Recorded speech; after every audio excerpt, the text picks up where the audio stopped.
Made it 69. This Tuesday has peaked already.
Chatto, it's Tuesday, and coming up today on Building a Nation with Wisła Kraków. It is hotter than the sun in here, and I look like an extra from Michael Jackson's The Earth song, but that's okay, because coming up today on Building a Nation with Wisła Kraków, I've said that twice.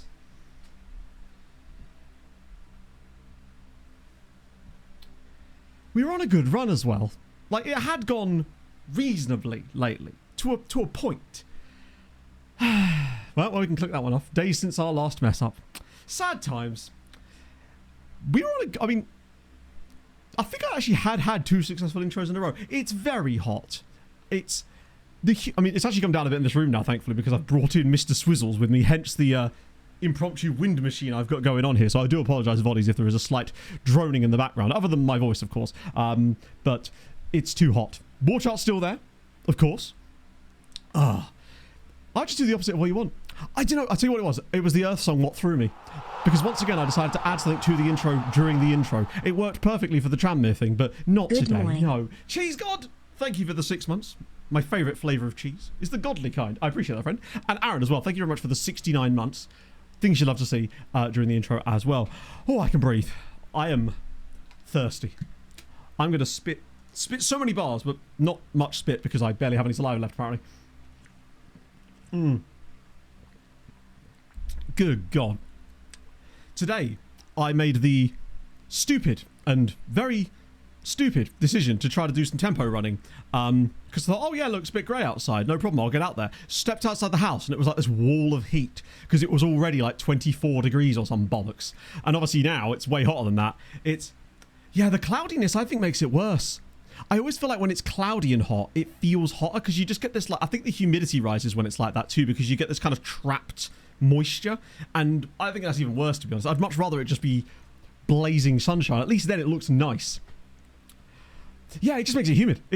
I don't know how long the Hawaiian shirt's going to last. I'll be honest with you. I only threw it on during the intro part because I was like, you can't stop. Clouds are literally moisture, indeed. And you know, when they part, sometimes the good mood can appear. As it turns out, I was already in a good mood. I do just need to bring the heart rate down a little bit because my watch thinks I'm doing a run.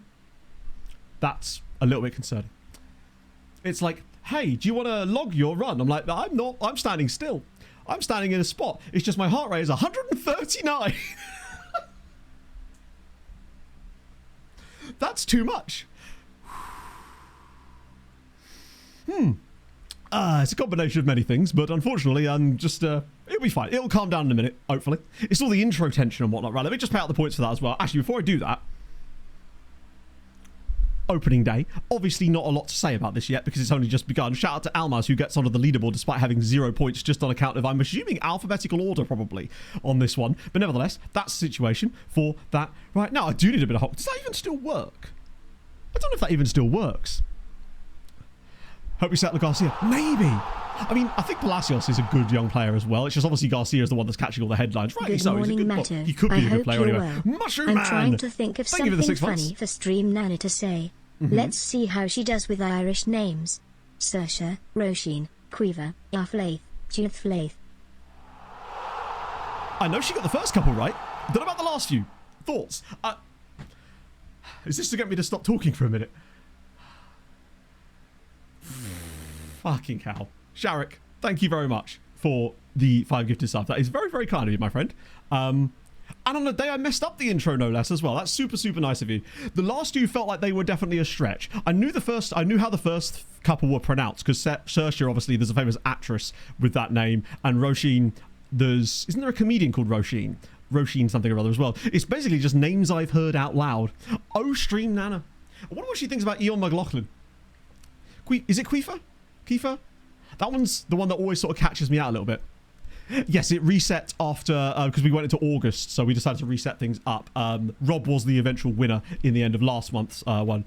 Oh, is that how his name's spelled? I thought his name was spelled slightly differently to that. Yeah. I think there might be more than one comedian called Roisin now I think about it as well. So, we've got things to do today. Oh, Quiver, yeah. Because I remember hearing initially that it was Quiveen Kelleher, but then I'd also heard people pronounce it Kiveen. So maybe it's one of those things where depending on which part of Ireland you're from, it's different. I mean, let's be honest, that's every country as well, isn't it? Reveal the kit that we're playing this week. Oh, speaking of kits, the new Fulham kit. But first, this kit. Ooh. God, I thought they've just had like a blue company here. I'm trying to think of a blue restaurant. Greg's or something. That would be fine. Yeah, we will, Ginger, absolutely. I've got them listed earlier. I'm prepared now. Your boy actually brushes up on football news that's relevant before streams now. I know things what are going on in that. It's crazy. If you've missed a few streams, I'm an informed gentleman these days. You know? Also, relating to the wall chart. Really, brother? Thought I'd get that in there nice and early. Shout out to you for actually continuing that joke into the VODs. Great stuff. Oh, dear. Yeah, what happened to the player wearing it? I think this is what we like to call the rapture. God, you need to get yourself Greg's, man. Our lineup as well. I can. Some Dutch men will be involved. Actually, no, strongly I imagine they will be, right? Off of that. Now, Fulham also did a... Well, see, this is the thing, Wassa. I decided that what I'm going to try and do is get a Premier League wall chart, fill it in ahead of time, and then... This was something I talked about last year. Fill it in ahead of time before the season starts, and then every match week that goes by, I check the wall chart based on my pre-season predictions to see how farther we stray from God each week. It was just some nonsense I came up with last stream. A steak bake. Is there a streamer better than a steak bake? Is the question. I'm a fan of just a simple sausage roll there, just because they're so damn cheap. Pass, bro! Thank you for the 32. Hello from beautiful How are you, 41 degrees Celsius Vienna. I'm longing for Monty Burns sunblocker. And that sweet, sweet tort. Anyway, here's the lyrics to Summer in the City, Hot Town. Summer in the city, back of my neck getting dirty and gritty, been down. Isn't it a pity doesn't seem to be a shadow in the city all around? People looking half dead, walking on the sidewalk, hotter than a match head. Huge fan of the long subs messages today that give me an opportunity to drink and stop talking for a moment. It's actually, you're doing God's work. Okay, I've had enough of this. Adding polyester to this was never going to make this better. If that was like a linen shirt, maybe things would have been better, but it was doing nothing to actually make me feel any cooler. If anything, I would argue it was making me warmer. I've gone full Pringle Man today, and I'm okay. I have, in fact, popped. Yeah, even when we went to the motorway services on the way down to Pog's parents last weekend, I picked up a Greg's sausage roll there, and I was like, wow, this is still surprisingly cheap. It was £1.70, but then, of course, I realised that that's still quite expensive even for Greg's. It just seems cheap compared to everything else in the motorway services, right? To give it the return leg, oh, that's going to be sick. You got to think bigger than that, Ginger. I reckon, nab a draw in the away game, minimum, you've got a great chance against them at home. You just never know, right? I mean, have NEC been able to hang on to a lot of the core squad, or is it a case of the squad's just been picked apart?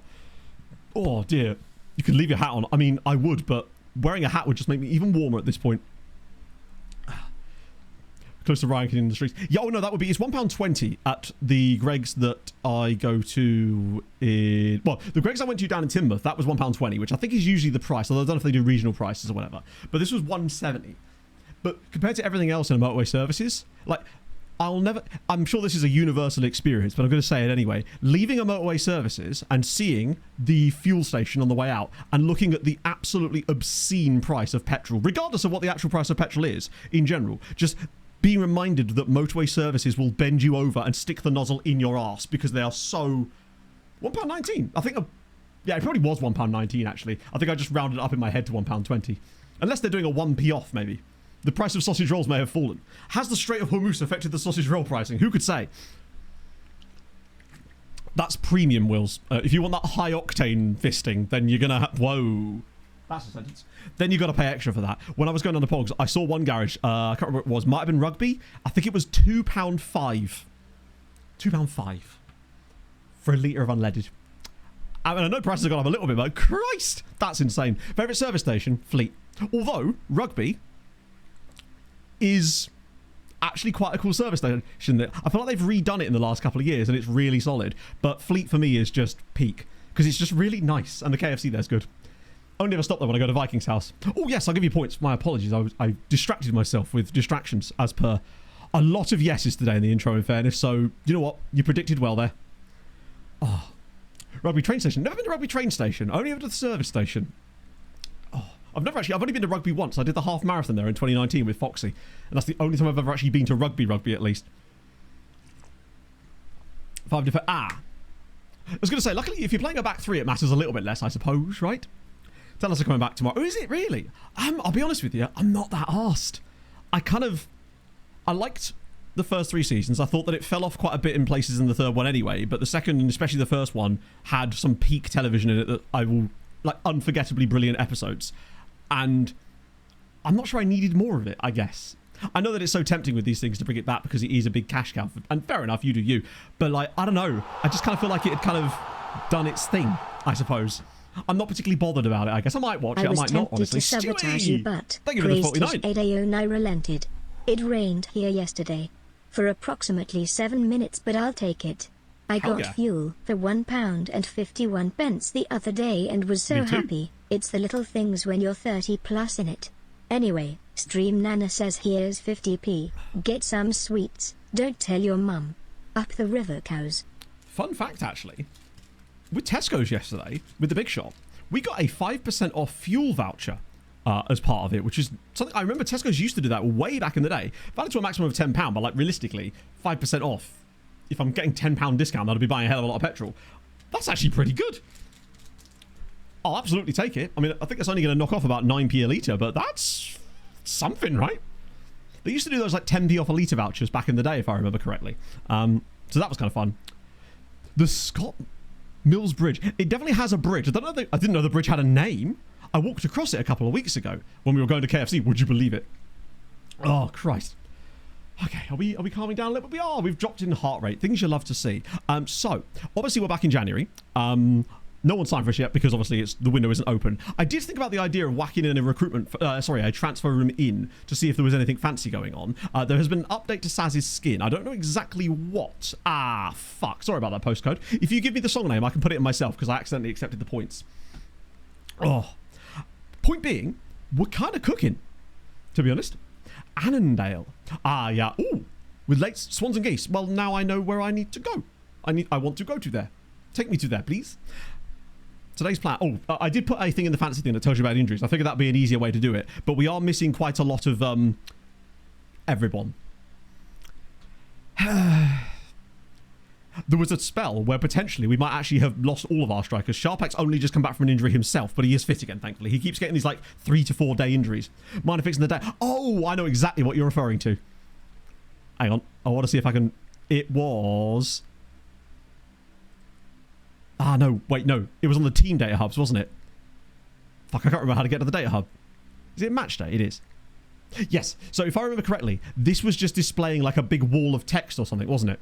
Or one of these. Because I had a look on my other save yesterday and I got baffled by it because I was trying to look at like attacking stats for the non-league league I was playing in. And I thought maybe it was just an FM glitch. Honestly, you know how bad 26 is that I immediately just jumped straight to it being the 26 problem rather than like a little bug in the skin. Pete, Dave, Tenor, thank you very much for the gifted sub. Again, that's very kind of you, man. I really do appreciate that, bud. Hope you're well this morning. Yeah, our attacker output is... Who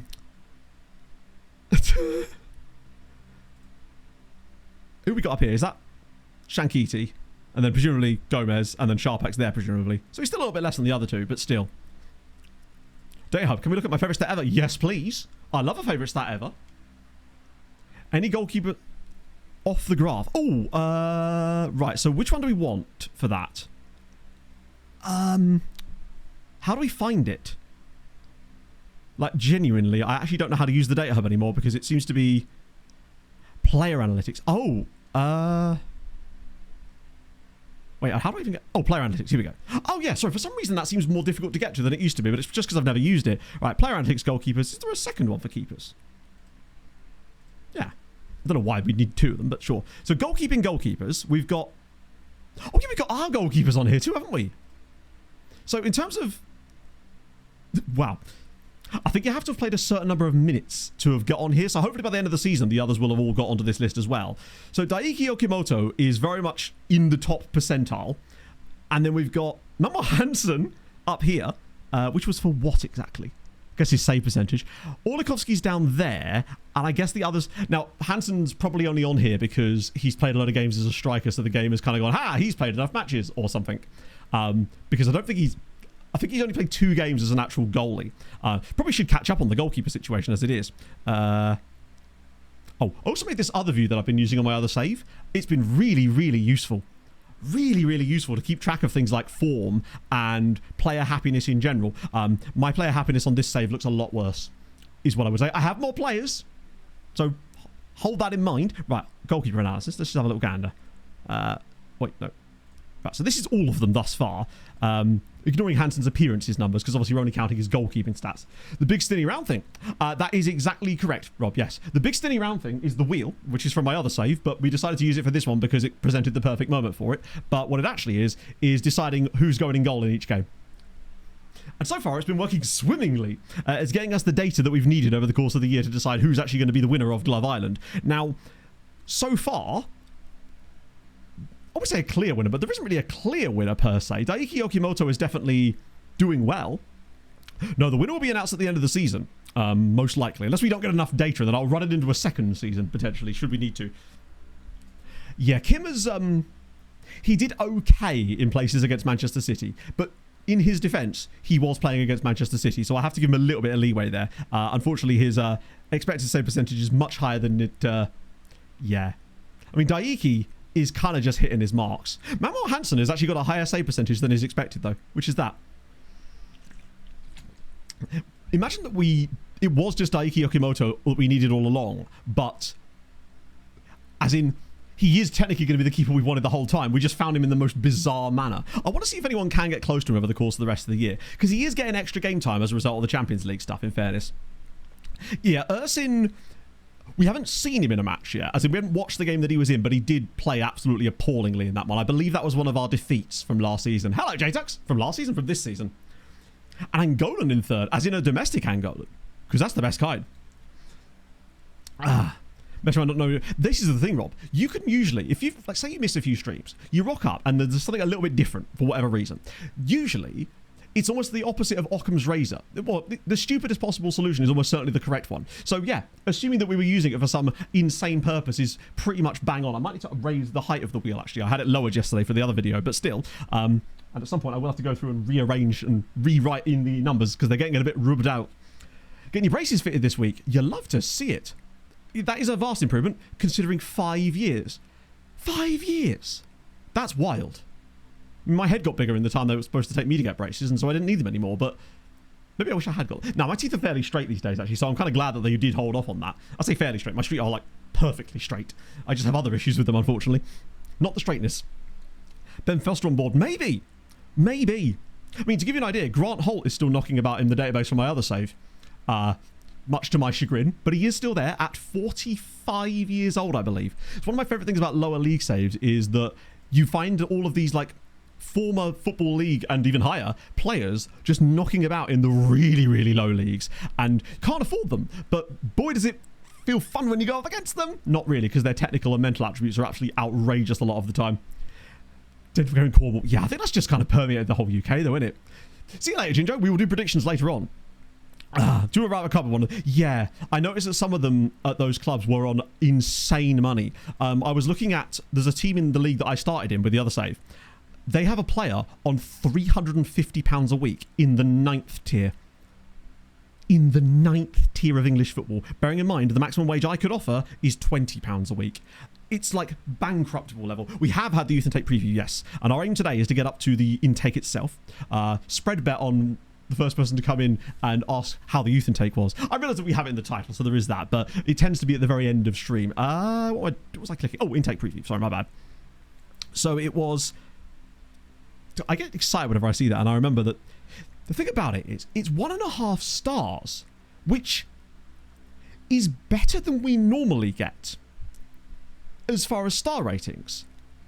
But the actual alleged players within it seem mid as fuck, which is really weird. Hayden, thank you very much for the 13 months. 13 months subscribed with the world's okayest streamer, although I've been around here a while longer. Fulham finally pulling their finger out and kidnapping the Madrid kids, while Chelsea forming the Unk squad is funny. Starting a Wrexham save because I have the personal connection due to going uni there for a year. I think it'll make me more likely to play, as I've been very in and out of playing this year. Hopefully this sticks. I think it's always just about finding that one thing that brings you back into it. That other save has genuinely reignited my love of FM and the minutiae. I've been given a bit more time to micromanage things that I wouldn't normally, like things like squad dynamics that I cannot pay attention to in this save. But in there, I've been really managing it. And I genuinely think if you're in a bit of a slump, deep diving into things like form, criticising, praising, training, all that sort of stuff, and general dynamics actually does seem to have a really strong effect. Now, maybe it's just apocryphal based on the things that happened specifically to me there, but it's the kind of things that I just simply never have time for in this save, usually because we're never on bad enough form to need it. But it's definitely a fascinating thing that I might start incorporating into advice to give people when they do have trouble with their teams and whatnot. Oh, hello, Icarus. Good old morale manager, but I actually did the morale management part. So, I have set up the lineup for today's game. It is not great on account of all the injuries. I'm a level with you. As for how the other Polish sides are doing in Europe, obviously we cooked last stream, so we are literally number one in the coefficient on the year. We have 9.5 points before Christmas, which I'm pretty certain is not even close to, like, it's the high. Oh no, wait. Okay, we did have. Oh no, we didn't. What am I talking about? We weren't top. We were very nearly top, but Italy have somehow gained an extra little point in there.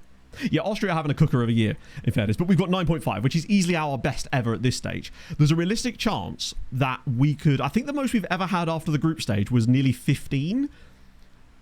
With the fact that there's still, 14 matches, no, 12 matches left to play, there's a really strong chance, plus the bonus points, that we get above 15 points after this. Or we all mess it up massively. Yeah, Germany are having an absolute shitter of a year, which is absolutely perfect because we grow ever closer to the Germans.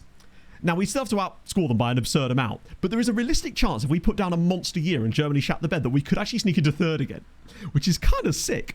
And Austria have finally woken up. After all these years, Austria have finally woken up. Oh, new Huddersfield third kit. It's loading. It's loading. Oh, this is this website with the giant adverts on it. Is the content in here? Hang on. Don't worry, chat. I'll find the content eventually. Has anyone got a link to a website that has content on it? I might need to get an ad blocker for Firefox specifically for this one website. Christ on a bike. You got to get that bag, yo. But also maybe don't put ads over the actual thing you're trying to show. Like, what's the point of that? That is very nice, actually. It reminds me a bit of Norwich City. It's a little bit city. City? A little bit Norwich City. But, oh, that's cool. That I like. I don't know what it's really supposed to be. I'm assuming it's some kind of medieval thing, but it's very nice. I like that.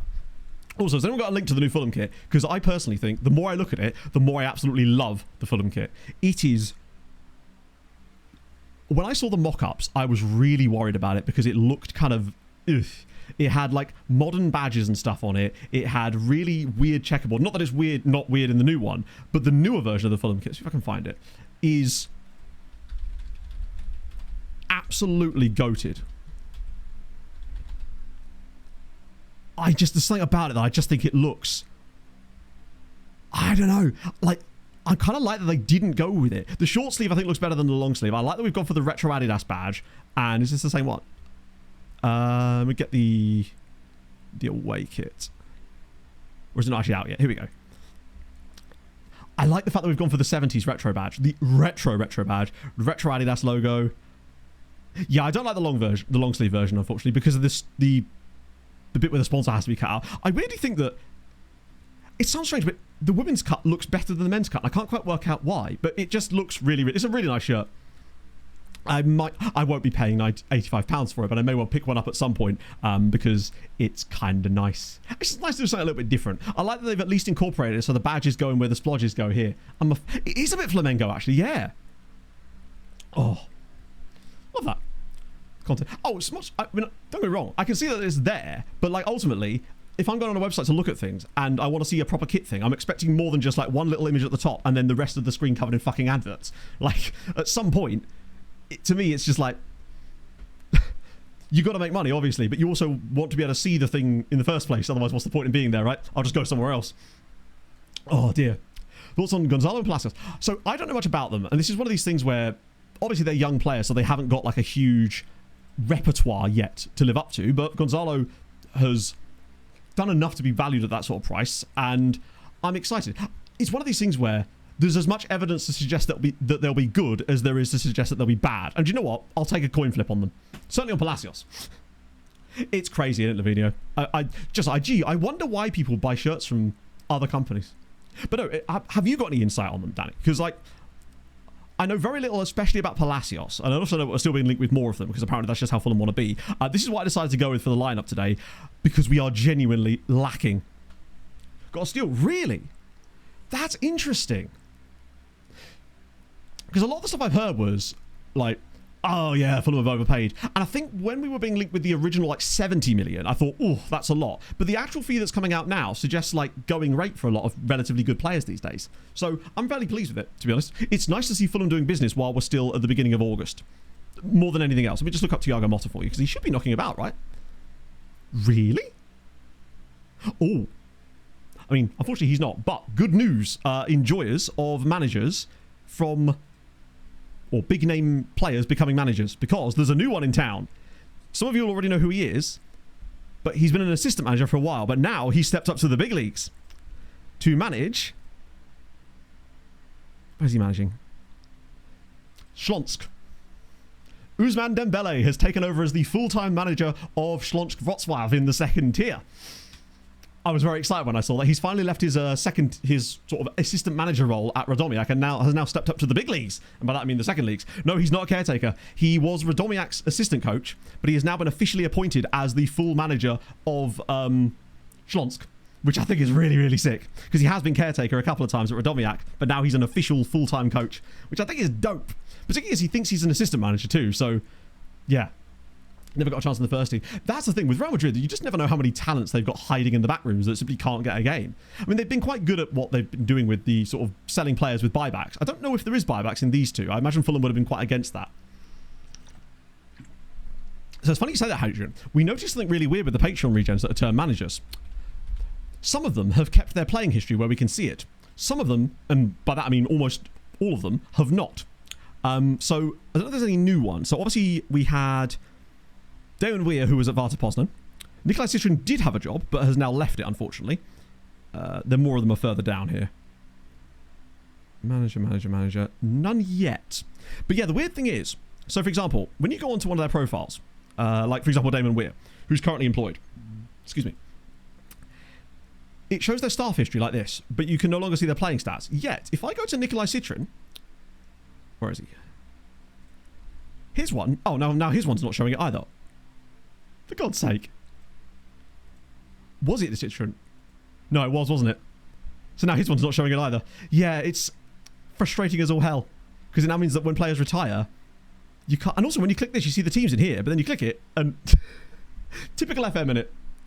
Selling on matching rights. That's good enough. And the buyback thing would be a little bit annoying. I feel like Fulham would have been willing to pay more to not have that in there, right? Which is cool. Yeah, it does suck though for the recaps, but hopefully this is the sort of stuff that gets like smoothed out when it comes to things like 27, right? But sadly, no more managers. We even tried to appoint one, then sack him to see if it would work, but unfortunately not. You'd like to think a lot of those things will be smoothed out, right? Anyway, going into the game today. Now, I believe Daiki keeps his spot. Or does he actually? I just want to check. Last game before Christmas, yes, it was the 4-0 victory against Brighton, which Daiki got a clean sheet, which means Daiki keeps his place in the team for today. Roma and Shakhtar at home. It's big for us. The reason I've gone with Santelli up front here is because Roma is the team that I don't quite trust us to play Hansen up front in. It's a Patreon regen, Mr. Enforcer, so it would have been someone from the Patreon. In fact, someone from chat. Literally with that chat name, in fact. Our bench is very, very minimal. On the plus side, Paulo Henrique is just about back. Al Shakiti can't play for a while, but he's just about on the bench. So yeah, that's why I went with Santelli up front here, because we genuinely have no choice against a team like Roma, basically. Buybacks and sell-ons. Let's see. Exclusive buyback clauses starting from second season onwards from Gonzalo Garcia.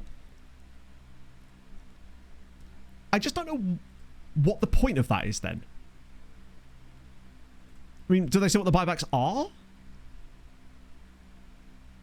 Or is this like still up in the air? Wait, where's the actual... Oh, I can't be able to find it in there, but that's interesting, I guess. Youth players were calling up. Well, I mean, we've got a full bench, so there's no one to call up for it. Like, there isn't... These are the youth players that are eligible for this game. Basically, it's nobody's. Because anyone who's good is obviously out on loan or already part of our team, basically. There pretty much universally is never anyone worth calling up at this stage, because... they're usually involved in another game that day as well, I always notice, for the Champions League games. Plus, we don't really have a lot of youth players these days, really. Or those we do have just in the team. State of Glove Island so far is that Daiki's kind of crushing it, but there's a couple that still haven't had their chance just yet. Never get rid of completely. It's like literally, you're just never completely gone from Real. Hello, my big forehead. Yeah, Bellingham is just always there. He does get into games occasionally. He hasn't started any this season. 9 substitute appearances. He has got a contract extension, though, which is unfortunate, but then I forgot. It's my own fault, basically. Right. Let's go. I'm curious. Oh, by the way, technically a younger player did get a call up because Jerzy Zając is actually going to start for us today here against these guys because we literally don't have Arnold or Mana because of injury and suspension, I believe. Oh, no, they're both injured. Never mind. I think he might have to play both games, which is a good opportunity for the young man because bro is good. Oh, yeah, I mean, they did it with Nico Paz as well. I think, I forget what the actual buyback they had with Paz was, but I mean, obviously he went to Como anyway afterwards, but they had to pay a shitload for it. No real intention of ever triggering them. I guess. But I guess it depends on what the buyback fee, if there's one locked in there, because obviously I imagine if there is one, it's fairly high. Because if you're buying him for that kind of money, you wouldn't want to have no ability to sell that player for any kind of actual profit later down the line. Particularly not if there's a profit clause in there as well. It would have to be... Wait, there's another buyback for Nico Paz. Is there actually? That's insane. What's the buyback this time? Yeah, 9 million is wild. I wonder, do you think that they would just buy him back for 70, sell him to them for 100, and then put another one in there?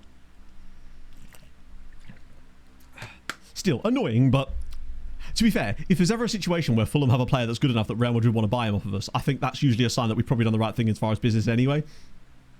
Yet Bayern are having one of their fantastically shit years. They've had it a few times in this save. Arsenal had one too. That year where they didn't win it until match day 6 and didn't qualify at all, including losing to all 3 Polish sides that time. A 50% transfer fee. Jesus Christ. Do you think they'd get extra money if they're the ones that buy it? Ooh, go on, Daiki. Love to see it. Has Zając got a... He looks like he's wearing a do-rag, but I think it's just a mohawk that he's got on there. He's got like a mohawk or a mullet, but like a... Yeah, not really a mohawk. I think Jerzy Zając is rocking a mullet. Also, other Polish sides in action here. Brookbetter away at Atletico, tough. And Vichester away at Liverpool, also very, very tough. It looks like a smaller ponytail. It's not quite... Or is it a ponytail? It's not quite a Jerzy Kowalski ponytail. Is it just a rule that if you're called Jerzy and you're in our team, you have to have outrageous hair? Because I'm here for it. 100%. I do worry about our strike options today, given that it is Sharpek leading the line with Santelli, but technically Santelli can play there. He's an extremely good player. I just don't know about... Also, one other thing I looked at, Diabate's not had the best of years, like, output-wise, but I had a little... Oh, go on. Go on. Oh, he's beautiful. Isn't he just beautiful? Mateus Sharpek, straight off the bat, 8 minutes in. My guy. But I had a little look at Diabate. His numbers this season have not really flourished, and I think it's more because he's a Montparusi type player, and we've often been playing him in the sort of slightly deeper role. I had a look at his attributes, and he is unreal for his age, and I need to get him some more football. Look at this little touch. Drops the shoulder, takes the defender on. Right? Why do Roma look like they're playing in a Wolves kit? This kit is very Wolves, to the point where it just looks like a Wolves kit. What about just, well, as it did in real life? Yeah, it's... I'm hoping some more of the Patreon players get management roles. Like, the two that have them, or had them rather, because it's just Damon Weir now, and we had, obviously, Nikolai Citron had them before, but they had them way before, and it's weird that the others are just sort of sticking around. I'd like to think that it will just take them some time. I've got them all on the managerial shortlist as well, although I think if anyone new retires, I'll obviously add them in there too. Oh, go on, Santelli. Yeah. Oh, wow. Okay, that was actually quite good. Oh, I see. So his hair is not as like striking as Jerzy's like black locks. In my database, maybe, potentially, it's Roma Wolves. Go on. Jerzy's very good in the air, which really helps in those sort of situations. Maybe I should have given him more game time this year. That's it. Oh, okay, that's a decision. To be fair, both Jerzy's are very good in the air. Actually, now I think about it. Is this the? Oh, go on. Oh, big save. Nice. Wait, that's not... Jesus Christ. It still looks like a Wolves kit. If it didn't have this on the side panel, I would just assume it was a Wolves kit. Because even this, from a distance, you'd be like, oh yeah, it's probably just like a stylized wolf or something. That was a decision. I get that obviously it's the gold is the, you know, the secondary colour that Roma have. Also £130 for a kit. I know it's the authentic one. But I like that by saying that, they're also implying that every other kit they sell is inauthentic. Are they just reselling their own kits? There are some even more expensive kits than that. We see through here, and there's a load of space, and this is... Sorry, just to clarify, their striker is called what now? Vagnini. So I tell the swamp donkey to sack he's flapped at that. before I give her a tonk in the tradesman's entrance. How has he put And that that'll wide? make me yarbles. Firstly, Mr. Vagnini. Secondly, Christ. Stanners, thank you very much for the follow. How's it going, man? Here's a weird way to describe it, because replica is fine, because they're all replica kits ultimately, right? It's like, yeah, I fucking hope it's authentic. I was hoping the one you pay £85 for was authentic. Just the slim... Is it like the player fit one or whatever? The ball's just slipped there, innit? There's some good names in this team, actually, now that I think about it. Hello, man. How's it going, friend? It's... Yeah. That should have been... what if Daiki's going to get a bonus for that? I mean, it looks like he kind of has, even though... in my head, Daiki put him off. Gave him the eyes. Gave him the balls. Just the normal fit. To be fair, most of us probably wouldn't want a slimmer fit for it anyway, right? I find that football shirts tend to fit relatively... If you just buy the right size in the beginning, they tend to fit quite snugly in the right places. Although... Oh, hello. We're going short, are we? Go on. Building up to something magical, are we? Actually, this might genuinely... Oh, my God. He's playing in very wet conditions. I'd love to know what his name actually translates from in Italian, potentially, if there's something great in there. Chichester are being absolutely ridden by Liverpool here, unfortunately. It doesn't bode well, not that the live table will actually show us anything useful, but it does now seem that they will drop out here. They're going to need something magical last day. Brookbet, as things stand, would still stay in, but I think you're going to need more than 9 points to get through this season, unfortunately. Yeah, I hate slim fit ones. Even now as a much more... now that I am slimmer, I still don't like them because I still maintain fat guy energy where I'm always like pulling out of the bottom of my shirt and whatnot because that's where obviously all of my weight was before and still to an extent is. Oh, at least shirts I feel like is fitting better on my shoulders lately, which is something nice. Daiki's played well. He has made a couple of saves and obviously gave him the eyes for the really tough one as well. Sold Lucas Harrington to Colorado Rapids. Wait, Harrington, wasn't he the centre-back from the World Cup? The youngster. They sold it. Oh... How much have they missed out on as a result of selling that clause? Thank you, Harvey. I appreciate it. I was feeling myself lately. I think it's just that I've been training 6 days a week now, and it's hard, but I do really like it, and I do just feel better. The one who missed the pen, yeah, the guy with the big hair. To be fair, mad balls on the man to actually do that. I couldn't possibly. Mostly because I value the hell out of this top, because I ain't ever going to be able to get one of these again, because... This was imported from Australia back in like 2009 maybe? And certainly wouldn't be allowed to be made today just because of IP laws. Thank you, Harvey. God damn it. Look at this. I feel like I'm in a girl's Instagram comment section. Lads, let's go. That's the kind of positivity I appreciate. I'm sure you're looking stunning today as well, Harvey. I appreciate that, friend. It's very nice of you, genuinely. I used to get really self-conscious about whenever we did like streams where I had to wear... Not had to wear, but was finding myself wearing vests and stuff because it was so hot. I used to get super self-conscious about it because, one, I was a slightly bigger dude, but I also had absolutely zero arms. And I still have zero arms, but I'm more proportioned than I was before, at least. So, we're getting there slowly. It is fucked, but that's okay. You're like a phoenix, ready to rise again, no? Oh, was my shirts. Buy the wrong ones. But that's why you got to have your agency and go do that sort of stuff yourself, right? Take them with you, and that way you get the opinion on it. But I actually quite like going shopping and stuff, so I'm actually kind of like Pog's hype man whenever we go shopping. I'm like the guy that she goes to for like the colour guides and stuff. I've got my little wheel out, not this one, different wheel, obviously. That doesn't fit him. It's not pocket sized. I've got a special one just for that.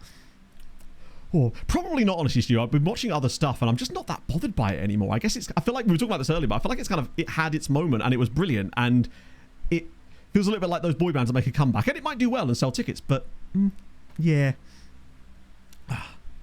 Giving kudos. Would you like to? I actually that was why my watch was just going off, Jay, man. You might have just seen me glance down, and that was all of your notifications of my watch. Pog's really good. She's just enjoying life at the moment, basically. Out on the rivers. Saw a seal the other day at work, which was just, natural, obviously. I don't see seals at my work. Is the Carabao Cup this weekend? No way. You're invested. Love to see it. Oh, that's nice. Go on, Nathan. Second goal at the start of the second half, and we're Gucci. Oh. Missing out on close to 5 billion US. Australia. That's actually, I mean, that is a massive amount though. Like economically for them, presumably, right? I see. Yeah, exactly. You're my bunch of seals. I'll give you a kiss from a rose. Could dress like a seal. How would it? I mean, to be fair, seals are naked, unless this is the point.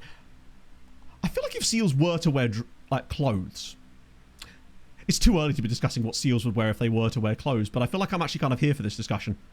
Oh, good save actually.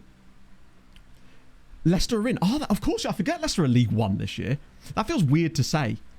It just doesn't sit right in my brain. Chichester are getting absolutely humped by Liverpool, unfortunately, but they've already beaten Manchester City. They've done the hard part. I think it's unlikely they get through, but they're going to need a point in their last game, and I think their last game is not as tough as Liverpool, but not far off of it, unfortunately. Tuxedos. Do you know what? Yeah, I could see it.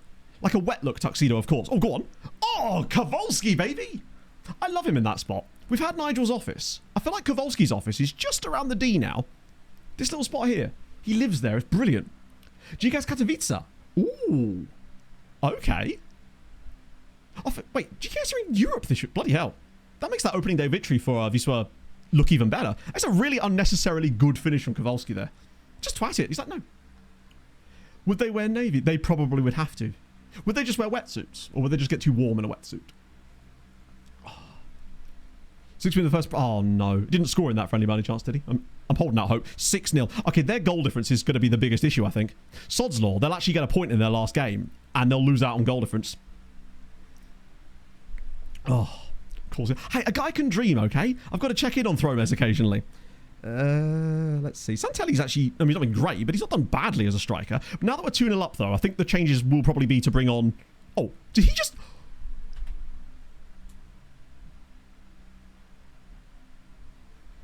Bruh. I hope this is onside. Did he just control that on his head? Like the top of his head? And then volley it with the outside of his foot? This better be onside. Yes, it is. That's an unbelievable goal. Look at this goal. The ball's dropped over his shoulder. He's miles onside. Why are they even checking this? He controls it on the top of his head. And then before it lands, he outside of the right foot volley. Bang. I remember Rodado scoring a goal like that. No, it was Catala. It was Catala. Where are Roma in Serie A? I don't think they're great. This feels like a blip. I feel like we don't play Roma very often in Europe. We can have a look, but I don't think they're having the best time of it. Let's see. Why was I expecting Hansen to show up there? I'm going to have to do it manually, aren't I? In you come, buddy. Probably will put him on the other side, though, just to make sure. Right. Diabate, I'm going to bring up a Montparnasse here, because I feel like... Wait, could he not play there? Oh, that's fascinating. So this is the problem, I think, with Diabate. He needs to be in the Nozadze role more than anything. Look at his attributes, by the way, for 19 years old. He's more of a Nozadze type B. Can Nozadze play further up? No, he can't. But Nozadze could play slightly deeper without an issue. And the Polizia could slip further up. Or someone like O'Loughlin could come in further up. Okay, I'm learning now. But yeah, I feel like Diabate... He has essentially the attributes to play as the attacking number, as the number 10 type of player, but he doesn't have the tackling ability to play as deep, and that's why I think he struggles when he does play there. So I think his best role in the team is actually there. If it means I have to drop Nozadze a bit deeper, I'm actually willing to do that, because I think he's better in the tackle, isn't he? Hopefully. 11, yeah, so maybe I've been misusing them this entire time. That'd be very unlike me. We'll get Janishits on for a little bit, since he's here. And, oh god, who else? That's 4 subs. Might just leave the other one, just in case. Don't want a dodgy situation occurring. Yeah, he's that perfect guy. Maybe we need to start training him in possession to play as a number 10. Because this is the thing. I looked at his numbers for the year and I was like, oh wow, he's actually kind of struggled a little bit in games. But I think now the conclusion I came to is that we were always playing him as that slightly deeper role because the game suggests that he should be good there in terms of his stars. However, oh, go on. Eon. Yes, go on, O'Loughlin. He actually needs to be further up the pitch. So more of the Montparnasse role or that central one that often gets played by Nozadze. I might even just try him and swap him and Nozadze over. This is really good from O'Loughlin. Takes it off the defender. Takes it round the centre-back as well. Considering how weakened our team is because of all the injuries, this is a very good performance. Extremely good. Managing an NFL team. Because we have 150 players with squad numbers. Basically. I believe the last time we checked, we had assigned, apparently, 151 squad numbers. And you're now thinking, now how's that possible? I don't know either, but what I do know is every time I have to assign a new squad number, it clears off the number 99. It's almost become like a guest shirt that players can wear whenever they need to come into the team. So generally speaking, what is this? The higher a squad number is, generally speaking, the lower down our pecking order they've been. However, that isn't always true. Some players, I feel like Sharpek, for example, and Jerzy Kowalski, got really high squad numbers when they first came in and have just kind of kept it. I think Roma certainly seem to be doing the old self-sabotage route here. That and I just hit auto-assign, ultimately. How late in the season? Ah, yes, it could be too. Yeah. Because, I mean, are there even any low numbers in this team right now? No. I think El Shankiti and Gomez, for example, have them. It's 7-0 to Liverpool. Brookbet have equalised! That, if Brookbet get a point there, that might be the point they need. Oh, Georgie's a dirty man. I love it. Preferred number. I don't know if they can gain one, but I know they can sometimes spawn with one. What is Nathan Allen doing here? I really want a clean sheet for Daiki. Just because... Go on, another one. Roma just can't hit a target. I feel like more players should have them. Their striker, rightly so, Vaginini, deserves to be on it. Daiki's actually... Most of Roma's XG have not been from shots on target anyway, so I don't know how much Daiki's actually going to gain from this, but if he does keep a clean sheet here, his numbers are going to be pretty damn good. Go on, Manuel. You've still not scored a goal as a striker yet. Oh, go on. Ah. I might be able to give him a penalty if he does get one. Oh, it's another brilliant save, actually, to be fair. Wolves are the first goals. Thank you, Mr. Enforcer. That is exactly what I said when this game loaded in. So much so that chat had to send me a picture of the actual kit, to which I still thought it was a Wolves kit. It's... Have I still got it up? It's that. Like, what? I feel like more regions need to spawn with preferred squad numbers. And also under the understanding that they won't get them in the early stages, but could get them later. Oh, hello. Oh, this might be a goal. Oh, fucking hell. Daiki's investing in some force field technology. I can only assume that's what's going on here. How have they not hit the... This is like watching us with our old tactical style. This is exactly what it used to be like. Getting those chances and just constantly flapping at them repeatedly. Like, Zions and Steinbergen have actually done a pretty piss-poor job as a defensive pair today, to be fair. But they've been bailed out by the lack of finishing ability. Oh, go on. Diabate, round the side for Sharpek. Oh, okay. Apparently we've decided to do it out of sympathy there. Yeah, that's a huge amount of XG. I'd love to know what their XG on target was. Probably 0. Develop them. I guess, yeah. I mean, if they're not going to spawn with them, then... I guess if they're not going to develop them, because that would be more mechanical stuff, then at least they should spawn with them. Or at least an understanding of it, right?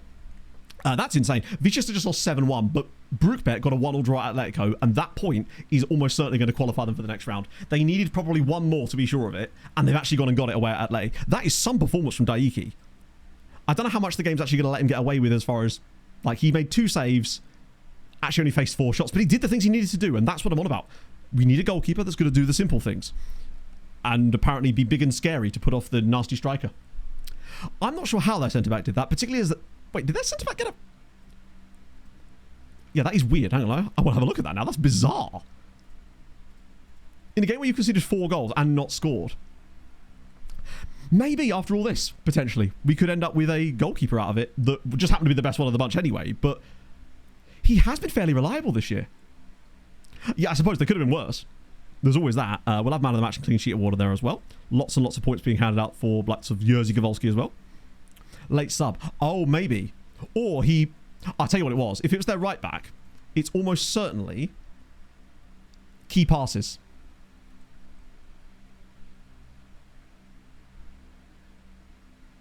Yeah, look, his XA is 0.8. So he was almost certainly the guy that was setting up those chances that they had against us in the second half. So he's just been absolutely bumped up by the game because he's having crazy key passes. Same as Ander Ruiz, who actually only lasted the first 40 minutes. They seem to fall apart after he went off. I mean, I think they were only 1 goal down at that point. God, we scored like 3 in 10 minutes there. That's a very good performance from us there. Isn't really a super storyline game, though. You have to make your own stories. Yeah, you absolutely do. I've been campaigning for a while to hopefully bring some more like stuff like that in. But wait, which storyline are we referring to? I guess the Glove Island thing is our own little storyline. They did well. Unfortunately, that was Wisła Kraków. Bad times. That's... Oh, developing squad numbers. I don't really see that as a storyline thing. I just see that as a thing that players do in real life, and thus would want to be is Bucky? I don't know. He's got a gas station named after him in Texas. What on? Oh, that was us through. I've always wanted more storyline-based stuff. You know that. And I think it'd make the game way better as an element of the game that I feel like is not even explored enough yet. It's unlikely to ever happen, but maybe with the way modding goes, it's the sort of thing that someone actually decides to mod in. Somehow, despite that, Vichester have actually managed to maintain their spot in the top 8. Sorry, top 8. Top 24. Now, admittedly, teams below them haven't played yet. One of them is Roma, actually, so we've done them a favour there. Realistically, unless they're going to get a win against... if they can get a draw against Monaco, maybe. Maybe.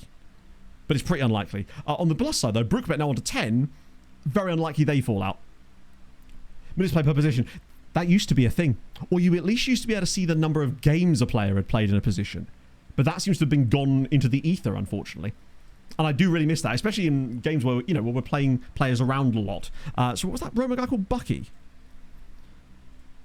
I was hoping to see him at the top of those. Oh, he's not got a bad rating. Roberto Bucky. Or Bucci, I guess. 30 years old. Centre-back. He's a centre-back. Jesus, I didn't think that I wasn't expecting that. Hello, Renaissance. Monaco at least could be doable. Maybe. Scenario system. Yeah, no, 100%. We talked about this on the podcast the other day. I'd be so on board for a scenario thingy. Like, they used to do that. And wouldn't it be sick if the actual ones that the game devs... Like, you can make your own, obviously, that are some sort of scenario editor, but like a daily scenario or a weekly scenario with a leaderboard attached to it, like you get in a lot of games like, Slay the Spire, there's the daily climb. Things like that, I think would actually be really, really sick. That's the sort of content I think could really... it'd be so good for actual content as well. Even monthly. Yeah, monthly would be... Weekly, daily would be a bit too much, because obviously who's going to do that in a day? But weekly is possible. You have different options for it, right? It'd be so sick. Let me just cancel this friendly against Basel. We don't really want a midweek friendly when we've got Shakhtar coming up as well. Mikey, thank you very much for the 27 months, friend. That's super kind of you. Hope you're well today. In the form tab. I don't know. Let's have a look, actually. Because if you know where it is, then this is brilliant. Because that would be a huge step in the right direction as far as analysis goes, potentially. Do you know what I've always thought would be really sick, given that they have Premier League licenses? Imagine you could just you jump into the Premier League season as it is at that time. So, say we're 5 weeks in the Premier League season, you could jump in exactly at that time with all the fixtures and everything already done, considering they have the license for the Premier League. Now, I realise that would involve other stuff elsewhere, but I always thought that stuff would be kind of sick. Because you used to have things like Never Win Anything with Kids and various other stuff like that. I always forget that Bellingham's got that release clause. I click on a player, look at their form. Let me find a player that's played in multiple... So... One of our midfielders is probably the best option, to be honest. So, form. Yeah, you can see it here, but the problem is you can't see any kind of averages based on what they've done in those positions. So you could look through it, but you can't see a thing that says, hey, when he played as the advanced playmaker in this role, this is his averages. Or when he played as this was his averages. That, to me, is the... What you used to be able to see was a chart that would show you which positions, specifically, not roles, they played in, but it would give you the average stats for those positions. That is the thing that's missing. And it seems weird that they don't have that, considering the data is right there. And speaking of, good God, Nozadze's ratings have been unbelievable. Admittedly, there's a lot of friendlies in here, but he still had a really, really good season. I'm really pleased for him. Do you know what, Don? He's got a year left in his contract. I'll give it to him for half price. How about that? Influence youth development. I guess it depends on what type of influence you're looking for, right? What realistic influence would a manager have over youth development at a club these days, at least? I imagine it's fairly thin on the ground, to be honest. I like how it's just jumping around in order of presumably priority there. So with only Wednesday games, because all the Polish sides were in action on the Tuesday, but that's fine. It's another 4 points for the Polish. That also means now, this is just in general a better year, because they've averaged now 9 points each between them thus far. So hypothetically, if there was a third team and they were there too, we'd be looking at a relatively good year for Poland, which seems to be heading in the right direction, I guess. Certainly a lot better than some of the teams down towards the bottom here. God, Monaco really have been gash. Now, they've got a game in hand, but who are they playing in that game in hand? It's still pretty bad. Hello, Michael. Just the man I was looking for. Always. Despite him being under 18. How do you appeal that? Surely it's just a rule, like a hard and fast rule. English Youth International. And does that matter? Register for what specifically? What have you done? You've been a wonderful human being, Mike. I was actually just dicking about with you. Although I suppose earlier we were talking about the fact that the keep history after retirement thing for players when they become managers, it seems to delete their career histories for some reason. And you can no longer see their like career stats, which is a little bit of a shame. Wasn't legally allowed to move here. Ah, I see. Oh, I was going to say, because why else? I was thinking to myself, why wouldn't they be able to register him anyway? But okay, that makes sense. Right. So unfortunately, a lot of the good... these lost a bit... That's really not great. A lot of the players that we've been looking at as far as signings going, the youngsters, are all too young for us to sign at this stage, and will probably all end up being summer signings. But that's okay. It gives us more time to find new ones. Also, they're going to owe us a lot of money. Oh, fun fact. I signed Likim Dat back again. He's leaving Piast in the summer, and I decided that since they didn't make use of him in the way that I was hoping, I decided to bring our Vietnamese goalkeeper friend back to the homeland, otherwise Poland in this case. Because why not, right? If there is a second season of Glove Island, maybe Lee Kim Dat can join it.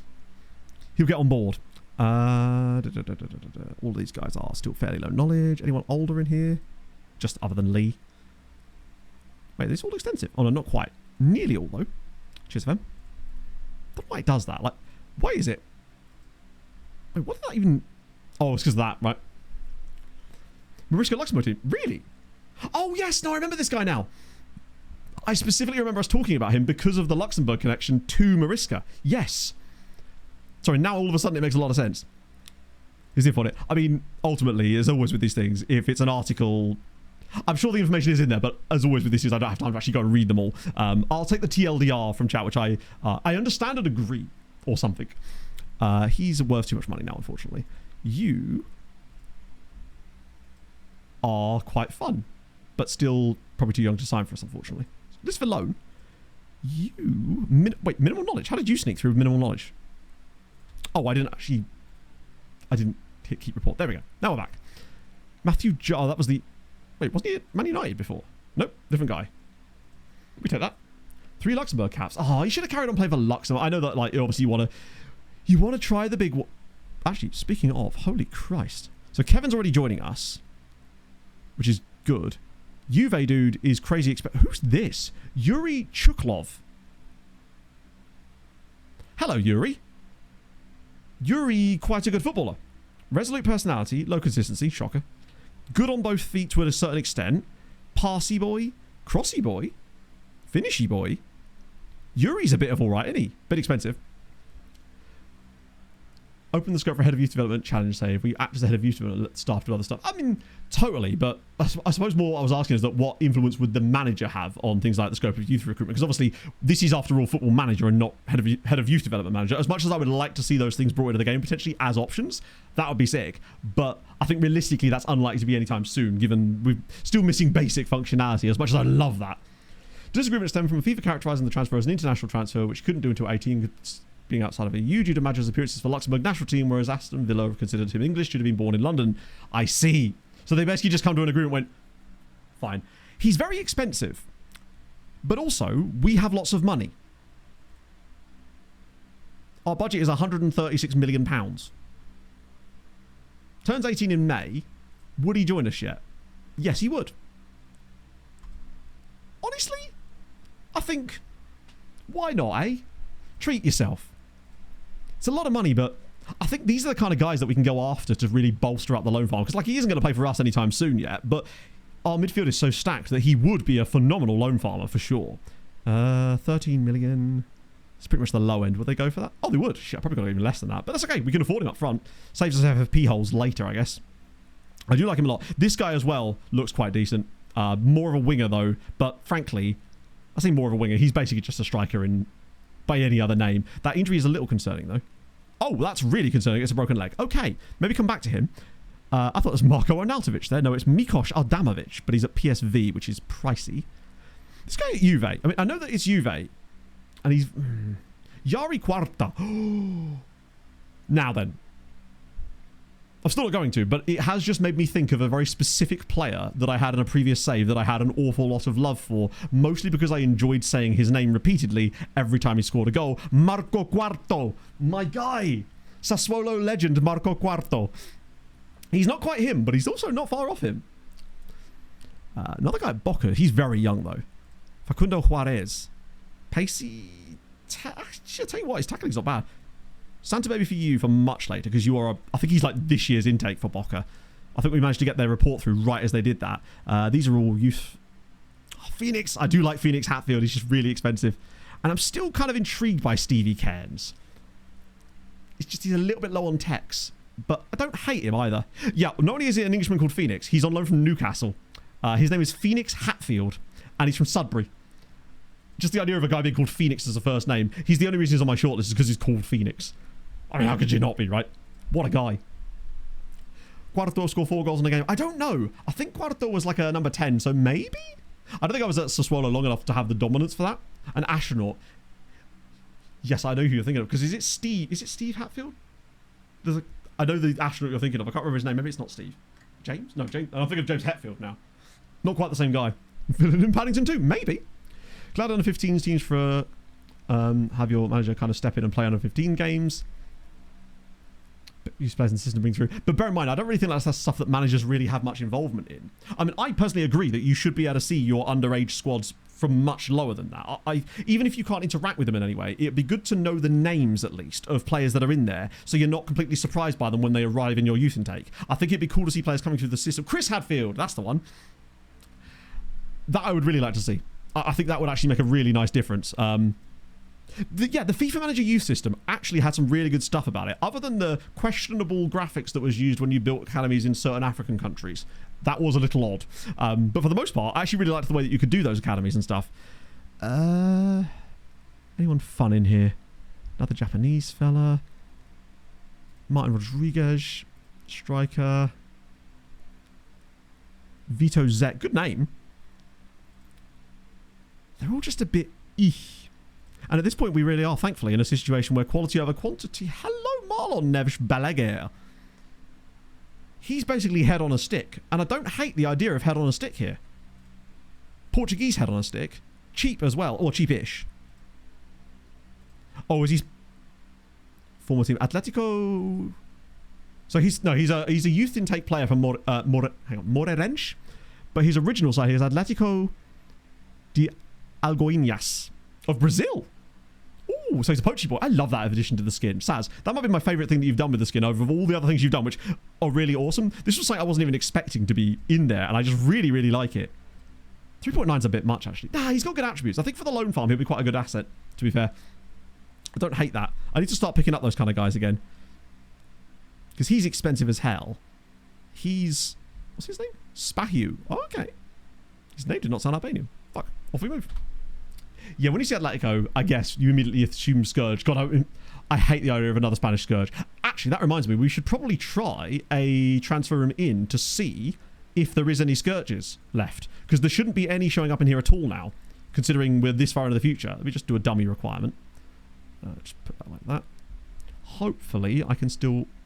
Now, I have updated the skin a couple of times, in fairness, so there is a chance that this might not work and I might need to recalibrate it. If that happens, then that's fine. I'll just, I'll accept that we won't be doing one of these for this particular stream. Is it that one? Where's the most recently modified one? Yeah, that's the one, I think. Load that one in there. Sick. Right, here we go. Hopefully this is all going to work properly and not have any issues. And boom. Sick. Was it F8? Wrong button. Right, we'll give that a minute to run through. Oh. Feels like quite a lot. Garcia, as in like Gonzalo Garcia. 50 games. I mean, 50 games for their first team is... He had a really good run of games, if I recall, last season. Like, specifically, a great run. I'm excited by him, honestly. It's nice to see Fulham. I do feel a bit from Rodrigo Muniz. Ah, no, it's glitched out. Shit. It's glitched out. Hang on, where's the button? There we go. Ah, you hate to see it. Ah, I'll tell you what it is. See the way it's glitched here? Sometimes this does this. FM will sometimes think you're on one screen when you're on another screen, and you sometimes have to go to a fresh new day to get it to work properly, so I'll just do it again in a minute. We'll sort these contracts out first, though. Yeah, I think he did really well at the Club World Cup. I remember seeing something about that. Right, future prospect. 3 years is a little on the low side, but it's relatively low on that as well. I could offer him 12, maybe? There we go. Gets us through the door. No problem. And this guy, hopefully he's not going to want something dark. Oh, he only wants youngster. Yeah, youngster, although youngster with lots of clauses, he might not be that... Is he going to be a bellend about this? I reckon he is. Yeah, he is. Okay, cool. Sometimes youngster, you can get away with just offering them the length of deal, and that's usually okay for them, but this guy's obviously got a bit more about him. There we go. That'll do. Oh. I think... Well, originally the deal looked like it was going to be off because Fulham had... The bid was all in. But then Mourinho, I think it was, didn't want him to go. And then... Yeah, I think you're right. We're doing a bit more money and wages, don't we? Let's whack that in there like that. Right, let's try that again. That didn't seem to work. It might just be that my computer's not quite capable of handling the speed I've got it set to because of the heat today. So hopefully this one works a bit better. Right, let's try that again. If it doesn't, then it might just be that it needs to be recalibrated to the newer version of the skin. Because even like minute changes in positioning on the screen can cause slight little issues with it, because obviously it's quite a specific set of clicking positions that's required to make it work. It only takes one little screen to lag out for a moment, or for me to accidentally bump the mouse or something for it to go completely wrong. So much so that I'm just going to refuse to touch the desk now for the next, like, 60 seconds while it finishes its business. I believe... So in theory, this shouldn't have any Spanish Scourge players in it anymore, because they... Even from that last batch of them... Oh, imagine if it did. They will have all become 22, 23 now, so they shouldn't be showing up in here. There was a couple in it last season, I think, that were, like, right at the very tail end of it. Oh, it's done it again! God's sake. You know those requirements? Well, yeah, I mean, you can, right? Why wouldn't you? I'll leave it at that for the time being, because that is annoying. I think I just need to recalibrate it to the new version of the skin. It just takes the one pixel to be out of place for it to be a little bit budgy. Ooh.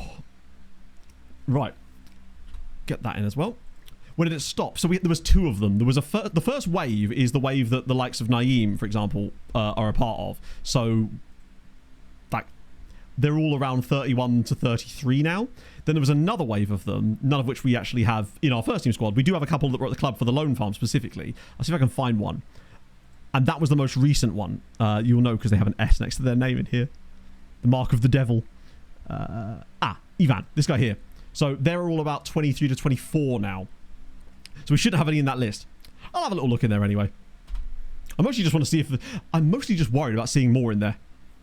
Oh yeah, Alzira as well. And there was another team too that I always used to look at. Stopping game. In theory. Like, yeah. Well, I mean, I don't know. That's what we're checking, basically. But it usually comes over like a two and a bit year period. Oh, I hope that song request went through. So 3 at the back or 3 forwards that overlap on the formation tile in the match engine. Really? I don't know, unfortunately. I've not seen much about that, sadly. Wait. Oh, it's the Wednesday game. We don't have anyone in that, do we? So, remarkably, after the Wednesday games, Vichester actually stay in the top 24 still. They could, I mean, they probably won't, but they could. You never know. Oh, Tom Trump, yeah. So he was playing against us in a game last stream. He was in their lineup in the game that we won 3-2, if I recall correctly, right? Fairly certain he was. He was a left-sided... I think he came off the bench. Just play on the left-hand side. Oh, no, there he is. It's right through the centre there, Mr. Trump. Monaco still are a bit shit, yeah. Roman's lead position. Yeah, actually we can, because I can just click on... they're actually doing okay. Wow, for once, Napoli aren't winning. That's actually surprising. They're a decent team, like... But I think their form over the last few years hasn't been quite as... Oh, tell a lie. They sort of oscillate between being really challenging and sort of just about scraping into Europe, I guess. So they're not that bad at all, actually. So a 4-0 victory against them with that lineup actually looks a little bit better than I was expecting, to be fair. I'm surprised by that. Yeah, I really should have checked the if the script would have run before stream time. It seems like it was. I think it might just be that because the computer's running a little hotter today because of how hot it is as well, and the slight little things that get changed with skins and stuff. I should have just recalibrated it. You can see in high female staff members. Yeah. Well, I haven't got anything set up for that. It's just, that's the game, right? That's strange. Who specifically... When you say don't become staff members, because surely if they are a staff member, they don't need to become a staff member. They're already a staff member. So they would just, like, stay a staff member, I guess. Help me sort of... Whoa, I nearly accepted that accidentally. Yeah, I was going to say, because there's nothing you need to set up. They should just sort of be there, basically. To give you an example, in our club, this is the stream that you're not allowed to waffle, Matt. You've got to stay on board, but I will show you this. For example, we've got, I don't know if maybe in our first team, actually. Oh, no, Andrea. That's a guy. That's a guy. OFM. There's definitely some in here, though. So there's Elena Stockinger, who's a physio. Although, admittedly, you can have female physios back in previous games, too. In fact, you can have female coaches, too. We definitely have loads. They're just further down the pecking order in this club, I think. Oh, Emily Fox. I forgot Shay Given was here. And Jed Spence. My guy. And Angel Rodado. We do have... Oh, and Caitlin Dijkstra as well. Highest bid for Montparnasse. That was last summer. Chelsea, I think it was Chelsea, put, I think, 238 million on the table for Montparnasse. And I, searching random names. Right, but bear in mind, Alex Greenwood is not a staff member. Alex Greenwood is a player. So, that's not how that works. So, like,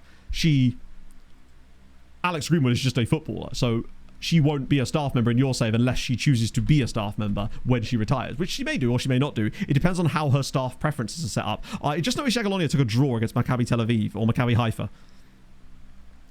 I tend to bring in new staff just because we like to bring in the funny ones and the Patreon regens, and also for the people we want to be managers, basically.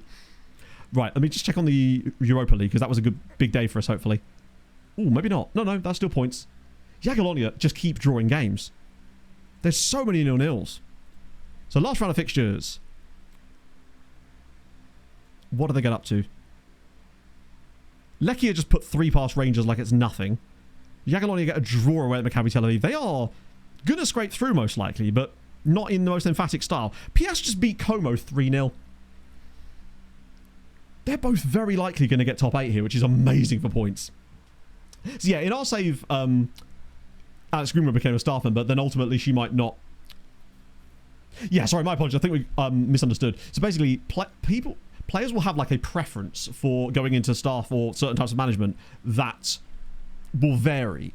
Some players, I believe, it's hard-coded. Some it's like randomized or whatever. So the reason Alex Greenwood did in this save that she meant on yours is just because she may have just not chosen to, basically. Just to start the Premier League season, 5 subs if you get 3 goes. Can you name the former Newcastle player that holds the unwanted record of the fastest Premier League sending off? Clubby wasn't at when it happened. I can't, honestly. I genuinely can't. I'm assuming it was a Dogso type situation where they went through on goal really quickly after that, but I honestly couldn't tell you the answer to that question. I do not know. I'm not going to pretend I do. I'm logically trying to figure out the situation. I'm guessing it was like kickoff was taken and then somehow the ball was played in behind really fast. And as a result, he had to bring someone down. Now, he's a former Newcastle player, but he wasn't at Newcastle when it happened. I can picture the Vinnie Jones one. Because he absolutely clarted the guy. So who was Fernandez playing for when that happened then? If not Newcastle? Would Keith Gillespie have been... Was Gillespie at Everton? Sonetian. Yeah, Sonetian had a bit of a revival. Oh, Swansea, of course, yeah. Don't know if that was him, though. Before the throne was taken. Was that the one where Sam Allardyce was laughing on the touchline? Or was that a different one? I feel like that involved Fernandez for some reason. Just in general. Oh, what happened to Saint Etienne? Oh my god, yes, you're right. Sorry, I didn't see that. They just put 9 past Sheriff. I do like how that just randomly happens sometimes. Oh, that was Chico. You're right, that was Chico Flores, or am I thinking of someone else now? I do like that meme. There's no Conference League, obviously, but that's more points for Poland. Show me them coefficients, baby. 10.6. We are now. See, what I said earlier was only. It only wasn't true because it wasn't true yet, but now it is true. We are officially top of the coefficient chart on the year now, and Germany, I don't think had a particularly good day either, which means the gap between us and them has possibly shrunk even further. Yes, it has. We're still quite far behind, but hot dog, we're cooking. 10 points already. Dinkle. Oh no, we are getting Chuklov though, which is cool. I like that. Hey, I didn't say it. That wasn't me. That was Andrew. I take no credit for this. That was a tough one. That was possibly what? 2007. Okay, so I would have been watching football. In fact, I would have been watching a lot of football during 2007. That was during my I'm mainlining this into my vein type beat. 21.7 year in Greece. That's wild. Didn't we have like a 28-point season in Malta once? That year where we had 3 finals. I'm convinced we did, and that's the best I've ever done by a considerable margin. Chelsea are back again. They won't leave it alone. Do I want to sell Nathan Allen to Southampton for $500,000 less than I paid for him? Probably not. But thanks for playing. 212 million now, Chelsea. They've got time. Keep on bidding, lads. I finally went through and added some of those, like, do not bother me again type beats to some of these, because we constantly get bids for these loan players. Kovalenko. Wada does a thing. Good to see him do that. Did you go about a minute of his debut? Did he? How good is Montperus? Picture the best player you've ever seen in FM. Congratulations, you're picturing him. He is extremely good. He is better than... He's the best player I've ever had in any save I've ever played in this game, ever. I just... pure attributes-wise, I've never had a player who has better attributes than he does across the board. He only has one attribute that's got a single digit, and that's his tackling ability. It's so frustrating that it wouldn't go up by 1 over the course of his career, but he is the guy. He was 19, maybe? Maybe even 18. No, he can't have been 18. He was probably 18, 19, potentially. Oh, his long throw is bad too. Ah, damn it. Yeah, you're right. I like that he's got good on all the other set piece stuff, though. It's important to have. In fact, we're going to celebrate his success and beautifulness with the cheeky little Harrow Bishop Ultras, because we haven't done that for a while, and also because it was requested, more importantly. Where did I put my Harrow Bishop button? There it is! The minute you get uptight, you're dead.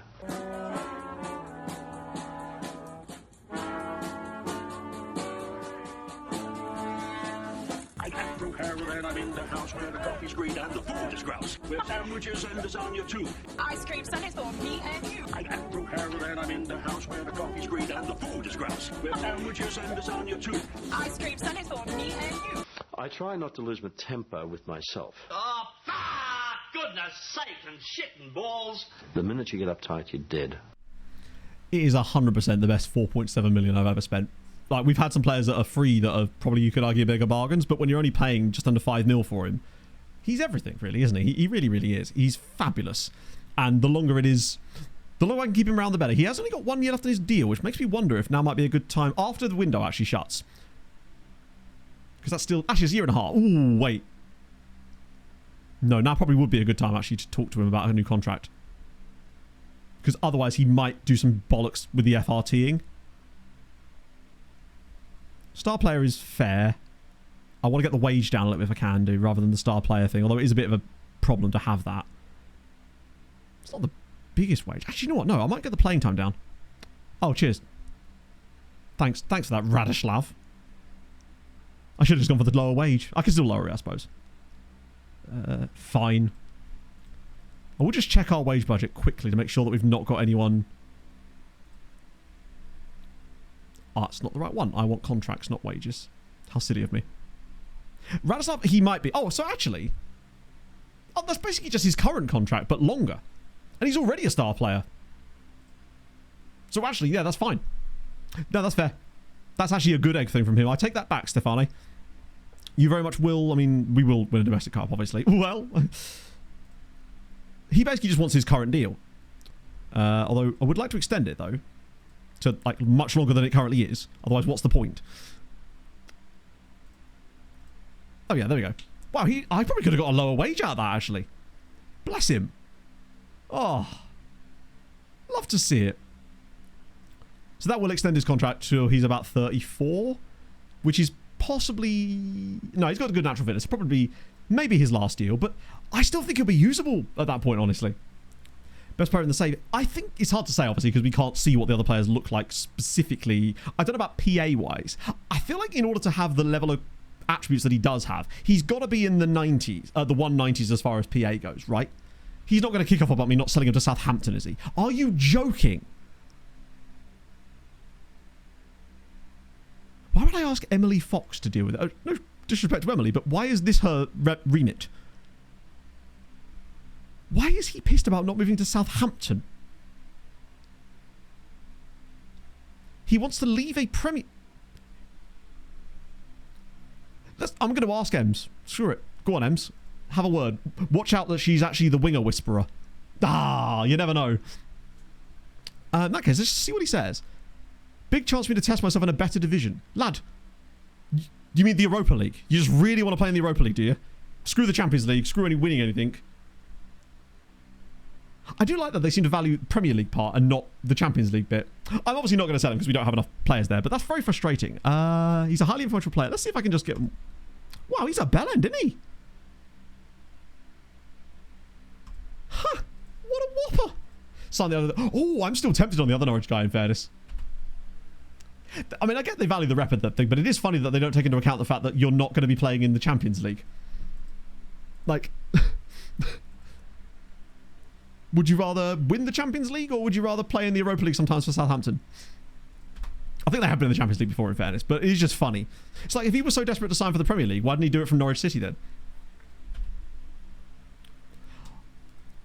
Realistic in real life, I don't think you'd leave a Champions League winner, though, right?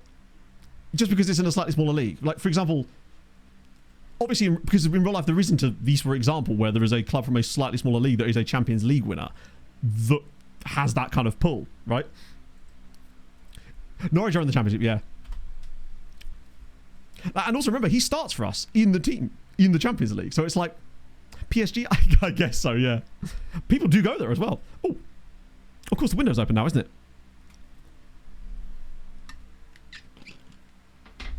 What's my UA? I guess. In 2004, but not in 2004.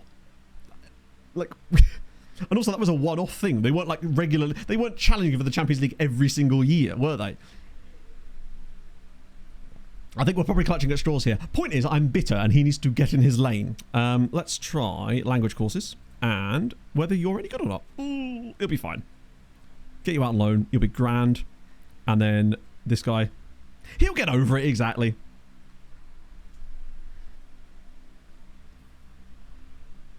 Ali Hamadi's going to rack up on loan. Wait, who's that? That reminds me, now that the window's open, I need to go back into... Do you went to Wolves after... Can you imagine? I mean, you do get some weird transfers sometimes, but that one just... It's not like he's even going to... Also, remember, this was a Chelsea side that were challenging for the Premier League title. It wasn't Southampton. At Ipswich. Oh, it's an IRL move. Oh, that's sick. Shout out to Rakov doing moves. Give it a Northland there as well. Now that we'll open the window, let me just check and see if there are any potential loan outs available for us. Oh, hello. Oh. Oh. It's Southampton, lol. See if I can fob them off with the robot or something. Zions, can't do Zions. Palo Alexandre? Yes, I can. I'll take a bit of that. You want a striker? I don't even know who that is, but yes, you can go as well. Extra loans for January, not a problem. Oh, is that all? Oh no, you as well. Did I just offer them a striker? We're doing it for Santelli. Ipswich should make some good signings. I particularly like the ones they made from Fulham. Pogon decided not to move. Oh, that would have been a cool one. Probably not this year. There's only 2 teams names higher in the alphabet than N. Oh dear. We need to get some high alphabet names. Wolves need to get back up. So do Xylophone FC. My guys. Right. Is there any Spanish Scourge player? That's the wrong one. That you're literally on the wrong menu, Matt. Transfer him in. It's only been a couple of days, so there's probably nothing crazy in here yet, but... Oh, that's more like it. I mean, obviously, it's worse because we've not got them in there, but we can be guaranteeing more that the players in here are actually worth looking at. Was that guy's called Pius Kroll? He's an amateur player! I think we all agree that we're signing Pius Kroll, right? Just an Austrian amateur knocking about in the... Yes, please. Wow, he wants quite a lot of money. That's how we keep the loan farm alive with the likes of Pius Kroll and the boys. Came out last year. Yeah, I think football won on that one in the end. Utrecht dude. Quite cheap guy at AGF as well. Mads Frauland. Can't finish to save his life, but can he start? Not for them apparently either. Oh dear. An incredible region. I need to see it. Also, I heard about your San Marinese Brazilian as well, which I'm intrigued by. Hello, random freebie. Samuel Keita, a free Ivorian as well. Yes, please. Sure. Don't mind if I do. Oh yeah, of course that was a transfer bid, not an approach to sign. Don't know why I did that. Celtic dude, he's worth not that much money either. Curtis Lasley. Right, Curty boy, what are we saying? He's probably bad, but he's also free. Actually, I say free, I mean, He's as good as free. 15 grand. I could just wait till the end of the season, but 15 grand for him. Bung him in the loan farm as well. Don't mind a bit of that as well. This is what I like to see. It's nice to be able to look through this and not just be constantly inundated with the Spanish Scourge guys. So Maicon Fernando, I'll scout him further because he's a wingback. I like those. I think that's where it drops off a tiny bit, but that's okay. That's like 2 days, to be fair. And that's not even for most players. Remember that I only had half of it even set up, so we'll take that. Oh. Most calls us Spurs. Alphabetically makes us not last. What would you prefer? Because wasn't there that campaign that someone... It was either Spurs or like someone related to Spurs tried to get people to call them something different. Was it Tottenham? Or... I actually forget the exact phraseology that they wanted to... The brand outreach or whatever. Last season as well. Oh, is this the guy? One sec. Look at me actually signing people in a January window. I'm a new man. I'm going to go absolutely mental on signings in the summer, in fairness. What are you doing, Matt? Just give him the contract he wants. That'll be fine. There we go. I'd love to see it. Tottenham Hotspur or Spurs? Oh, not Tottenham. That's a strange one, because ultimately it's just shortened, isn't it? Like, Spurs is like a suffix. Marcos Vinicius. So this is the Brazilian Sammarinese, and I assume those are Brazil caps. That's extraordinary. 109. So, how did he... Words are struggling here. How is he existing? Like, was there a potential Lothario working his way around South America and just happened to stop by in Brazil one day? Playing in the current team. Ronaldo...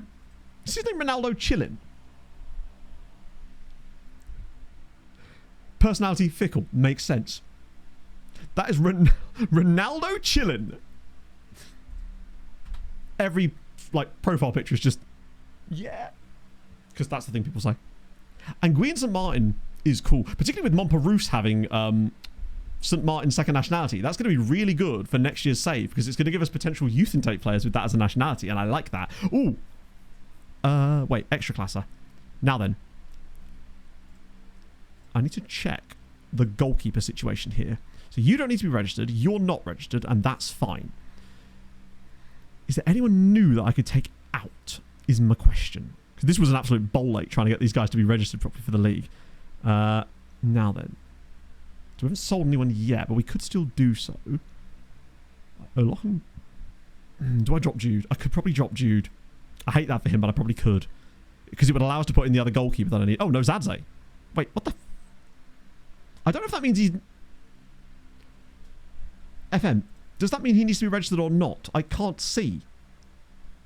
I think he... I'm guessing it's actually displaying an under 21 there, but it's hiding him behind his own... He was in the squad before, so I assume he was just fine, and he's also 19, so he wouldn't have suddenly lost his ability to play, I can't imagine, right? Banjwa, Luciano Lopez, Ursine's in there. Right, with that in mind, there was one goalie, if I remember, I couldn't get in the team before, and he therefore was missing out on a chance on Glove Island. I've done that several times now, there we go. So which one was it? It wasn't Beloya. It was Bacino. Federico Bacino. He was the one missing keeper. Out of interest, when any of these guys no longer have to be registered. I want to see if I can get away with any goalkeepery. You know, it looks like it's the same story, sadly. Oh, dear. Hello, Fallen Dan. We're doing very well, actually. We've just actually signed a couple of players, weirdly. And also clumped Roma with half of our team missing, too. Yara's developing... Who is Yara? Signed for 1860 Munich. Has he actually? That's cool. Does he get like a drum solo every time he comes on the pitch? It's the best I can do. It's the closest Phil Collins reference I have. Possibly Hadrian. I'd love to see the really. Oh, no, I'm going to ignore him obviously because I would go in there out of spite, but you just know they're going to be bellends about it. It has a lime on it. Oh, it does. A lime and a man. I love the kits as well. I know you've obviously made them, but still, that's a nice badge. That's one set of data I would love to have access to is the player time breakdown by club through the entire game itself. To know which club has been managed the least but has still actually been managed. I think that would be sick. Those are really good looking kits. It reminds me a little bit. Actually, no, maybe not. My head was immediately picturing Seattle Sounders, but they're actually nothing like that, so I don't know why that conjured that in my brain. Any new dicks? That's a good question. Let us find out. Let me just quickly... See what I'll do. I'll get us to the match day. That way I can safely waffle knowing that we're on the right day. Thank you, Harvey. Imagine if I suddenly looked real, just changed my entire appearance in the last 20 minutes. But, hey, I'm an ever-evolving man. I could have done some push-ups in between, right? Right during the Harrod Bishop Ultras. Pump out the chest and whatnot. Not that I have a chest to pump out. Right. Oh, their game's early. For some reason. So we're going to find out Vichista's fate before we even get to our game day. What do you reckon? Like, honestly, predictions for this. Because the situation is thus. Vichista are unlikely to get top 24 if they don't get something against Monaco here. A point might be enough. Particularly as it would come against... Actually, wait. It drops off quite hard, actually, there. The only teams that could overtake them are Nice, Freiburg, and Roma.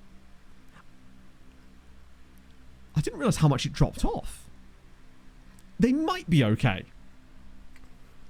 I'm not convinced. I still think they end up losing this 2-0, and it's going to be like, just, ugh, you guys beat City. What are you playing at? Right, go on. Do your worst. Or your best, ideally. I reckon a 1-1 draw. Oh! Oh, chat. Poland are cooking this year. Let's go. Wisła Kraków 4, Morocco, otherwise known as Monaco, 2. And that... Oh, daft little principality. Silly prince, fuck off. Love to see it. They just set the stall out early doors and threw away a 2-goal lead and then get it back again. Majors, welcome in, friend. Hope you're well today. That's huge. Because that's guaranteed them, essentially guaranteed them, next round. And Brookbet are on 10 points. Realistically, they're not going to get overtaken either. In fact, they basically can't because their goal difference is too good. So we're going to have... Very far into the future. Yes, this is season 16. Midway through season 16 of the save. That's awesome. That's so sick. They're just really nice kits. I'm trying to think which one I like the most, but I like them both. Yeah, Germany having some teams on the bubble is great news. Because if we were to lose like a Freiburg... If we lost Freiburg, Bayern and Leipzig at the same time, we could catch Germany this season. 100%. That's so big. -3 goal difference. I mean, Brookbet are +2. Bear in mind, Wisła Kraków cannot be caught. Well, I mean, they could be caught, but they'd all have to win. And just realistically, if you go out with 11 points, you are the unluckiest team in the history of this league. I've never seen a team not qualify with 11 points. Yes, Radek Kralova won the Czech League out of nowhere last year, having never been in the top 3 any seasons in the save, and now are in the Champions League. It's not going great for them, but they were there. They also took a point, I think, against Vichista earlier in the save. So they could have had more points. I think with that in mind, there's now a really strong chance that for the first time in this save, every single team makes the knockouts at the same time. This is happening here. I think this might be the year that things start to turn in our favour. Because we're not even playing... I mean, we're dicking about with our silly, very upstanding competition of Glove Island. Meanwhile, still absolutely chefing in the background. And the other Polish sides have actually taken it upon themselves to do really well for once. It's exactly what we needed. That's that left-back guy. How old is he now? 17. Part of me does just want to sign him anyway. Actually, if they're not prepared to sell mid-season, they probably won't. I might sign him in the summer if he's cheap, but I'm not sure he's developed all that much from when we first saw him, sadly. Stefan Kadric is one of our former players. Viorel Roman is still out of a job. Who's he wanted by? Ali Hazard. Well, then go, buddy. Go. Get your ass over there. Anyone old? No, that's fine. They're all extensive except for this one dude down at the bottom that the game has decided I don't need to see anymore. It's like, no, you shall not see this, just gentlemen. You are another one of these guys at Boca. Okay. Probably for Santa Baby. Maybe keep an eye on him. That way we keep getting scout reports on him at least. Wrong one. Okay. In Sweden or something. Oh, okay, fair enough. Sorry, I saw that you asked for save suggestions. I mean, the save suggestion I always give people is just Fulham. Because it's Fulham. PT Traviarel. I mean, I don't know if he'd actually agree to it. Bro probably hates me. I'm probably the reason that his career has stagnated the way that it has. These guys are already on the shortlist. You are very expensive. You are at FC Copenhagen. Magnus Hjertsted. Very good jumping. I signed a 6'5" striker on my other save yesterday. His name is Will Harley, and he's very good. And he looks extremely large in the match engine, and I didn't realise, upon signing him, of his height until I put him into the game and was like, I see, you're going to be very useful in the league. Yeah. We'll trial him. Why not, eh? Hello, Paul. See the new wall chart you have on the picture. It's my brand new wall chart, as you can see. That's definitely brand new and not the same one as before. I promise you. It's totally different. What the hell? Oh, opportunities. There we go. This will be way easier to use once the window is shut for the other sides. Oh, I didn't look at the dicks. 6'7" winger. Oh, that's dope. Also, my guy isn't even slow. He's got like 13 pace, which at the... I was about to say the tier then. The tier what I am at is lethal. I'm very excited about him.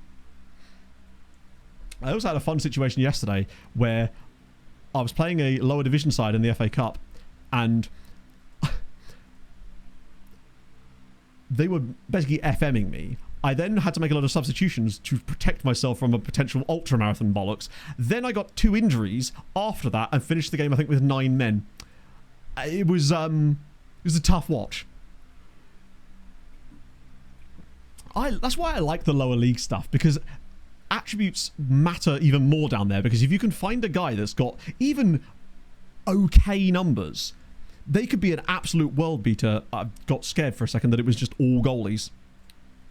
We haven't actually spin the wheel yet today. There's been no need for it yet. Is there anyone new that's back from injury, perhaps? Mana, not really, no. So it's basically the same exact lineup again, isn't it, really? I do enjoy Scandinavian clubs. Might I recommend Tromsø as an option these days? See Ronaldo should have signed for the name. Yeah, I must admit, I've been prioritising largely, does this guy have a double-barreled name? If so, get them in. I've got loads of double barrels. I had a guy whose name was Luca Watson Kulita on loan, and another guy called Jordan Edge Lucas. It's just good. I think I had a few more as well, actually, now I think about it. If there's 2 names, that's 2 people, right? That's how it works. Yeah, I don't think anyone's actually fit to come back in yet. I might start Diabate, though, in this other role to see what he's like playing in the more central position, with Nozadze dropping a little deeper now. Because I do want to give him his chance for that. Metatech mode. Yeah, I guess I've kind of been... I thought initially that was my plan to start with. It was, I could just meta my way here, but I was like, that doesn't seem fun. I want to sort of have a tactic that kind of does non-league things. So it's 4-4-2 with long ball and highly direct play with a cautious mentality. And I can't believe I've actually been getting a cautious mentality to work. I've never had success with cautious before, and I really like playing low possession counter-attacking football. It's actually really cool. That's forced me to do that. And now I still have some of my own little Matt Flair things where my striker and my left attacking midfielder make runs inside each other like this to confuse defenders, because I can do that and it's fun. Most as you don't get sacked meta. Yeah, I kind of have one. I've got a Hail Mary for that thing just in case, which is that I'll switch to this if I'm losing a game because I really don't want to have to run 13 kilometers. I ain't about to get myself injured. Oh. Well, more so, anyway. Right. I guess, I mean, Wisła Krakow's game does matter. Not Wisła, sorry, Brookbet. They're home to Marseille. Of course it's Marseille. It's Marta's lads, who are having a great season, annoyingly. Can I scroll that? I can. So I can hold the position on this and see how they get on, because this is crucial. Guaranteed. Meta is just people basically overpowered. So I imagine that the tactic will involve lots of advanced wing backs, channel X, Y, and Z, high dribbling, invite crosses type, which are some of the things we do kind of do. What I've also noticed, none of you have noticed this, anyone of you that are playing much lower league saves, and I don't just mean like down the pyramid, but just with crap players, I feel like direct free kicks going way more. I have noticed so many direct free kick goals in my other save that I just never see go in this one. Also, why was there a guy standing in front of the free kick taker as it was taken?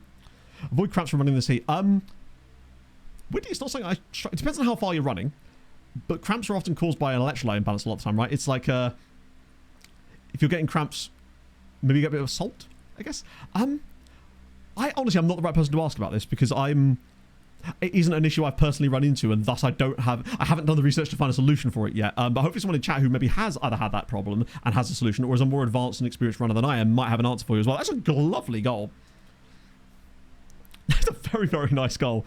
Look at the build-up here from Diabate and Nozadze. Then Montparnasse, just a lovely pick out from everybody. Whips it all the way across from Nathan Allen. See, that wouldn't have happened if you were playing for Southampton, would it, buddy? Oh, literally reading out Hadrian's message. Stopped updating. You say that they stopped updating F26. They did indeed, yes. it was a press release. They did put out that is a thing that has happened. But that's fine. I expected that at some point because they at some point are going to need to go to the new game, right? I forgot Santelli's up front for us in this game as well. I'm impressed. Go on, Diabate. It's good save. A lovely goal indeed. Oh, I actually found a player called Josh Allen in my other save yesterday. I trialed him because I was like, please tell me he's good. He wasn't. I got excited. Yeah, I suppose stretch warm up as well. Yeah, it's tough. Catch 5k again. It's always going to be... It gets easier. Like, Pog's getting back into running again, or she's going to be, because she wants to take her fitness a bit more seriously. So she's probably going to do something like catch 5k and then skip stuff if she doesn't feel completely... Like, if she's moving too fast or too slow.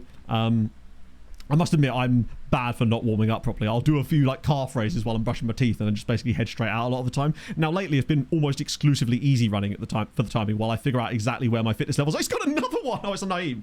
Why was he there? Who cares? It's 2-0. And today, though, I did do my first tempo session of this series. Duke Nukem with a 72. That tank top really makes me want Pringles, registered trademark, for some reason.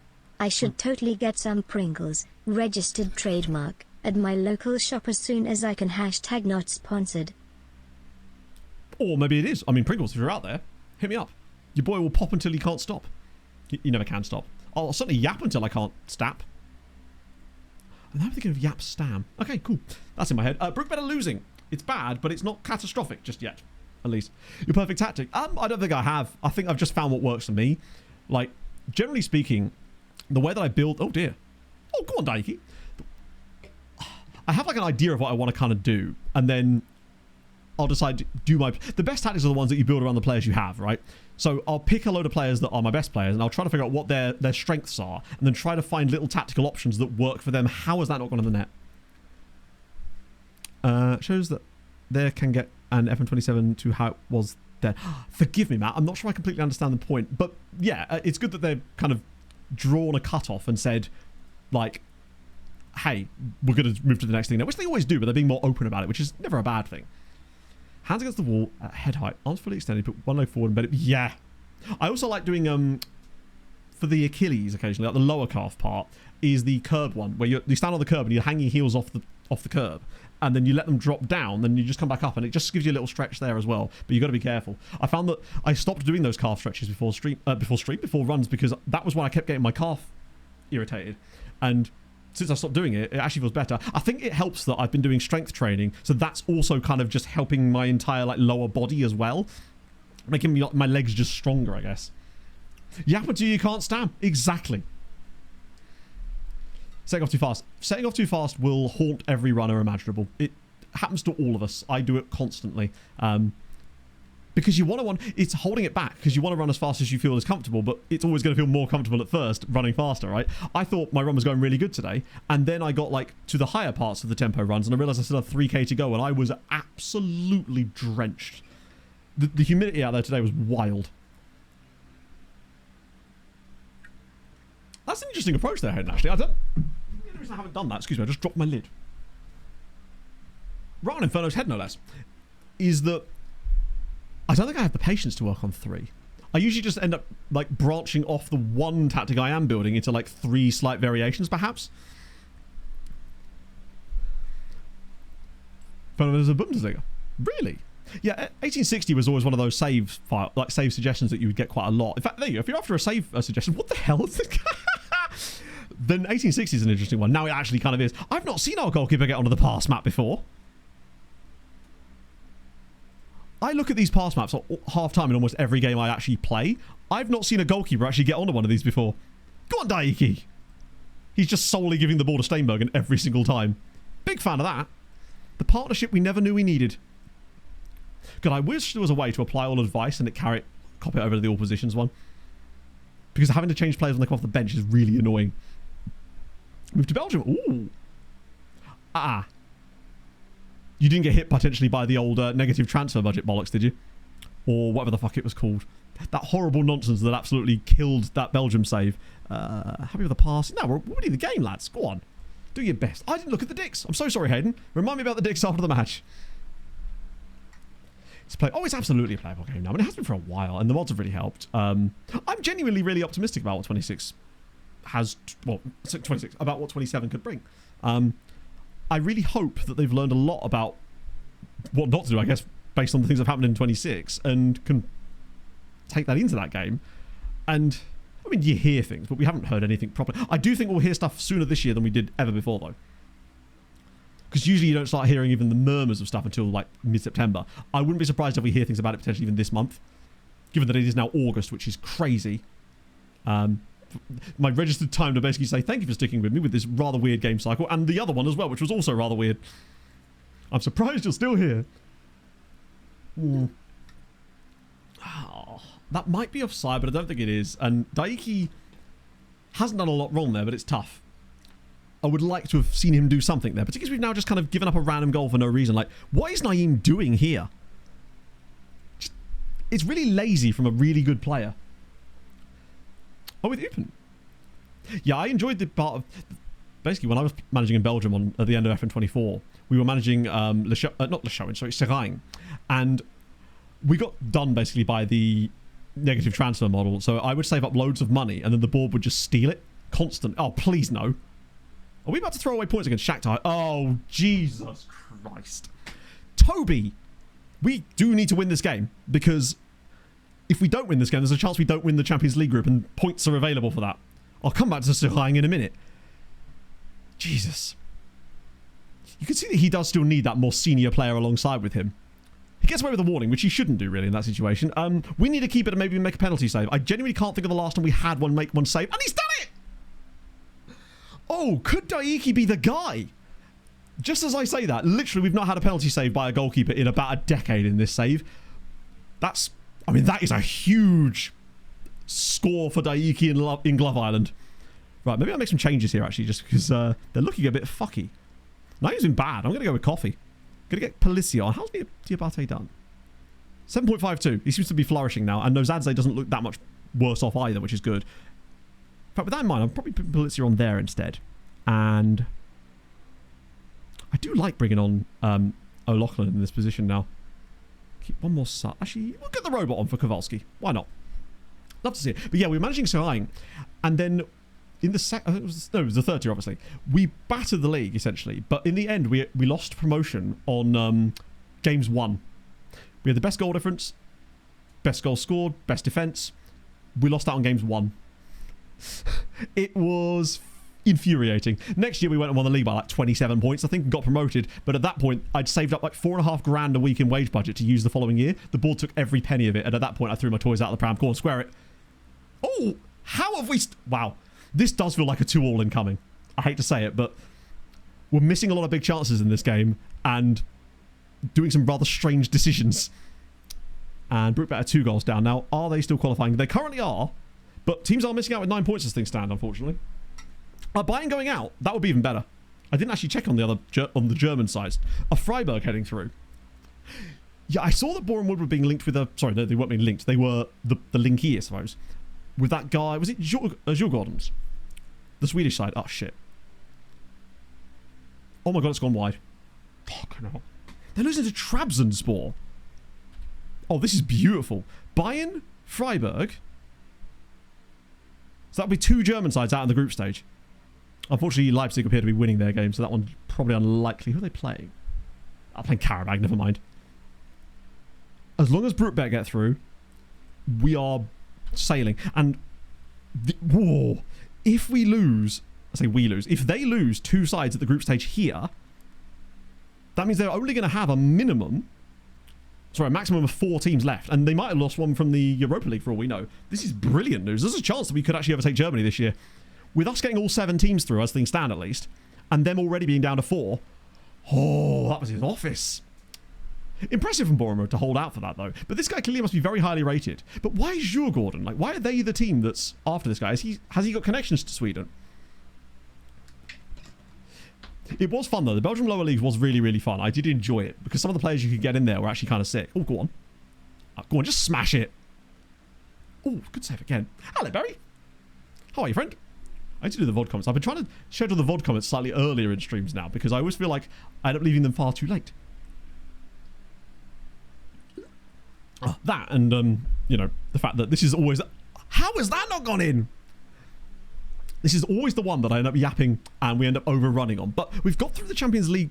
Well, we're about to get through the Champions League games. And then it's just basically heads down, somewhere in the city, all the way through to those, well, what in theory will be the the round of 16 games. We're still only 1 goal up here, which worries me because I think if we were to concede, we would lose top spot. What is that? Okay. Wait a minute. Oh, if this turns into a goal.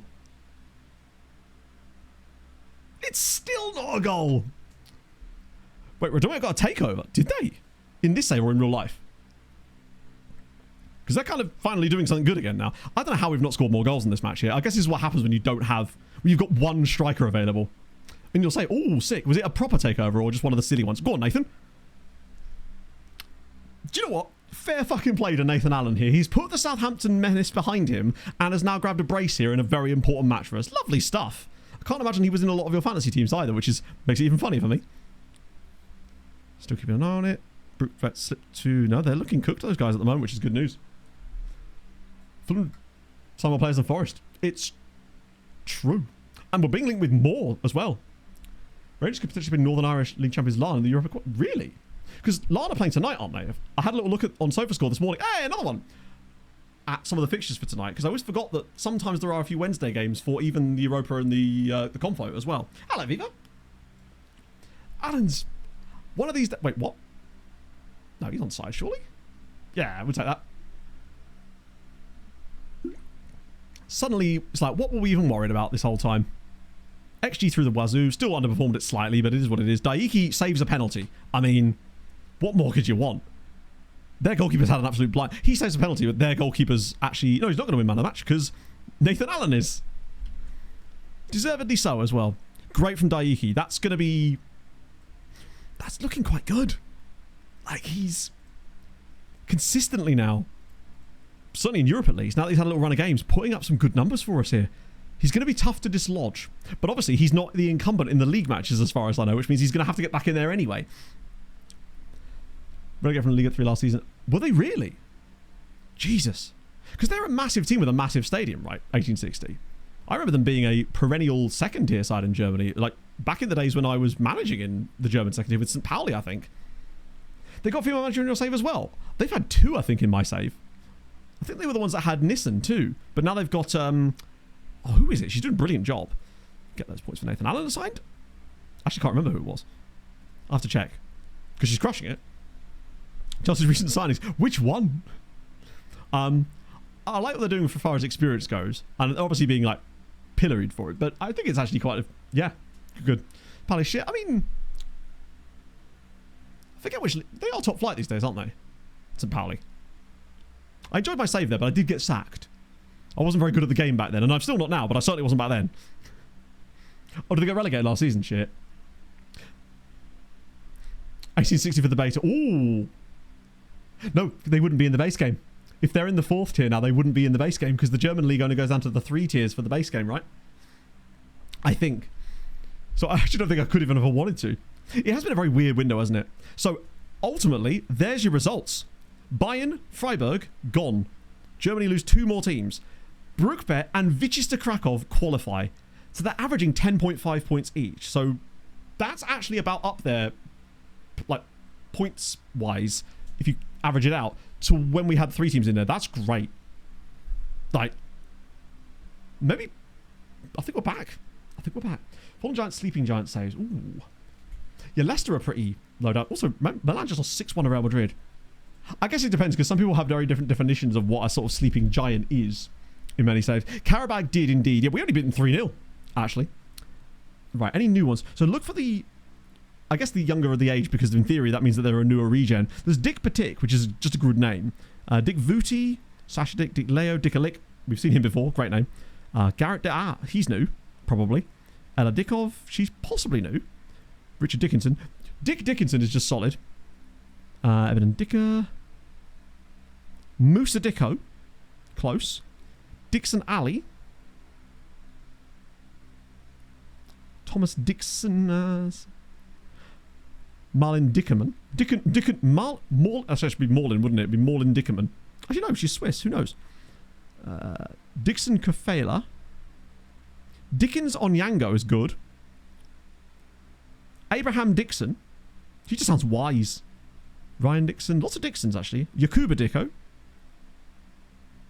Dale Dicker. Just straight up Dixon. Big fan of Ever Dicky. It's not quite what we were specifically looking for there, but I do think Ever Dicky is a good one. How you feeling, Ever Dicky? And he's a Mexican amateur, which means there's a chance he... Oh, he's analysed, not amateur. Oh, no, he is.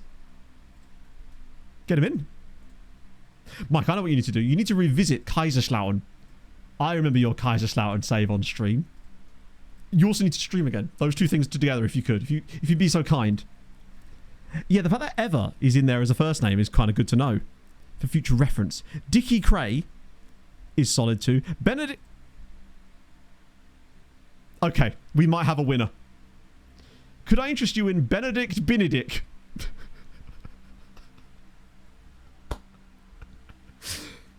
Yes, that's good work there. Benedict Benedict. He's double dick. This is what I'm looking for. I don't want to see a guy who's called like Tom Dick. We want Benedict Benedict. These are the guys that we do this for. I'll get a scout on Benny. My guy. Oh, hundreds, Mr. Enforcer. And I'll be doing all of them. I won't. Just not my vibe. I will just check cock as well while we're here. Because you just never know. They usually go hand in hand, right? You might spot some that I don't as well. It's just I'm focusing on the ones that are younger just because that means they're newer regens in theory to the save. And in theory, that means they're going to be ones we haven't seen before. But obviously, some of them may be new to you, at least. So, Cooper Pocock is a... That's a... Ooh. I'm glad he exists, you know? We've got... there's a couple of ones here. Cody Wilcock. Rufus Highcock. Good. Oh, Oxford City. Kimberly Leacock. Freddie Peacock. Mackenzie Pocock. Wow, that's a great name. Just an exceptional piece of name. Well, that's it. That wasn't a lot of those, though. Rovice Essen. Are they historically really big? I know some teams that I'm just not super familiar with. I mean, I know the name, obviously. These are all song requests. Oh, no. Anne Catherine Berger. I recognise that name. Anne Catherine Berger. Unfortunately, it looks like she's not in my save. Or if she... Well, she's probably likely retired. I will just remove the hyphen. Oh, okay. Cheers, FM. That's what I wanted. Yep. Just in case that brings her back. It does not, in fact, bring her back, unfortunately. Kaiser. I mean, we can find Kaiser Chiefs. Potentially. Just a dude called Kaiser. I mean, I suppose there's a surname, isn't it? There's a guy just called Azul, which is amazing. We've got Luca Kaiser, Bernd Kaiser, Olivier Kaiser, Jan Kaiser. Quite a lot. Well, there's just Kaisers for days. Dieter Kaiser, Conrad Leimer. Oh, not as many as I thought. Yeah, Ever Dicky and Benedict Benedict. I'm glad we know about them, you know? They're not quite on the levels of Rick Rolls and Taliban, but it's good to know they exist. Yeah, Laka, I think that's a Harold Sweetbutt. We're pretty much locked in of HB Kyrgyz for 27. For 28, I might just like a little bit different, not sure what yet. I'd like to do Outcast of Icons again, frankly, because I had such a good time with that save. It was just so fun. Maybe. Yeah, loads of Sweetbirds, and obviously there'll be loads of Sweetbirds in here as well, I suspect. There you go. 1, 2, 3. There's even different nationalities Sweetbirds. You have no Sweetbirds in your save. God, I pity you. Living a Sweetbird-less existence. Absolutely embarrassing. Who would do that? I can't do Ever Ready, but I can do Steve Brady, who plays for Shortwood. I realise it's great and all, but this badge is certainly one of the badges that have existed. It's giving national trust. And I'm not sure how much I nationally trust it. Also between ban and OTI. It's not as simple as that, though, because with an OTI save, you need a database for it, and it would not be available upon release because it's better when you get access to all the leagues, and if you're only doing it vanilla leagues, it does sort of lose a bit of its vibe, I guess. So it's more of a...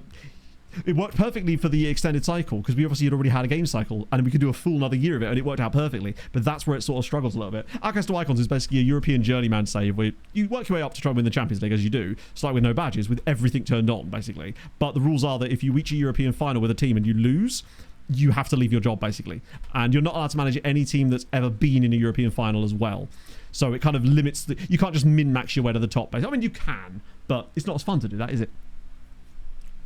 It was very fun. I think the other thing with OTI that made it quite fun too was that obviously because of we were watching a lot of all the games because, you know, there wasn't like we weren't ever dominating a league in the way that we are in Poland at times, although admittedly sometimes it doesn't feel like we're dominating in Poland. These guys are not very good, are they, unfortunately? How do you... I don't know. There's definitely lots of databases out there, but even the ones that are out there that are really good, they don't come around at the very beginning of the game cycle. It takes people a little while, understandably so, to make them all. And there's a Poland offer in there. Go on, GKS. Get in there, laddies. Love to see it. Right, we'll wait until after the window closes for... Oh, shit, I should have rested the team. Might be able to do it now, actually. I forgot that we had a game right here. Which I'm pretty certain we're going to need a new goalie for. Which means the wheel will finally be called into action for the first time today. Let me just check our last league game. Which was there. Oh, yeah, 100%. Oh, it was Florida Man in charge. Wouldn't work, really? That's surprising, actually. I wonder if he's just not... I suppose the database under the same is kind of the same thing anyway. Outside of Europe, too. Well, I mean, you could. I mean, you can do anything you like, ultimately, right? Oh, new contract. For Montperouse. But I only do it in Europe just because, for content-wise, you can't really do stuff outside of Europe most of the time. Like, I tried it once and it just wasn't there, unfortunately, as far as an audience standpoint. As much as I had a fucking great time with it. I think maybe now I'd be in a better position to do it, but I still think it would cause quite the drop-off. Honestly, the standout, sadly, has, in a way, been the best goalkeeper, who actually has sort of shown himself to be quite good. The difference is now, though, he's not the current incumbent for the league games, which means that all of the experience he's getting is Champions League at the moment, until obviously he has a bad performance, which he's yet... Well, he hasn't... I don't think he's put in a bad one in the Champions League. He's been genuinely very, very good. So he's very likely to get the job as things stand. But with all the league games to go, you never know. Someone else might come out of nowhere. Leave them loan list. Oh, yeah. I would never take them off the loan list, because that just means they're not any interest in the player for loan now. But there could be later. Sometimes I'll toggle the loan list. That can sometimes help as well, but it will often entice loans that you maybe don't want. And then you have to go through and delete them all. So there is that. I haven't done that much in this save now because we're at a stage at this point where pretty much every loanee that we're trying to get out now is of some like repute. They're not just random amateur guys like we've had before. We rarely even sign it. We do sign those guys occasionally, but it's mostly just meme signings. Also, by the way, we're only 1 point clear at the top of the league as things stand. It's been a weird-ass year. But I suppose you could easily do an OTI in another country. You just have to build the database, the like spreadsheet to keep track of everything. Because obviously we have a companion spreadsheet that keeps track of which teams have been in finals and which ones haven't, so that we know which ones we can and can't manage, basically. Because I think part of the fun of OTI is that throughout the save, new teams are being ticked off the list through no fault of your own, essentially, because they have now got to European finals in that save.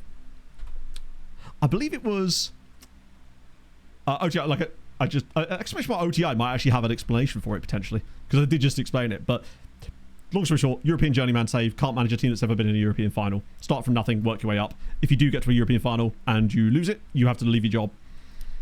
And in all the years I've been doing it, because I've done 4 of them across Twitch and YouTube, and I've never actually had the situation where I'd had to leave my job because of losing a European final until the most recent one we did. And that one sucked. That really, really sucked hard. Because I think we could have won the Champions League with that team. I think I sometimes clear out the commands if we're not using them specifically, but that's basically the gist of it. Oh, good one at Legia. Hell yeah. Oh, Dickie's coming in. Shout out to Ever Dickie. Got some flapjack comes in. This is also true. Sometimes that happens to you, Inferno, I'm assuming, right? Tenerife did very well after I left, but I feel like I laid the groundwork for it, no? I did the hard yards for them or something. I am clutching at straws a little wee bit at this point. Except, I mean, what wouldn't you be? Okay, so Daiki is not our incumbent here. We're switching teams. Yeah, we'd have been switching a lot, in fact, because we've already, lost 2 Champions League finals in this save so far. We won the Europa League. Oh, that sucks. I must admit, though, it does provide really fun storylines, like, for example, our spite, where we literally took an entire year of not managing solely out of spite to take over a team who was a rival of another team who had not appointed us. The only reason we were in charge of Tenerife was because Las Palmas, we thought we were the guy to take over. They had some great players too. They went with someone else, so I deliberately waited till the manager of their biggest rival got sacked and applied for that job, and that's how we became Tenerife manager. And made them much better than Las Palmas, but they did have that crazy good Moroccan winger, if I remember correctly. Right. Is anyone else fit again yet? Like in terms of actual squad players? Oh, Volkanov's allowed to play in these games, isn't he? That helps slightly. Is anyone injured? No. Right. Who's back that can actually come into the team a little bit more? We'll get Volkanov back in the bench. Well, that's literally just him, isn't it? Right. Is the rest of this pretty much where I want to be? Johnny Boy, actually still not fully fit yet. I want to persist with this little setup with these two because I do like what they're offering. And it might just have to be El Shankiti again because Gomez and... Sorry, no. Yeah, they're not available. Okay, goalkeeper time.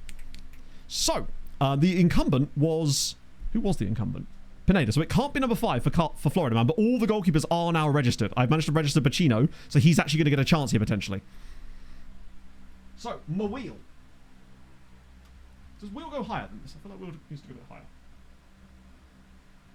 Oh, I've accidentally pulled Wheel out of socket. That's not gone well. Right. Un momento. Okay. Where should I put Wheel? I never know where to put Boy. Right, that's nice. That's a good enough angle for Wheel. You can see the top, which is the most important part. So, crucially, the only number it can't be is number 5. If it lands on red, then chat choose. If it lands on yellow, which is this one here, then it's Manuel Hansen. If it lands on green, I get to choose. Let's go. I tightened my wheel up as well, so it's still jittery, but it's not going to completely fall off like it was very likely to do last stream. Can't even see. I'm actually going to have to read it off the screen because I can't see around it properly. Also, the number you're looking for Kim is number 11, which is dangerously coming up here. Oh, God. It's chat choice again. Yet again, it's chat. I'll get onto the other screen so you can actually see them. So basically, anyone you like that isn't Manuel Hansen or... It's Kim, isn't it? It was always going to be Kim, wasn't it? That was a silly question. In you come, Kimmy boy. Where are you? He's now fit again, isn't he? Kim? Kim? Wait, is Kim not... One second. I'm sure he's there, right? There he is, yeah, he is there. He was just so far down, he was behind actual players. An outfit player. No, they have to be part of the Glove Island batch, which is any goalkeeper down here that has a number by their name, basically, is part of it. Busquets, I don't believe he... Oh, no, I think he has. He's had 2 matches. The only one that's yet to have a go is Bacino, I think. Yeah, Bacino's the only one that hasn't had a chance, but in fairness, that's because I only just registered him. Yeah, he's got great stars because he's ass. That's definitely the main reason. He was signed solely because he was short and North Korean. Right, I thought that might be a bit of a problem. God damn it, man. Volkanov's in unironically this time, and Santelli is actually not in... Is he not in the league squad? Christ. I think I did just deregister him. Who's playing up front? It might have to be Manuel Hansen. Like, legitimately. Not even as like a joke. I think it is just Manuel Hansen up front. Good for him. Maybe we'll finally get his first goal for us. Out comes Bells. In comes he. Right, there we go. And get the other Bells back out. Oh, dear. Yeah, that's why. Because he's better than the gold stars. He's above that nonsense, you know? He cuts through the noise. Let me just put random keeper on the bench there. Ooh. Yeah, Alan is... Specifically in the last few matches, certainly has stepped things up a little bit. Sharpek was actually... Yeah, he's actually 4-star CA. It's just because of his rolls. He's got 18 pace now. I like that he's the one of our strikers that's injury prone, and yet he's the only one that doesn't seem to actually get injured out of all of them. New head of Turkish refs, is he? He's going to have loads of hair soon, isn't he? He'll first day in the job, and then all of a sudden he's just got a full head of hair. And sadly, no LK Gun... There's Ilhan Gundalu, but not quite the same guy. Yuri Tillmans. See. I have kind of jinxed it, and in fairness, my worst jinx of this entire save was when I noticed that neither of our strikers had had any injuries in 2 years, and said to chat, hey, Sharpek's going to get his game time at some point because one of the other two is going to get an injury. And since then, Al Shankiti has not managed to complete a full season, not even half a season in the last 2 seasons. He dislocated his shoulder again this season as well, which is all good fun. Right, quick little check-in on the VOD comments, of course. It's one of the other reasons I'd like to do them a bit sooner. Kazuki Suzuki is around, but he's also... I don't think he's registered because I needed space for the goalkeepers. Found a half Malta, half Tanzanian region might be the best players in the world. That is incredible, and I completely believe that because I have seen some cool Malta/African nationalities. A lot of Malta Nigerians I've noticed in saves as well. So that's kind of sick. I'd love to see a screenshot if you've got one. That sounds awesome. Just going back to the Cardiff Met Uni thing we were talking about last stream as well. I wonder if the reason they would sign for you like this is because they're a hard-coded amateur club, and because it's sort of they are amateur players by that stretch, they are more likely to join an amateur side than they are to join an, even though they could get more money there. But I guess it's one of the ways that the game balances it so that they can get players, but it does look really strange. Maybe that's what Shamrock Rovers were up to, who knows? And lastly, 150 million on a player is a lot. I've certainly never spent anything close to that. I think genuinely, Bartosz might be the highest I've ever spent on a single player. The Swiston path, possibly. Oh, Swiston. What a player he could have been. To be fair, with Swiston, we knew what we were getting into with Swiston. That is my guy. Right, I'm going to have a quick wee break. Back in a second. Enjoy your whiz quiz. Bartosz was in the 50 millions, I think. 59 million? I'll be back in 1 second, and we're going to bomb through to the youth intakes and those goddamn knockout games. Let's go. Particularly as we don't actually know what the final Europa League matches were. So when I do come back, remind me to check on those. Both of my bottles are empty. I need to drink water. Back in a second, friends.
Right then. So, I mean, 9 Octagon's absolutely cooked on that one, and finally somebody has beaten Andrew. Things that you love to see. In addition, I mean, he's still 8 points clear. But I'm glad somebody is finally coming for him. That is the main and most important thing. So allow me to return to you. Oh, dear. That 10. It's a lot. That was a lot, actually, in fairness. Like, I think that might be the most you guys have ever got to in one of these.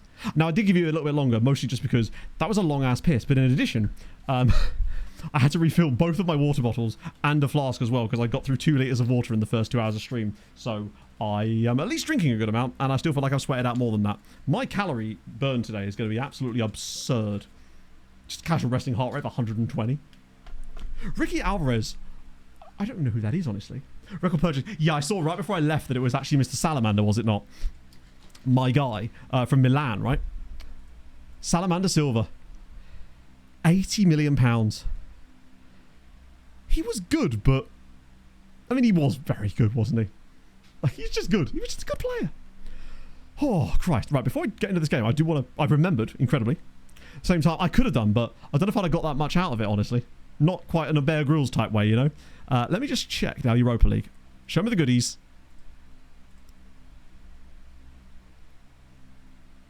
Ah, Lechia miss out on top 8. But Jagiellonia must have won another game, finally. That's a really good record. 18 points for Piaskowicza, 14 points for Lechia, and 12 for... Jesus, that's so many points for Poland. And do we know the next round games then? Anderlecht. And Stuttgart? That's harsh as hell. Lechia getting to play Stuttgart, that is so harsh. Although, an opportunity if they were to knock them out, though, because it would take even more points away from Germany, which are already struggling for points. Have they lost anyone new, actually, while we're down here? No, but the Dutch have. RZ have taken an early bath. I mean, if they do it, then fair play to them. They probably should do, based on what Stuttgart's results. They've beaten Saint Etienne, which is a tough one. Drawn with Arsenal and Jagiellonia, so Polish sides have taken results there. And then lost to Hammarby and Sivasspor. They feel gettable, but you know what these games are like in the knockouts, right? What about the Conference League? Have we got... Oh, no, it doesn't matter. We don't know that round yet, because, of course, they're not even... They won the whole damn thing. The question is, though, chat. They beat Djurgården 4-0, by the way. Actually, what were the games? Oh, Lechia had Arsenal on the final day, and to their credit, they were going to struggle there anyway. Jagiellonia beat Istra, so they had a relatively easier game, which they kind of just about snapped through. The question is, though... The question is... How many points does Poland now have in the coefficient? We had 10.6 before these match days. And of course, on the final match day, we managed to win. As did... No, Brookbet lost, didn't they? But Vichester won as well. Piast won. Jagiellonia won. I think we're going to be close to 15. I actually do. Although maybe... Maybe not. I don't know. Let's see. 17 points. We have 17 points in February. Somehow England are obviously still just Englanding us here, but it's the fact that we've got as many as 17 with all 7 teams through to the knockouts too. So many more points available. Germany are down to 4 teams in Europe as well. France have lost 2 as well. This is... You're right. It's actually more than that. I think the year we're losing is a 16-point season. Germany having a bad year too. What does that do for us in total? How close are we to Germany now? Whoa, under 3 points. I mean, there's a chance here. There is a chance. Who are third and fourth? Third and fourth are... Well, we're third technically on the year, and then Italy are fourth. But overall, that would be Germany and currently us, technically. Yeah, it's very nice, isn't it, seeing it be 17 on the dot. Yeah, look, we gained 4 points on Germany straight off the bat. In fact, no, 4.5 points. So we're actually going back into the top 3 very soon. And also, look at the gap now between Spain and England. Spain are catching them. England are very overpowered as well, but Spain have, at least with the Scourge, somewhat managed to close the gap a few times. I do think, though, us getting back into the top 3 this time is going to be way more sustainable than it was before, because obviously that was mostly down to Spanish Scourge stuff. This, however, is a different kettle of fish entirely, which is much, much more like it. Sick. Right, off we go. So we've obviously got our round of 16 matches, which obviously could be against anybody. Could even be against the Polish side, since there's there. No, so basically top 4, you're guaranteed... Top 4 is always going to be guaranteed the same thing. Top 5, so where we currently are, my God, Karma's not covered himself in glory there, has he? Sharpek did his very best, bless him. That is an oofy. Yeah, Germany lost 2 in the Champions League and had 1 team that didn't even get into the Conference League. That's not a good look there, buddy. But it's okay. It just means he's not selectable next game. Thank Christ. There's no glory in the Cumsock, unfortunately. Today was just not his day. That said, we do need to actually be scoring a good amount of goals in games, and I suppose we did in this one, didn't we? Live Fantasy. I think I did. The Shakhtar one. Maybe I didn't actually even put it in.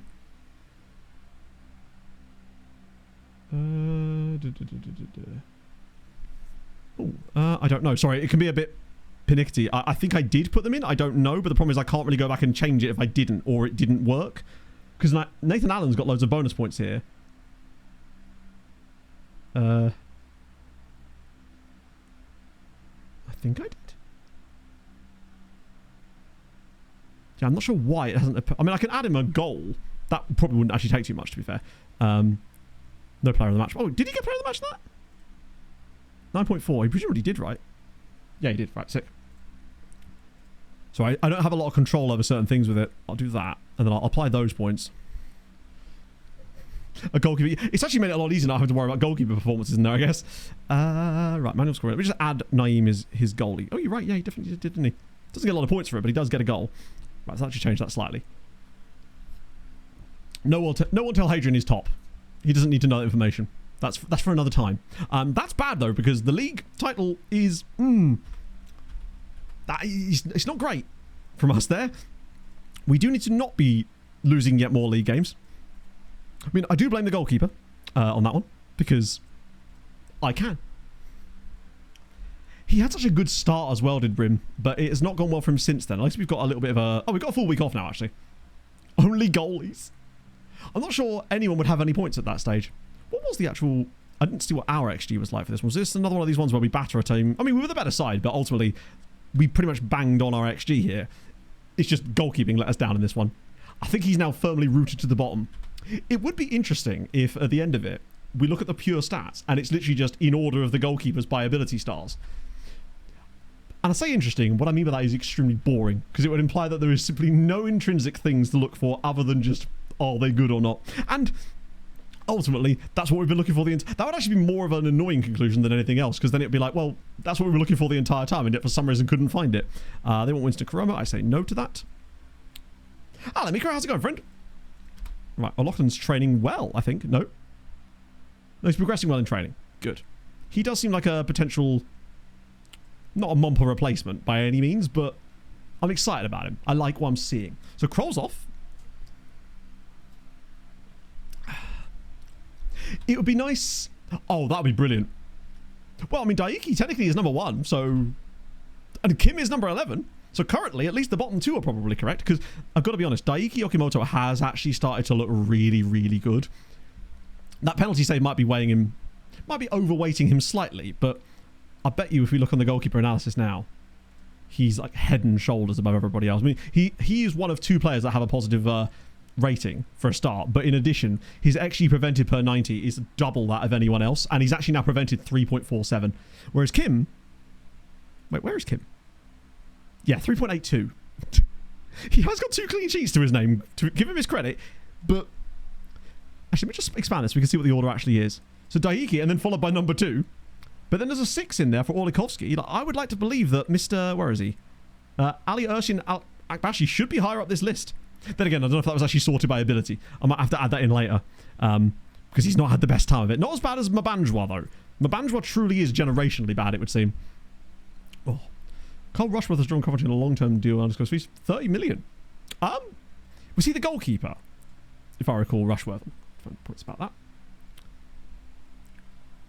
Oh, actually, what's going on with Newcastle and Nick Pope? Because I saw that Newcastle had signed Horlicek, which is a great name, by the way.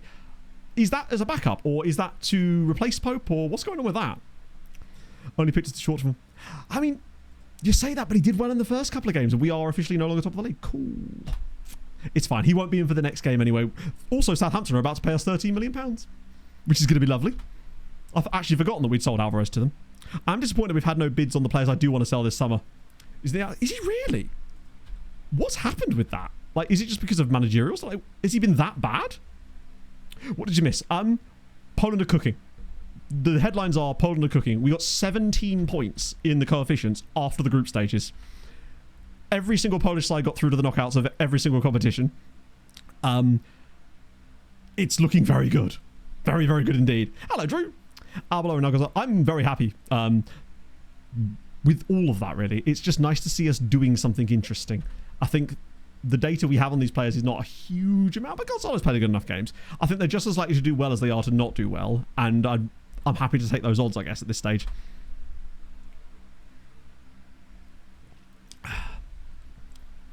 Because I forgot, I just like Hornacek's name, I'll be honest. It's a Sharpek's got the flu. And unfortunately, if I don't send him home, these ones spread like crazy. Does that count as injury prone with the flu? Probably not, right? That's all 4 strikers are now out. How long is Santelli out for, out of interest? He might make it back. He probably won't. I think El Shankiti or Gomez should be available for the Vichester game. El Shankiti, definitely. It's absolutely insane. Yeah, we're crushing it right now. What my shoulder? Ah, yeah, I know that feeling. I'm convinced well, not to that extent, obviously, but I've got this kind of like grindiness in my shoulder on my left side. I haven't for ages, and it's got worse lately, and it's a little bit worrying. It's to see coefficient. So the best way to go, I mean, I usually find my way there. I used to have a bookmark for it in old FMs, but of course we don't have that anymore. You want to find your way to the European menu, and then at the bottom right behind my face cam here, there is a screen that shows the coefficients on it, and this is the this is where you get them, basically. Hansen is fully, I mean, he's got no choice. This is the other thing we're struggling with in these games, because we just got no fit strikers. Oh, I know you can do that too, but like ultimately, I think the world menu in 26 is one of the most pointless. Like, as far as I'm on this screen most of the time, I can just literally click that, and I'm there. I know that this is the same number of clicks pretty much, but it's just so much more unnecessarily fiddly to go into this menu. I miss the old world screen. The world screen from 24 is not even better. It's so much better that this one doesn't even seem like it's the same thing. It's crazy. It sucks. I'm almost not sure why it's there. Like a strikerless tactic. That would be too overpowered. To be fair, it looks like the next game will be a strikerless tactic, but we will have strikers in it. In the sense that the idea of a striker is there more than an actual striker is per se. We're sort of running with the abstract idea of strikerless without actually having to do it. Apparently PS Gliwice have just sold someone for £38 million. Or maybe that was a complete... Might be their overall sales, but... Either way, that sounded like a lot of money. Let's check. Oh no, it was this guy, Espinosa to Porto for 24 million. Do you know what? Getting out at 30 there, on a player they probably signed for basically nothing. Oh wow, oh no, you was Spanish Scourge. That's still good business for them. Hansen, that's true. He is a striker. And he keeps thinking that. I do think it would be nice if he could score a goal that, oh god, now Diabate's injured as well. I guess only a bruised shin, but he probably will miss a game. We are having horrible injury luck this season specifically, like genuinely biblically bad. The amount of times I'll be scrolling through the game, just progressing between things between streams, and I always see this club linked with a takeover. There's never a takeover, ever. And when there is, it's just, I think it's probably just because of board stuff in the game. But it's boring to me. That's Everdicky. Everdicky's not great, is he? Shouldn't really be surprised. It's more on me there. And neither is Benedict. He's mostly for the name, though, I must admit. Not really interested in him because of his qualities. You're a bit older. You're listed for 26 million. Do we need another central midfielder? You're a striker, 34 million. You are still minimal. I think in the summer we will be doing a huge amount of business. Well, we've had quite good luck with injuries, in fairness. So, speaking of injuries, Glaucio Yarak. I think he's just too exposed. He's only 17. Not like I'd be able to register him anyway, but... Is there anyone in here that's really standing out? Marseille guy I did like, but he's 40 odd million quid. Might need to consult with the recruitment focus screen again. See if that's picked anyone new up. I'm still hoping it does a repeat of what it did when it found us Volkanov and that crazy Thai dude. And also Kevin here too. But really, since then, it's not basically offered me anything even close to the quality of those players. It's like it did its one job and then went, ah, you're going to see me not at all for the rest of the save. Real Madrid, Atletico, he's dropped off quite a bit there. Is that the other one? This one seems to be, maybe a bit more in there. Sporting, Sparta Rotterdam, that's better. Dennis De Bruyne, Herenveen, Sandefjord, these are more like, oh, there's a guy at NEC. One for Jinjo. There's also a guy called Frank Vick. Don't mind a bit of that. Best player from a country not being called up. 30th person I've already... Really? Wait. Hang on. I might have the answer.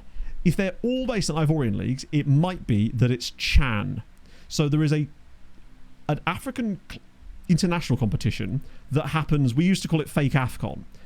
But the only players I believe that are allowed to play in it are players that are domestically based on the continent of Africa. I might be wrong about the specifics in that, but I think I'm along the right one. Yeah, so basically, you can't play in it if you're not playing on the continent. I think. Someone in the chat will know the exact specifics there, but I'm pretty certain that's the rules. Which makes me wonder why I was so annoyed about it, because our players couldn't have possibly been going for the qualifiers for it, because they wouldn't have been registered, would they? I believe it was Chan. Chan is dead, is it? Oh my god, what's going on here? Oh, Champions League, right. Now, actually, for the Champions League, we do need to change the squad around slightly in terms of goalkeepers, because we've got an opportunity to deregister some and replace them at this stage. So I will be doing that with that to see who is available. So, I'm going to go by not XG prevented, basically. So it's going to be Okimoto, Busquets, and Olakovsky. So basically, we just swap out Kim for Busquets. He's got his chance to be in there this time. So which means we will swap out. Why was I looking towards the top? He was not likely to be there, was he? Where's Busquets? Alexis. Oh, you're actually further up than I thought. Under 19? I thought that was saying he was under 19 then. Is anyone new that needs to be registered? Toby doesn't need to be. You're all annoyed at me, but that's okay.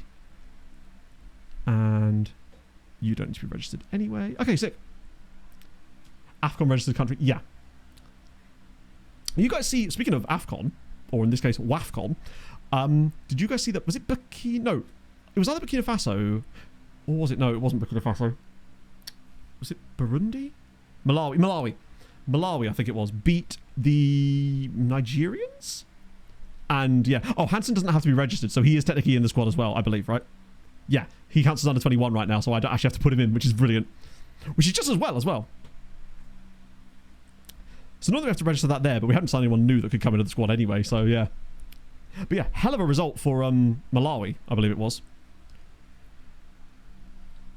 Coefficients, they haven't changed since there's been no more matches since a couple of minutes ago, because obviously the coefficients cut off at the end of the group stages, and that's when we checked it, and we obviously were on 17 points, but there haven't been any more European matches since then. Not yet anyway. Oh, Helsingborg.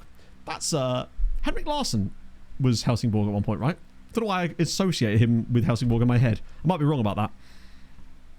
Morocco penalty bullshit. Oh, Morocco involved in scandal. Let me guess, they were actually right again, and people are slating them for it. I must know. I really do want that new Fulham kit now. The more I look at it, the more I like it. It's just nice. I found a couple of Fulham shirts that I still had the tags on from when the pod got that Joe Bryan shirt for me. It had a misprint on it, so we got a second Joe Bryan shirt. I'm the proud owner of 2 Joe Bryan shirts. Right. Who in the blue blazes is playing in this game? I might next match only this one. Certainly not Kim, that's for sure. Sharpek is unavailable. Gomez and Alshank. Jesus Christ. So the 2 strikers are injured. Santelli can't be registered right now. Kukonda and Suzuki can't be registered because of the goalkeepers. Montparus? Alongside Hansen? We are in a bit of a pickle with... I think we need another striker in the summer. Just crazy thought, I know. Man says most obvious thing imaginable, but I think we probably need another striker in the summer. What I'm going to do is start McLaughlin for this game there in place of Momper, since he's going to have to play further up anyway. Put Momper on that side, because that way when he's out of possession, he... Oh, that's fine, isn't it? Other system. 3 at the back. Wouldn't know what that would do with our tactics. If it ain't broke, don't fix it. Said it will keep us saved. Wait! It was Senegal again. Oh, I love international rivalries where they just keep being thrown together like that. It's brilliant. Right, so Sharpie out the team for a game. Good Christ. Yeah, Gomez is not fit again yet. What's the actual status of Gomez? So he'll be back in a week. They'll all be back for the games that matter in theory. Mana could be back though. I think I'm going to have to get Mana in for this one. Just so we've got a bit of strength on the bench. But Volkanov there as well. Anyone else? Oh, Gareth's... No, he's not really, is he? I'll put him on the bench, obviously. Just so that he's there and ready. Oh, no slots. XG on the beach. Very strong likelihood of XG on the bench next season, yes. Shout out to Emu Heiner for that one. Absolute insane one. Right, okay. Goalkeeper time. So, only person it can't be is Kim.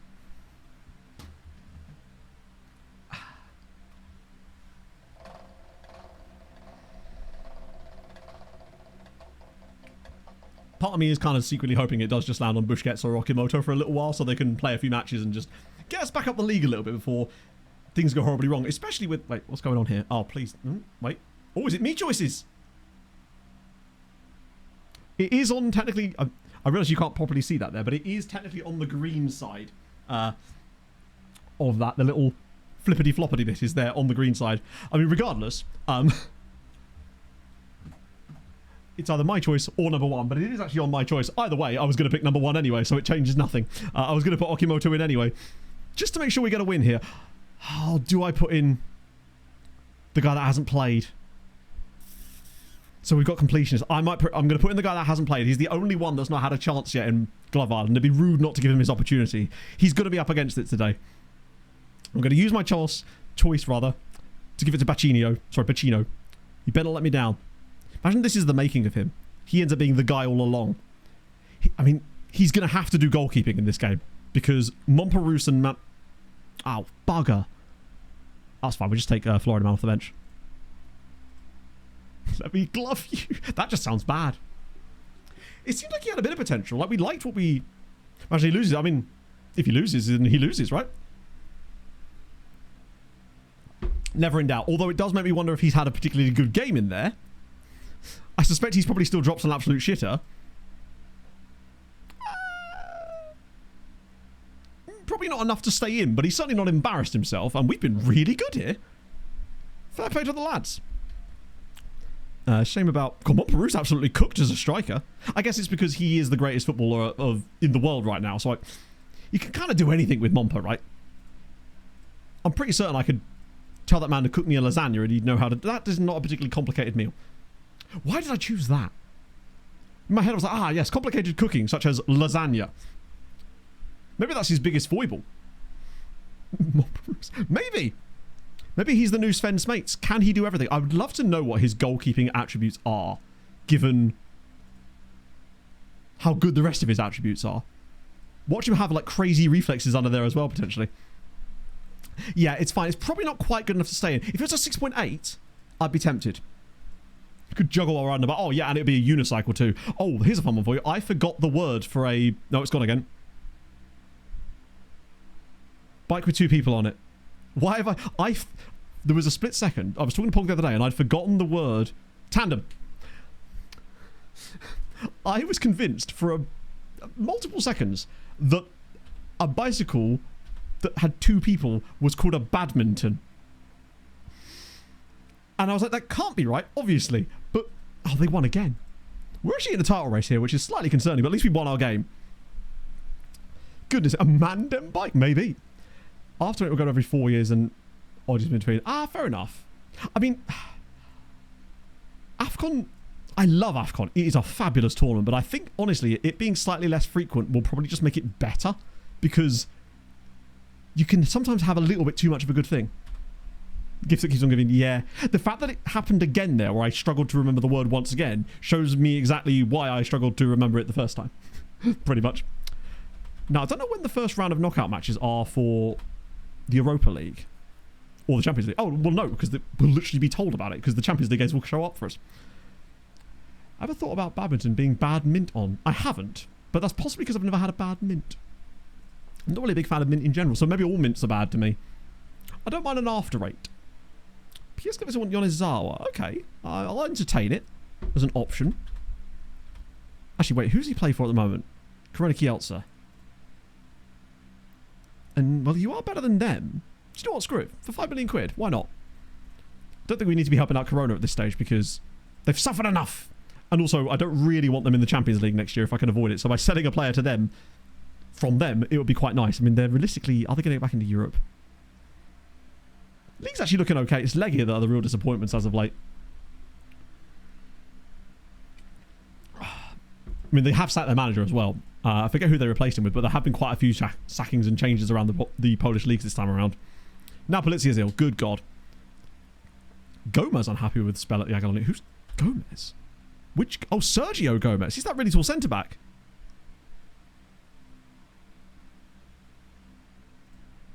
I mean, I was about to tap the sign, and part of me was like, well, I probably wouldn't be able to register him anyway, would I, for the league?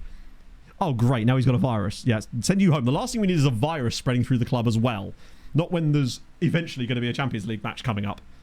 I think it won't be till early March, but even so. On the plus side, touch wood, very much touching the wood here. I think most of our players that are injured will be back for the Champions League matches when they do come around again. So at the very least, most of our teams should at least be available for that. That's not to say, though, that they can't then go and get new injuries. So if they could just stay injured for long enough that they don't have too much time to get injured again, that'd be lovely. You can go away. Young boys, I'll bit of that. Went to see Sharp. Yeah, those two are really good mates. He's teaching him Italian. Daiki Okamoto is showing even more in development. Was he always 5-star PA? He wasn't always 5-star PA, was he? I swear he dropped. Either way, Daiki's... He's actually getting good ratings in every single competition. Fiona! Even in the Champions League, he has a good rating. He must love big matches, surely. When do we find out? Not till June. Oh, God. We'll get a pretty good idea, I think. Mr. Ryoko, thank you for the follow, friend. He's... No, he certainly wasn't always 4-star CA, that's for sure. Terrible news. Is there a player out injured, Jinjo? Speaking of, we're scouting a player from NEC. Jonah Jack is doing some things. To sign for PSV. Oh, that sucks. I'd have preferred if he was at least like leaving the Netherlands and not just signing for another Dutch side.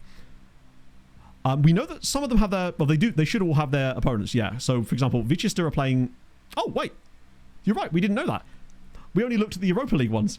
Vichester are playing Bayer Leverkusen. That's tough as hell. Brookbeck get the pleasure of Barcelona. Meanwhile, Brighton versus Shakhtar is at the same round of the tournament. Oof. Europa League, obviously, we've got Jagiellonia versus Anderlecht and Stuttgart versus Lech. God, there's a chance where it could all go wrong here. But not to mention, we've still got Piaskowitza, who won't go until the round of 16, and Radomiak in the Conference League, who also won't go to the round of 16. Although this week, awesome. The game will notify us, though, because obviously... Oh, great. Kowalski has now got the flu as well. It's February! Lads, stop having super spreader events. We're in the 2041 Polish flu pandemic, apparently. They're all getting them now. We got the Polish plague. Heard of the Spanish scourge. The Polish plague is here now. Wait, is Nathan Allen 4-star CA now? Oh my goodness me. He does have 7 goals this season. Less assists than I'd like, but he's kind of chefing. Reputation, we're still trapped in purgatory reputation-wise, I believe. I do occasionally check in on it. Yep, still 8th. Oh, sorry about that.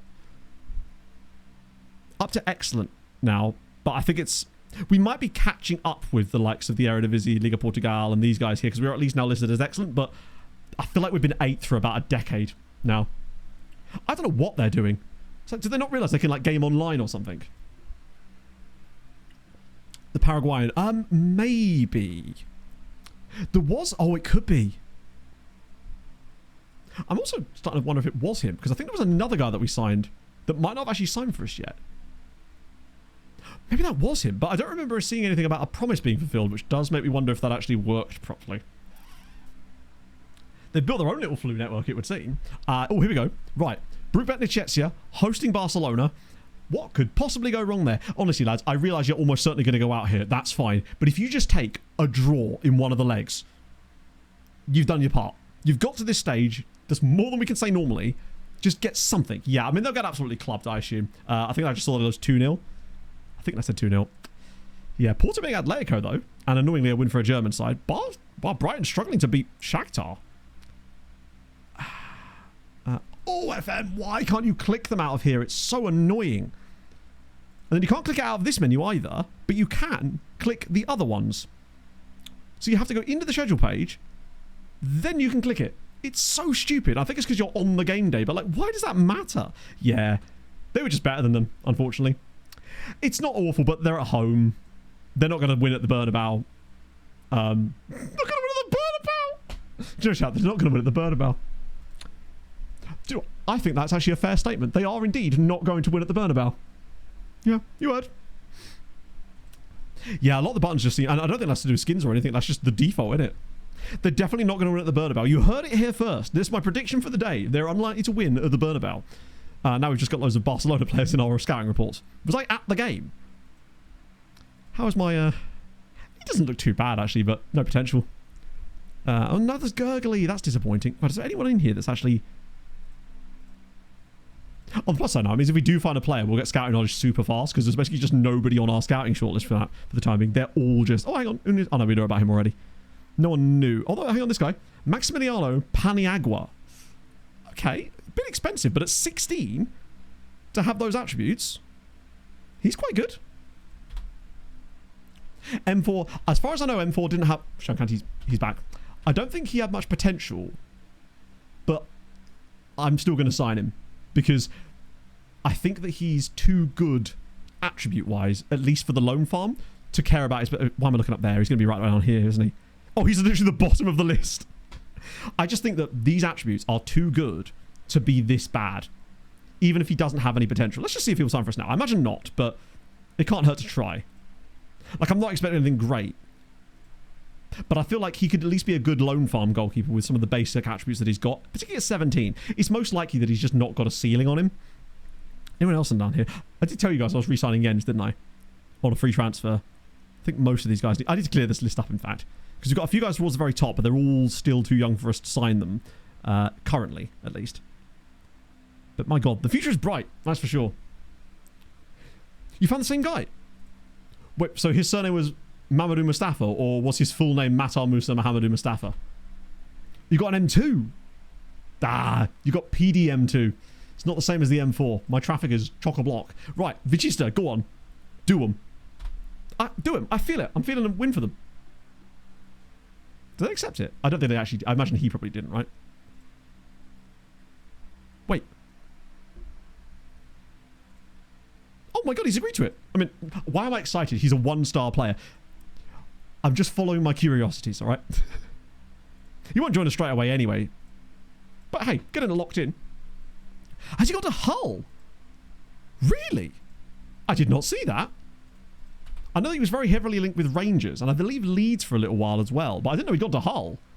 I like that because it means we'll get to... Oh, no.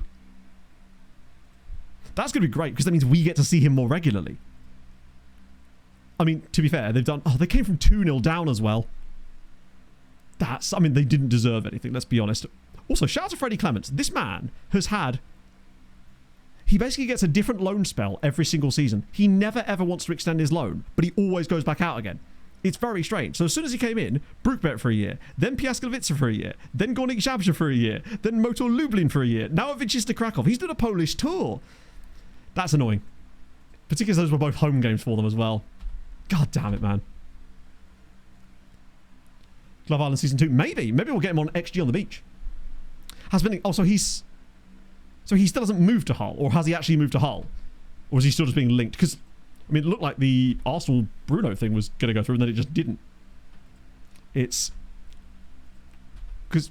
But to be fair, when I mentioned that on last stream, a lot of you did say, hey, that's not actually been reported by anyone outside of just Journo saying things, and no contact from clubs or anything. And it seems to be the case. Dude is close, okay. To be fair, the Fulham deal with Gonzalo Garcia and Palacios was close for what felt like about 2 bloody weeks. Alan's had a transfer request. You are a raging bell piece, aren't you, Nathan? I might just, out of spite, sign your friend from... Do we do that for the memes? He's on here, right?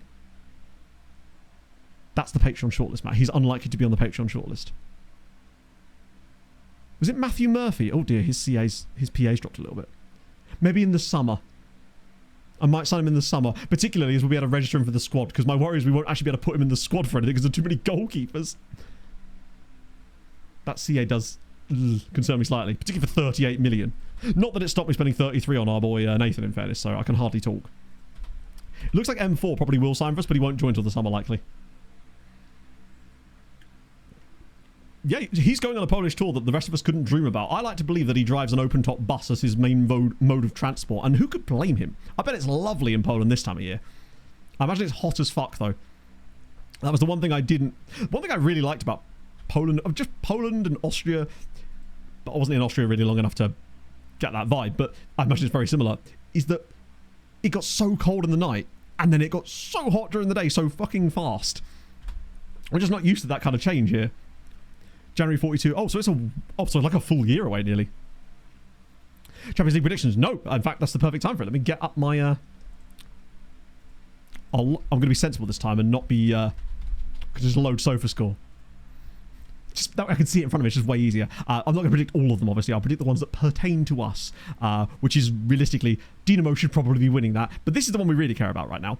Olympiacos NEC. I'm going to honestly go 2-1 NEC. I'm feeling it for your boys. I know that's the exact opposite of what you wanted to hear, but I do feel it for them. USG versus Bodø. I'm feeling Actually feeling like 3-0 Bodder. I know it's Unishajawara, not a bad side, but Bodder... Have they lost any players in this window, Bodder? Or are they still relatively stacked? Lan versus Iberia. Iberia, they're a Georgian side, right? If I remember correctly. Or something like that. Are they Georgian or Albanian? It's somewhere that isn't... Yeah. Oh, how left did he really? Okay. And then I think Shamrock should be Ignatia, because I don't even know where they're from. But that's the crucial one there. The law is basically just that usually roughly halfway through the stream I would do predictions, and generally speaking you could set your clock by whatever I predict the opposite is going to happen. To the point where people actively want me to not predict their teams to win. But if I get that wall shot, which I still need to look into, I'll be able to lock them in super early. So Yonizawa's heading off. Let's see if there's any new ones in. I feel like there's many loan opportunity. Damon Weir. Even better. I'll happily deal with the Patreon manager. A couple more of these guys out there. I think I wonder if it's just because we've actually got out pretty much every single good loanee now has found a loan, which shows that our job has been done well. Although, yeah. I'll have a little look at the transfer room in as well, because there should be some new guys in this now, but I can't imagine there's anything crazy good in there. It's not really added much more, has it? Oh, hello. Wait, there is one. There's a new boy on the plot. It's Rex Hep Kuka. I think we'll sign him. Root for Shamrock. I think I did, yeah. I mean, I still have my problems with them thanks to my last save, my save in Ireland, where they were just... They basically could sign players for way cheaper than I could, even when we were way better than them, and it used to really irk me. I had a little wee bee in my bonnet about Scamrock Rovers. So they've signed him. We'll take a bit of Kuka out of this one. Lose every game. I could do, but then it would know what I'm doing. You can't reverse psychology of the universe. I've learned this too hard. I wake up every day and be like, I'm not going to grow in height today. Although I think actually with the increased posture I technically have. Pog certainly feels like that. I feel like my head is just higher a bit. Or she's getting shorter. More likely that. One day I'll be 5'7". There we go. Nice. I'll have to resort that script out though. I actually have no idea. Fulham definitely do need more signings through before the start of the window. That is for sure. And a quarter, exactly. Hey, you can do a lot with a quarter of an inch. Particularly if it's a screw. Oh, there's Sabatalo. I was wondering why I hadn't heard that name for a while. Jesus. Łukasz Łódź have had an underrated shit season this year. As have we, in fairness. But that's not entirely my fault. It's just mostly my fault. Krakovia have started to bottle it again, thank Christ. Ooh. Go on, Zach Wembley. This is your year. I can feel it. They've not really done much better since sacking Regan Booty, have they?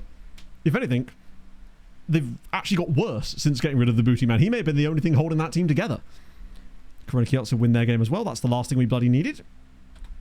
There's still 13 games to go, and it should be okay. The problem is, like, with the number of league games left, if we're going to go deep into the Champions League this year, which we kind of need to, Jagiellonia are going to be out of Europe soon, most likely, barring some absolute miracle of all... Oh, does the Europa League run concurrent, or does it do opposite weeks with the Champions League? Let me just check, see if there's been any first leg games. Oh, there has! Okay. That ain't bad. An away win for Jagiellonia at Anderlecht is perfect. Lechia getting an away draw at Stuttgart, that's pretty much set us up perfectly for the second legs. Like, a home win, push yourself through to the round of 16. Cooking. It's good. I don't know, actually. I don't know how we'd even be able to find that out. I guess we could look at their bench for the game. It might illuminate us. Yes, they did. He's in their starting 11. He played in this game. So, good for them. That's nice for him. See, that's the reason they won. It's because they had Molsky Man in there. And that's it, because obviously Conference League, there's no changes to that because they're not in it yet. But that will still be some more coefficient points. Surely getting close to 11 now. 11? 17.429. Fine by me. I think Germany might have had a good round there too. Oh, I want like 22 points or something. It's just... Yes, there's quite a lot of fun managers in Poland now. We've got Bunny Shaw in charge of Jagiellonia, who the game keeps telling me are doing really mid, even though they are in the knockouts of the Europa League and also currently top of the league. So I don't know what that's about. I'll go. Awesome. Thank you very much for the follow, friend. Hope you're well today. Oh, Jesus. Right, please tell me we've got players back this time. So you can come out and the robot can come in. That's a nice, easy change. We can do that. No, we can't because the robot's injured too. Hey! Sensational. Jesus. Oh, this right. isn't where I parked my car. Paolo Enrique, in he comes. That's fine. Daichi Lad, thank you for the follow as well. Welcome in, everybody. Who do you support, guys? Let me know in chat. I do appreciate the follows, though. That's very kind of you. If you are new and you've enjoyed today, the weirdness that comes along with this, the drop a follow, I would appreciate that. Ooh. Okay, those two are actually fit, technically, aren't they? Let me just clear unavailable. Do it manually, because I'm hard like that. Right. Unavailable. Who's coming into the bench at the very least? Mana is back in the team, for a start. Volkanov can come to the bench, though. Arnold is nearly back again. Gomez and El Shankiti. What's he? He's limited to 75 minutes. He's limited to 75 minutes. So they're both basically back. I would be tempted to start El Shankiti. He seems slightly backer than Gomi does. And we'll put Gomez on the... Where's he gone? Oh, he's down there. Get him on the bench later. Shrewsbury Town? No way. I think we have a resident Shrewsbury fan in chat as well. Port Hill Shrew, shout out to you. I used to drive through Shrewsbury quite a lot when I used to take my dad to work back in the day. Hello, Pogs. How goes life on the boats? My recently sat club cooldown still in effect. I believe it is. It might be the best thing for you. Maybe that will be setting you free so you can join the other managers and maybe make some progress there. Right. Oh, still one more bench slot. We'll put Daiki on the bench for the time being. Okay, new Rim back in goal because I had it set to next match when I did the changes for the last game, so it just automatically put him back in there. It's fine. He won't be in goal for this one. Or will he? The only number that technically can't be is number 9. Okay. Let's go. That's why I had like mana out of the team and things like that. Peter Red, thank you for the 55 months. Hope you're well. Okay. Another month. Another month indeed. Another month.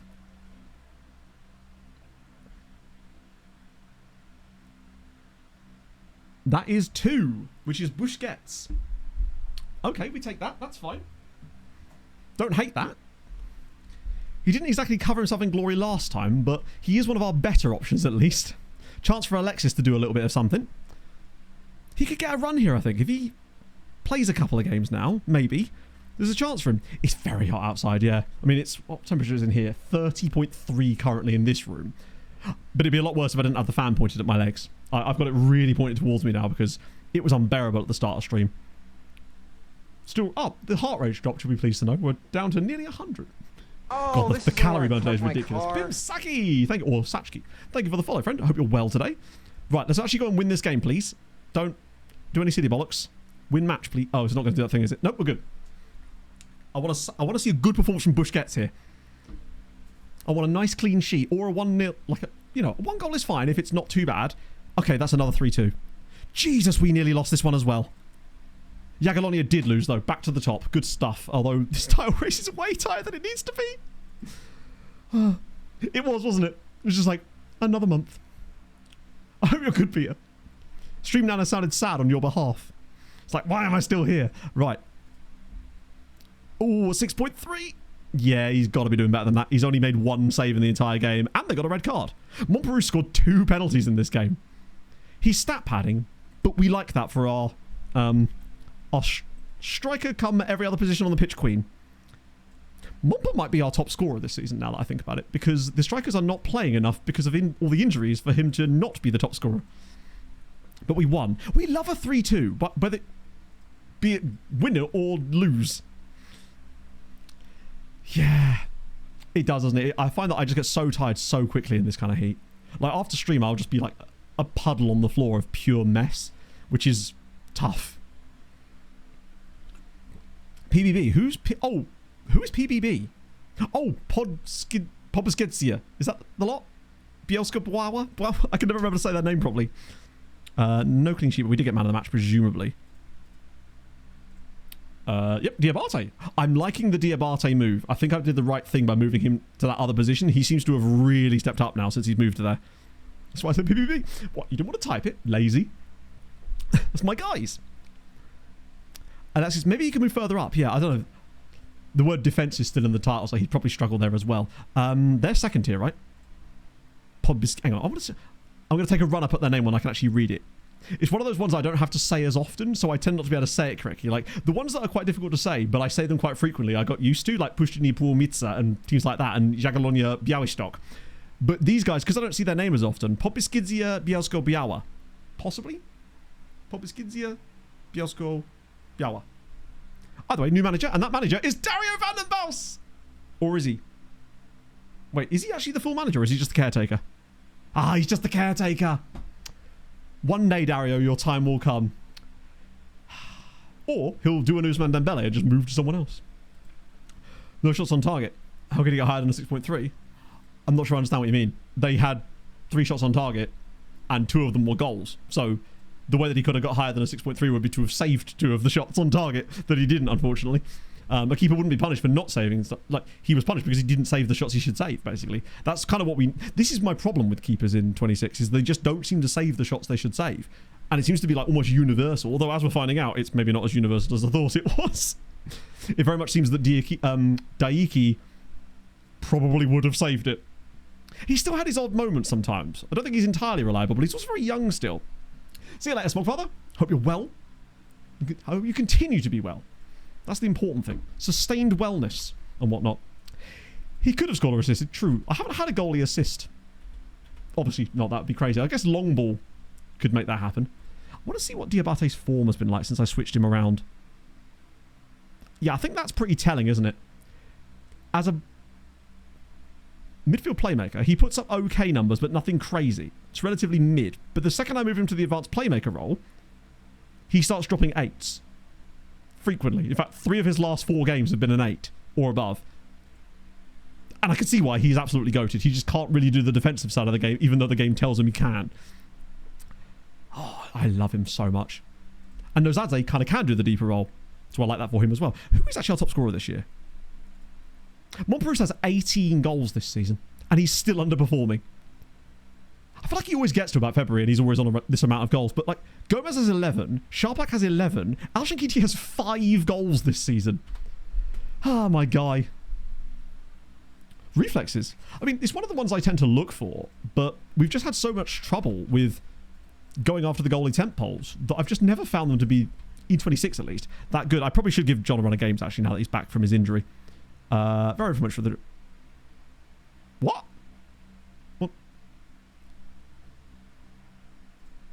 What the fuck? You've been here for a decade! How ridiculous is that? You've been injured! Oh! Injured player, out injured, complains about playing time, says, that's fine, you're back now, I'll play you. No, I wouldn't. Why would you want to do that? Fucking hell. FM. He's just come back from his injury. Nathan Allen's been playing in his stead, obviously, and now he's back, so now he can come in. Oh, Wempe John, in it. I hate when it's like players that have been at the club for a long time as well, because it's just like, you think they'd have some kind of...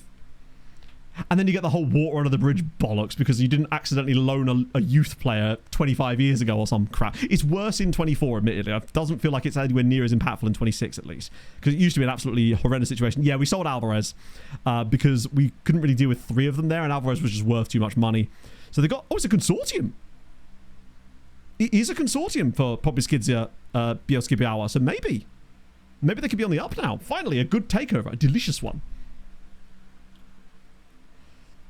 Okay, so with other players, rating be higher because of position or the opponents, as in with the goalkeepers. Yeah, absolutely they can be. I mean, but the thing is, Daiki Okamoto has probably also faced the toughest level of opponent as well, and he's still come out on top as far as the goalkeeping ratings on top of that. So he's sort of really laying down the groundwork currently.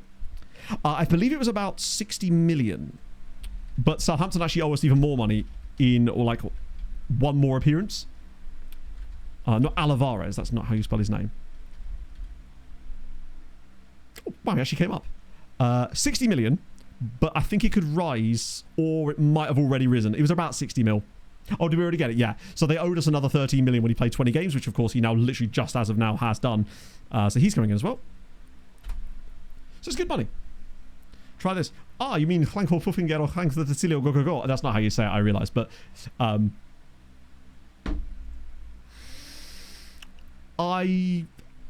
would it be too expensive to buy a new PC if I just picked this one up and threw it out the window? Montpellier is now injured. This better not be severe. It's bruised.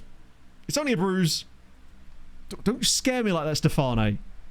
Although Janicic has got a cold. Right, how do I send you to, like, an island to get away from it? Oh, God. Yeah, this is where he gets, like... What's that injury that's, like, 18 months or something? It's the start and the end, I know. Squad unhappy with the treatment of Olafemi John. Oh, yeah, wait. What do you mean with the treatment of him? He's not... I want to see what they're saying. Not happy with the treatment of Olafemi... Oh, they literally... I'm going to go into this meeting because I want to know what the hell they're supposed to... What they're going to say to me here. Bear in mind, he was injured, so I didn't play him. He is now back from his injury. He said, I need to play more games. And I said, fine. Absolutely. He went, no! How dare you? Let's see. I'm happy with the way I dealt with Olafemi John's issue. Right, let's see. Asked for more playing time because he clearly deserves it. The way you treated him was really unfair. I literally told him I'd play him! What are you talking about, Abu? Have you just been living in a rock this entire time? I literally said to him, I will play you. Right.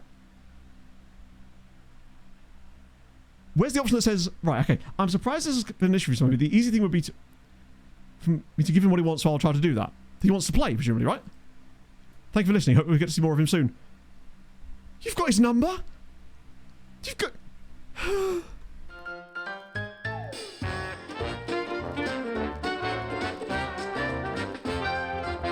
What the f*** was that?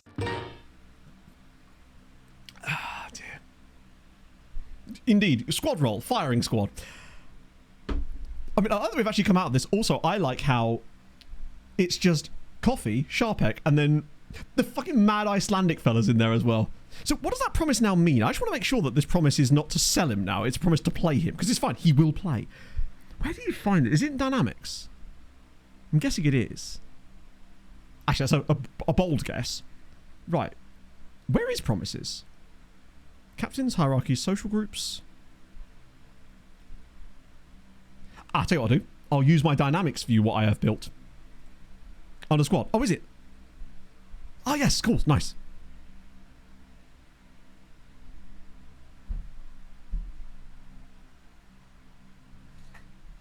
Right. See, this officer right here. This one. SI. This one. I'm shining the light. Have I just broken my lamp? Ah. So what I've done there is I accidentally unplugged my lamp. In an attempt to be overly enthusiastic, I just pulled it straight out of the wall. That's gone well.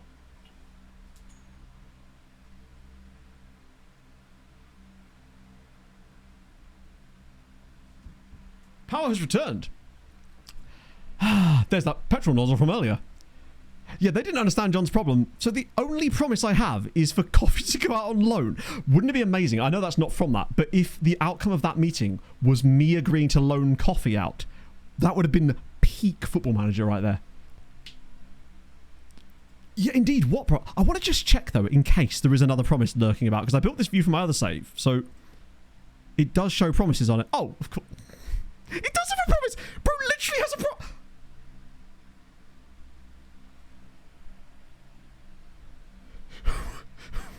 Oh, please tell me it's the heat, chat. This is not just... So he does have a promise. Maybe if I have to continue. Right, let's try it again. There it is! Appropriate amount of game time. Cool. Ah, dear. Too soon, I know. Oh my god. Oh my god. Wisła Kraków just knocked by Leverkusen out of the Champions League. Screw all that, bananas. This is the real deal. As if, and Johnny Tenor Ponza with the winning technically goal. As if they've got through.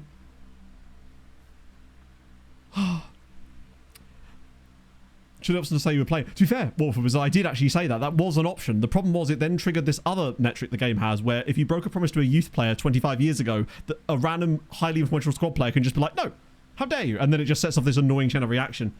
Do you know what? I don't think this would have happened if it weren't for Olafemi John. The ripple effect through the universe has led us to this situation where Wisła Kraków have just knocked Bayer Leverkusen out of the Champions League, and that works on so many levels. Because it costs Germany a team, and my god, how have they done that? Sack your goalkeeper. Also, shout out to Fernando Tizone, who's one of our players who literally just... I sold him to them in January.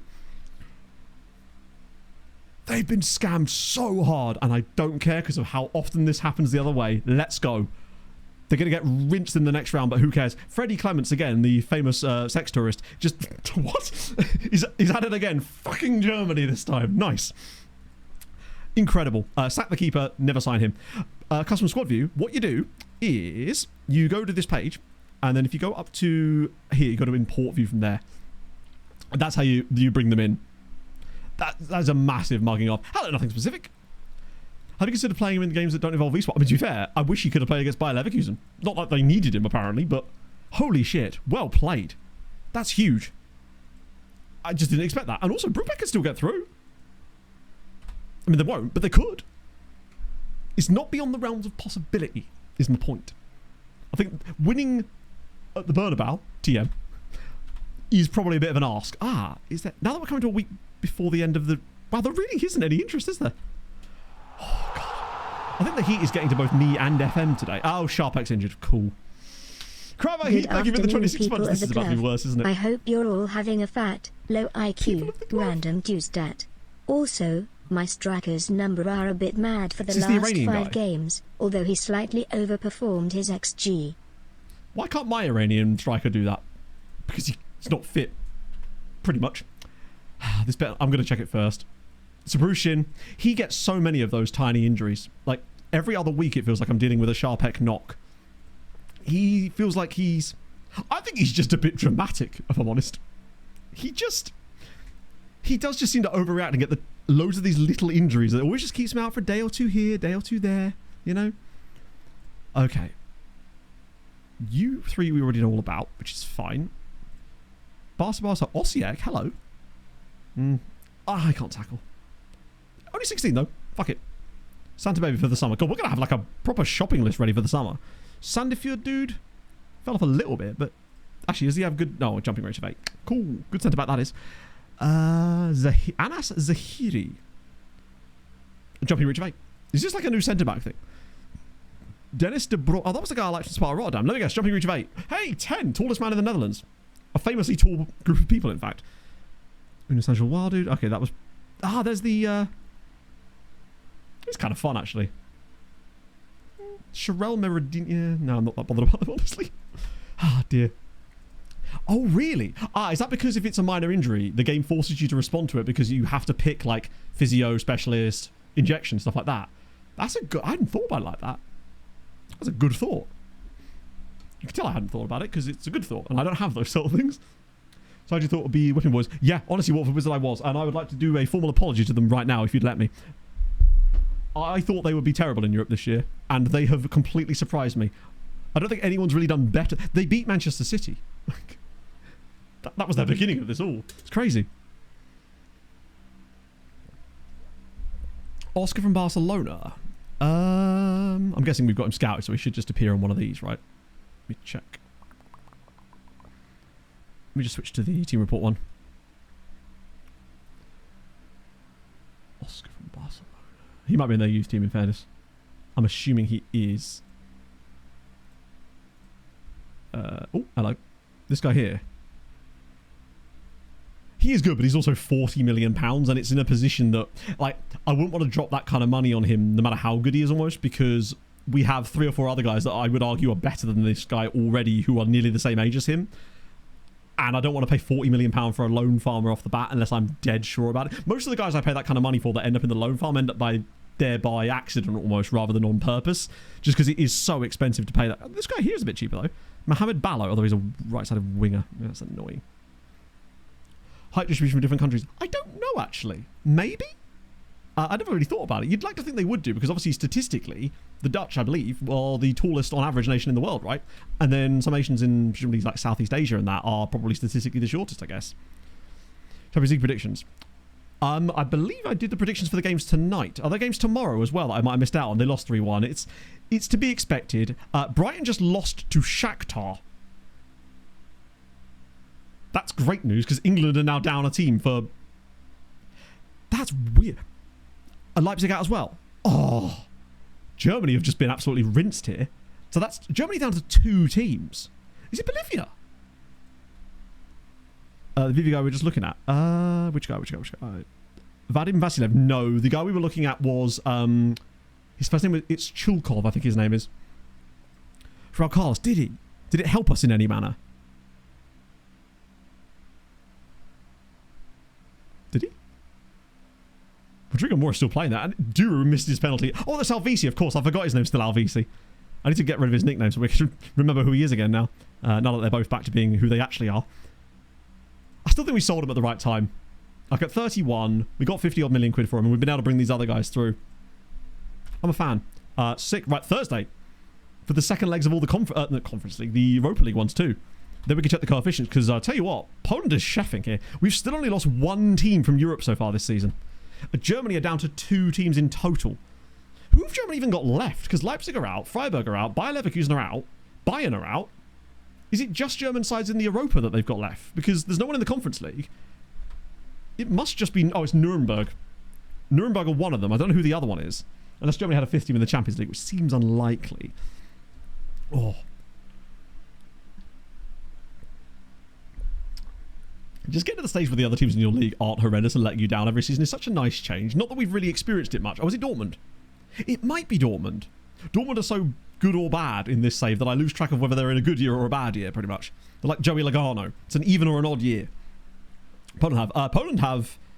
I actually don't know how far it goes down. I think with any of these things, it goes down as far as you want it to, right? I think the Polish pyramid is probably pretty deep. Maybe not as much in... as it does in England, for example, but I don't know. Polish fans in chat, how far down does the Polish pyramid go? Another injury. Oh, that's annoying. I quite like this Malkowski guy, right? Wasn't he the dude I bought from a... Yeah, he's a Spanish Scourge player, but he's also a Polish Spanish Scourge, so I let him off, you know? Yeah, I think that was why I'm quite glad with the success that we've had as a club this season. In my save... Oh, sorry. 2. Because there's only 2 leagues in the base game for Poland. You've got the top flight and the second tier. There are some databases you can get that have... lower leagues turned on beyond that, but they didn't exist at the time when we started the save, sadly. Would have been nice to have played with those switched on, because it would have just added a little bit of extra context for our B teams especially. Oh. Yeah, I'm actually surprised at how successful we've been this season, given that we sold a lot of our first team players, put a lot of teenagers into the squad, are doing Glove Island, and are playing Manuel Hansen up front way more than he probably should be. Is it 10? Okay. I don't know what England goes down to. Is it 20 in certain places, or is that in just like very specific areas where it goes down really, really deep? It's Friday, right? That means it's time for Europa League. I want to see some good stuff. Right, fixtures. Boom. What are we saying? Jagiellonia are through with a 0-0 draw. Lechia lost at home to Stuttgart and are out. I hate that. Oh, it was Stuttgart. That was the other German side. Fuck. That was a huge moment, actually, because if they'd have won that as well, that would have been one German side left.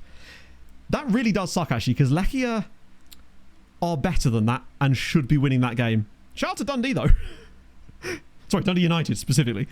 Just casually beating Como 4-0 on aggregate. Can't really argue with that. They were 3-0 down early doors there. How did they win? Oh, 4-0 on aggregate. 168 divisions. Jesus Christ. I mean, I know it spreads pretty wide in England, but even so. So, unfortunately, we've now lost Lechia. But we do have Jagiellonia in the next round and Piau. I'm so bummed at Lechia. They're a really good team too. They've got like Uche and Belkin. Not Belkin.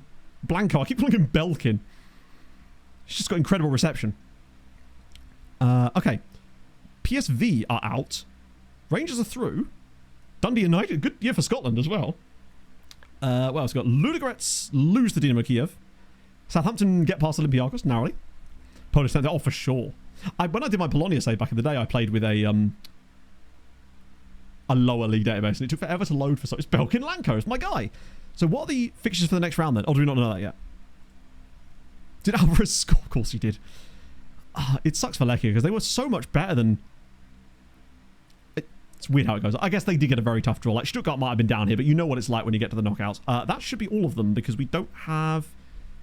When is the draw for the round 16? On the 20th. Oh, it's today. We'll go ahead and see the draws, then we'll check the coefficient because we can find out who Radomiak are playing in the... We've got Atletico Madrid.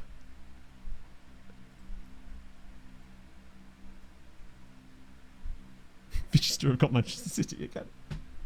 They've beaten them once this season. Who's to say they can't do it again? Probably us, because they're about to get absolutely ridden, I suspect. But nevertheless, we'd get the winner of Shakhtar Liverpool in the round of 16 as well, in the quarterfinals as well. Why does it take me there? Yeah, we're on the side with PSG and Real Madrid. Although actually, I think we're on the better side of the draw here if that is how it goes. Because we avoid Newcastle. Sorry, we avoid Man City and Chelsea and a really good Napoli side and Barca. Yeah, we've got Real Madrid on this side, but not until the semis. PSG are okay as well. I don't know. I think our pathway's pretty good. I'm okay with that.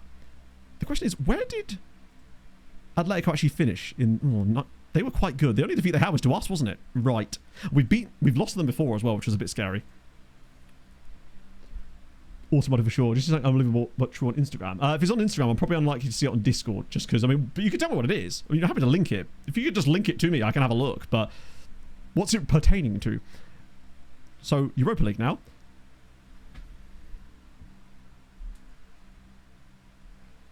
This is the second season in a row this has happened. Jagiellonia will play Piast in the Europa League quarterfinal. Round of 16, rather. This happened last year, too. And then they play Sporting or Rangers. I mean, I guess we're guaranteed progress here, but it does limit our chances, because I feel like I do want them to meet each other, because it does guarantee progress, but I'd rather it be quarterfinals plus. When it happens at the round of 16, it's super annoying, because I think like they could take on most teams at this level, other than maybe Arsenal or Inter. That's a little bit disappointing. Please tell me at least for Radomia who've got a good draw. Oh, they haven't had the draw yet.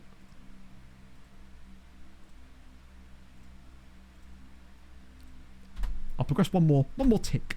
That'll get us the idea there. That's tough. I mean, it guarantees more coefficient points, but I don't know. The fact that PS Gliwice have had to play... They played Lechia last season and beat them, I thought. Oh no, they didn't. They lost. So at least they've not got that trouble to deal with. God, Olafemi John is now training appallingly because he's a whiny baby. So is Mohamed, actually. Okimoto's training the best of anyone at the club now. He really wants to win Glove Island, and Diabate has now begun to continue cooking. Oh dear. Right. Football in Austria with the same name. With the name Wanker. Yeah, that's quite... Well, not common, but it's common enough, right? I don't think it's a huge deal, right? That's just the guy's name.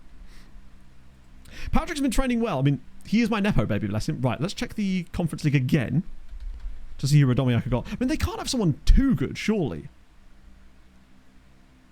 Oh, wow, that is very good. Breithablik in the round of 16. That, if that is how it works, is frustrating that they'd have to face... Maybe not. That might not be locked in yet. I mean, it possibly could be, but I'm not sure. There's some definite winnable ties in here. I think they could go deep. I mean, they won the whole thing in terms of the group stage so far. We must be above 18 points in the coefficient chart now, surely, right? Still at 17.8. Jesus. Germany down to 2. We've still got 5. That's really, really good for us. Yeah, Watford and Southampton are probably the biggest surprises as far as other teams go. It is a bit weird. Yeah, I suspect the Shank one is not entirely on him. It's most likely just because he is back from injury.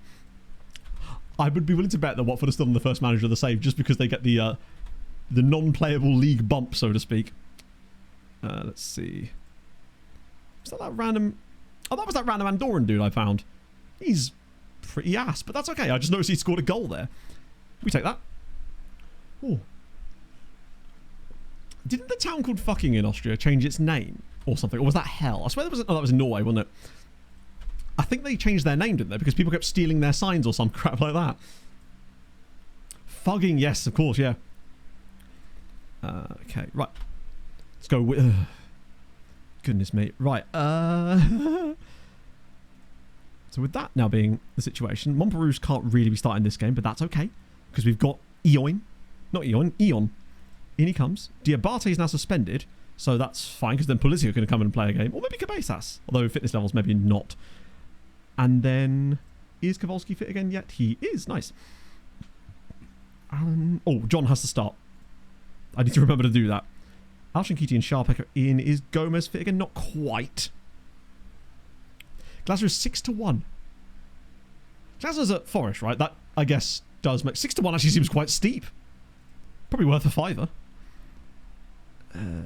Right, so Arnold and Paulo Enrique are definitely back in the team as well now. Replace some of our bench keepers for a minute. Where's the other one? I'll take Hansen off the... Actually, that'd be okay, I think. I probably shouldn't have done that as next match only now that I think about it. So otherwise I'll accidentally forget to put... Oh, Kowalski's still a little tired, actually.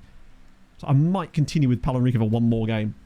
It's, yeah, because everyone knows what the sign is as well at that point, so it's still the same thing, right? That's good.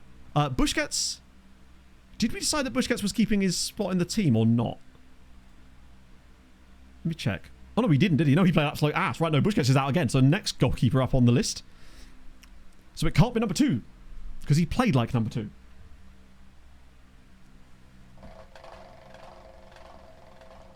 I think I'm getting better at this wheel spinning malarkey. He says as if it's some kind of marketable skill that any human being could have. Without shirt sponsors, I think some of them might not have them yet, but they're probably looking for them just because of the extra revenue they get, or they've just decided it ain't worth it.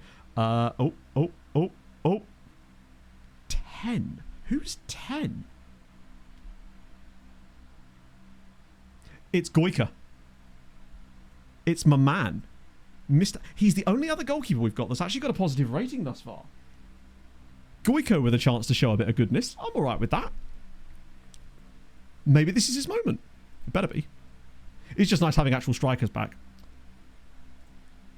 Oh, God, now I've got to clear the bench again. Sorry, Okimoto. There you go, bud. Don't know why I did that when Montparnasse is on the bench, but oh well, we move. Our Korean hero. Yeah, that could have been bad. Particularly, you know, we'll probably lose this game anyway now, though. But this is a strong lineup, so it should be okay. And my God, was it? Did Mana get it? Oh, no, he didn't get a hat-trick, but that's more like it. But still, 1 goal conceded. The question is, also, are the results elsewhere? Corona drop points. Jagiellonia drop points. Okay, the lead has been extended slightly now. Thank Christ for that. Did the keeper do well? He did! Goiko actually did a good. A 7 rating is fine because he saved above expected in this game. I just realised there was 2 own goals in this one, which is part of the reason why we look so good. Hang on. I might be wrong about this. I could have sworn on the team report page, sorry, after the match, it said that Mana had scored both of the first 2 goals. So we'll have to check the VOD for this. I could have sworn it said Mana scored both of the first 2 goals in this game, and now it's saying he only got 1, and it was an own goal instead. Yeah. This makes me feel like this is one of these things where the highlights of this game would completely glitch out. Which is why I'm kind of glad I don't have to capture these for the league anymore, because you see some very strange stuff. The amount of highlights I've captured lately where there's a random player on the pitch in his kit is frustrating. Not in his kit, sorry, in his training kit. There was a guy at the bottom who did something good as well, wasn't there? Montparnasse got a goal and an assist, so I need to allocate him some extra pointies for that as well. But that's good. I think that's enough for him to stay in the job. It's a rarity for the league, honestly. But he did save above expected. Maybe he's actually secretly kind of good. Oh, it turned off. I guess, yeah, maybe they've got a whatever Polish for dubious goals panel is. I'm sure it exists, right? No clean sheet for us, but we're definitely getting a man of the match. Which will have been probably Mana, in fact, I guess. I wonder if the game credited him with the goal there. Montparnasse got a goal and an assist, so I'll add him an extra assist and goal as well on top of that. Nice. Yeah, no, Novsatsi didn't have the best game. To be fair, our midfield in general didn't exactly chef themselves much in that one. In general. What was man of the match? Oh, fuck. Yeah, that's tough, though, because he comes off the bench, and I can't allocate points to a player that's come off the bench. Like, it's literally not possible to do that because... Or can I? Maybe I can, actually. Because the game doesn't let me capture the full screen on it. What even is the bonus for man of the match? I've forgotten. Is it 5 points? Check, I could just manually do it, but it does tend to glitch out when I try to manually touch things. That's just taken away 8 points from him. What? There we go. Now it's awarded them back to... I find that every time I do any kind of manual editing to it, it just seems to not have a clue what I'm doing most of the time. Hello, Icarus. Probably good to ring the bells. Oh, that's sick. Really cool to go in the ringing chapel where the records are the... That's cool. That's really, really sick. You're actually, like, properly moving up in the world of the bell ringing stuff, right? Wait, what? That's amazing. Gordik Jabsha have just paid us £2.1 million for Jens, even though he's re-signing for us in the summer. Oh, that's got a sting. I thought it'd be nice to have Yenzi finish his career here, because, you know, it's my guy. I'm impressed with what Goika did there. I mean, there's maybe a reason why he was the only other guy that had kept himself to having a, not a clean sheet, but like, only other guy that had a positive rating, I guess. Right, so that Atletico game is on the horizon now at the very least, so everybody's looking like, oh, is Montparnasse going to be fit for that? I'm sure he is.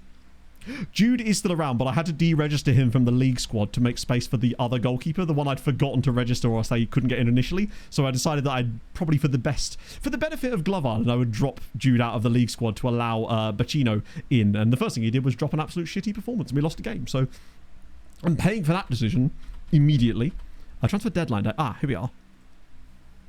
Now you wake up. Right, Nathan Allen, lol. You're not Southampton, lads. I'm afraid he's not interested. What's Southampton in Polish? Polonia. I feel like this Doshdow guy always gets a bid on him and he never moves. Legia. Udi Kukonda back to Legia.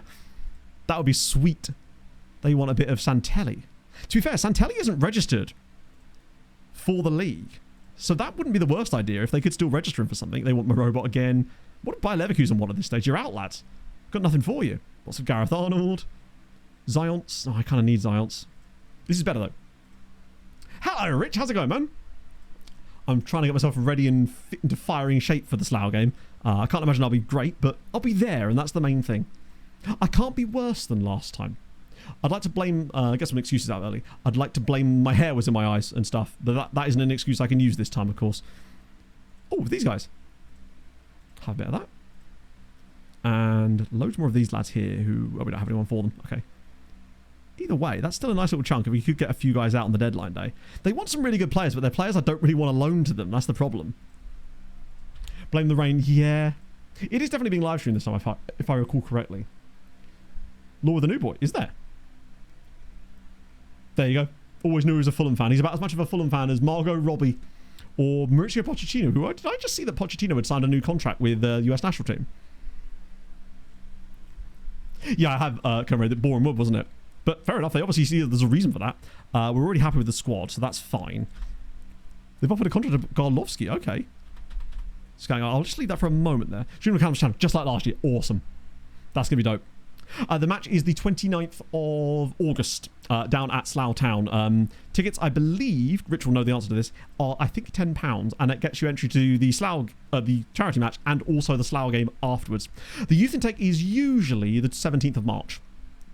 Generally. I think there was 1 year when it wasn't. I mean, the game does tell you, actually. Yeah, 17th of March, so in 18 days.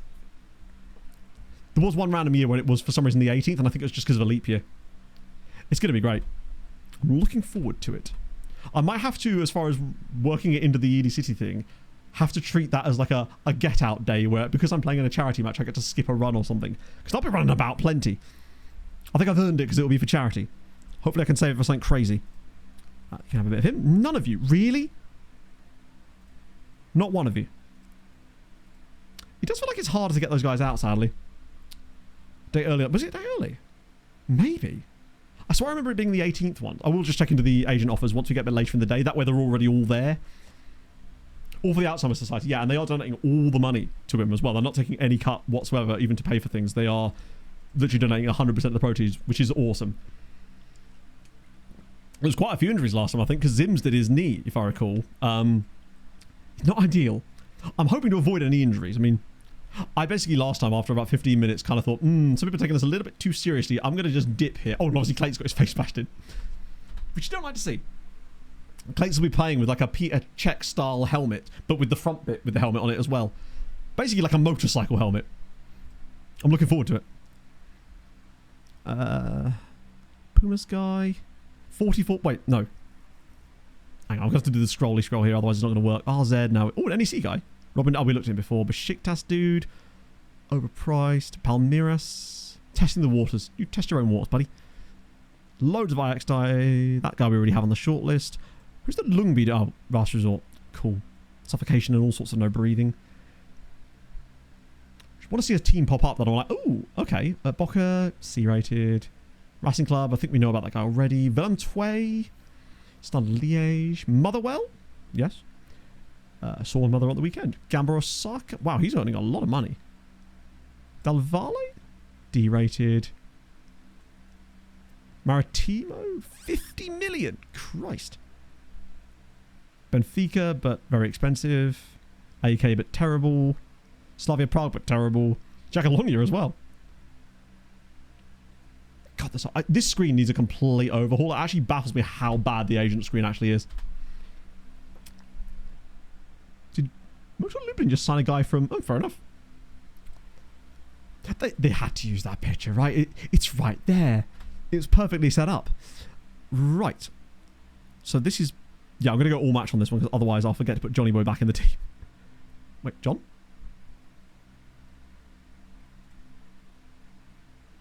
John. Oh, I was searching the wrong guy, I think. There we go. There he is. Don't know what I was doing there. Right. Players that are not currently in the team that should be... Kukonda is not one of them. Kowalski should now be able to come back in. Polizia is ready for the bench at least. Oh, these guys will definitely come back on the bench. I'm assuming there's loads of players missing that I now can't click on. There actually isn't, but I can get rid of the keepers because we don't need those. Who needs a goalkeeper? We've only got 11 of them registered. It's only most of the squad. Right. Oh, Suzuki's. Oh, it's the cup, isn't it? Of course. I was like, why is he available? This is actually not that helpful because it means the bench is going to get all weird. Because it's going to have a lot of players on it that aren't registered in theory. Al-Shakiti Sharper. Is Gomez at least available for this one, please? Yeah, I'll start him because I need to get match fitness out of these two for a little while if they're going to be able to play in that other game. Diabate, Kowalski, Montperus, Manor, Steinbergen. That's probably about as good as we're going to get out of him. And we decided that Goica was going to keep his position. There he is. My guy. Oh. Gotham FC. Yeah, I've said all about them. Speaking of Gotham and Batman-related things, I got a regen in my intake yesterday. His name, Christopher Nolan. And 4-star CA. I was like, what? I know you get the OP intakes in the early stages of saves, but I mean, maybe it's just because I'm so shit. But still, I was like, I can do a lot with this. There's a lot I can do with this situation here. No, not Bruce Wayne, but Chris Nolan instead. That will do. Right, okay. Can Goica... We really could do with a victory here. So if Goica could do good, that would be lovely. Oh, of course. Oh, we got to put someone in the... wait, who is even eligible for that? Because the rule is... one Polish under-21 player in the starting 11. Kowalski no longer counts. Molski wouldn't count. Zions wouldn't count. Who the hell even counts for that? Orlikovsky. Wait. Is it only going to be... Shit. Let's dig a bit deeper. There's probably loads of them around it. Let me just sort by ability for a minute. See if there's anyone that's not currently in the team that we can bring in that does count for this. Oh, Sharpek. Yeah, I just realised Sharpek counts. I forgot he wasn't as old as that. Makes it a bit easier. In that case, what I'll do is I'll play Sharpek instead of El Shankiti. Because we need to get some more match sharpness out of Gomez. If I start Sharpek for this game, then we'll have that problem. 4-star Nolan, indeed. Tenet, yeah. The amount of jokes I had. See, I said CA, yeah. That's why I was like... The thing is, I didn't even notice him at first because the game had he was off the screen as far as when I had it sorted by PA on the youth intake thing. So I didn't even notice him. And then when I randomly sorted it, he jumped to the top and I was like, who the hell is this dude? Turns out, a very good footballer for the 9th tier. But either way, hanging on to players like that down at that level is nigh on impossible. But you're here for a good time, not a long time. Okay. I would really like some cut progression, though, if we could, lads. Plus, it would also show that Goica might actually be a use 4-0 and a clean sheet. Man, I got another goal. Is Goica cooking? 3 more saves, 0.95 XG prevented. Goica Stevanovic puts in another good performance. I can't... That's great news. Another goal from Montperus as well. Manor has become a goal-scoring machine, it would seem. Goica's doing bits. His attributes, I think he's decent. I can't remember the exact reason why specifically we signed him. I'll have a look at his profile in a minute, we can see. Because there was obviously some kind of reason why he was there, but still. That's exciting. Maybe there's finally some competition to Daiki. I mean, he did have a positive rating even before this, but this is now his 2nd straight performance of goodness. Clean sheet for Goica. Not that it matters here.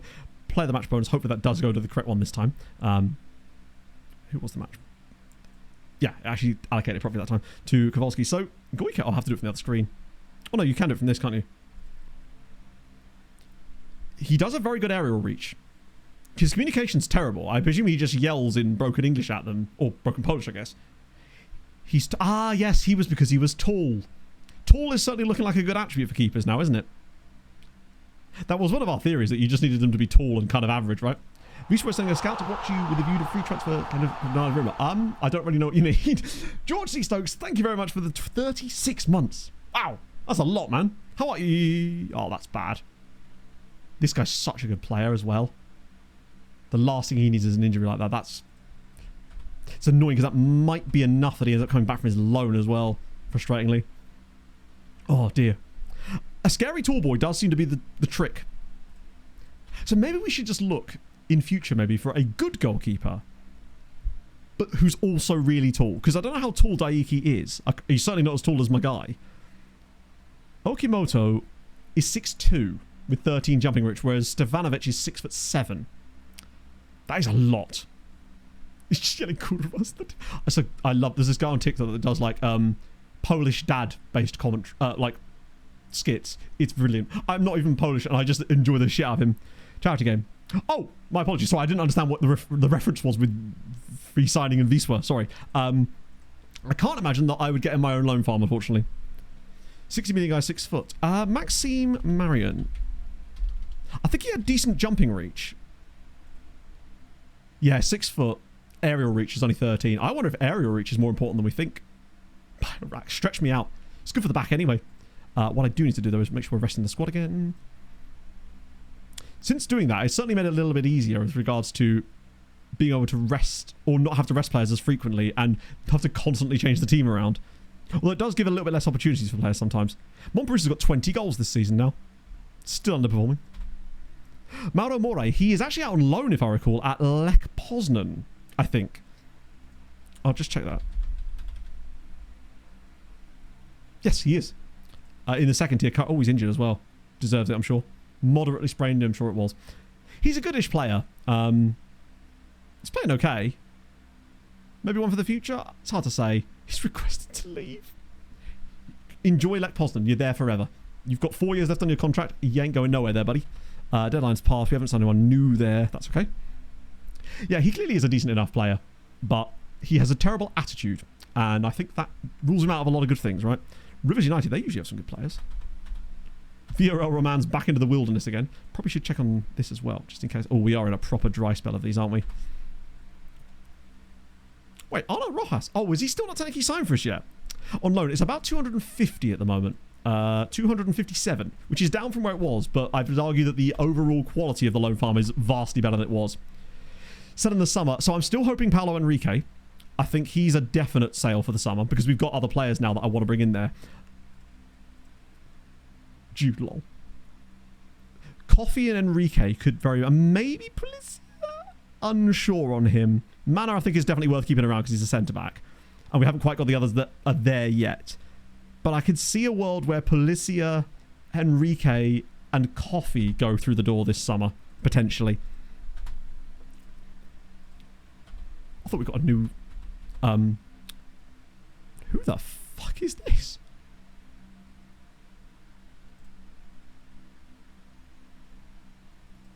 Oh, I hope he finds a loan. Look at the alleged PA. He's 22 though, which is frustrating. I feel like you do get some of those guys. We're going to look back on this save at a certain point when we have a look through some of the PAs properly and be like, wow, why did that guy never find a loan?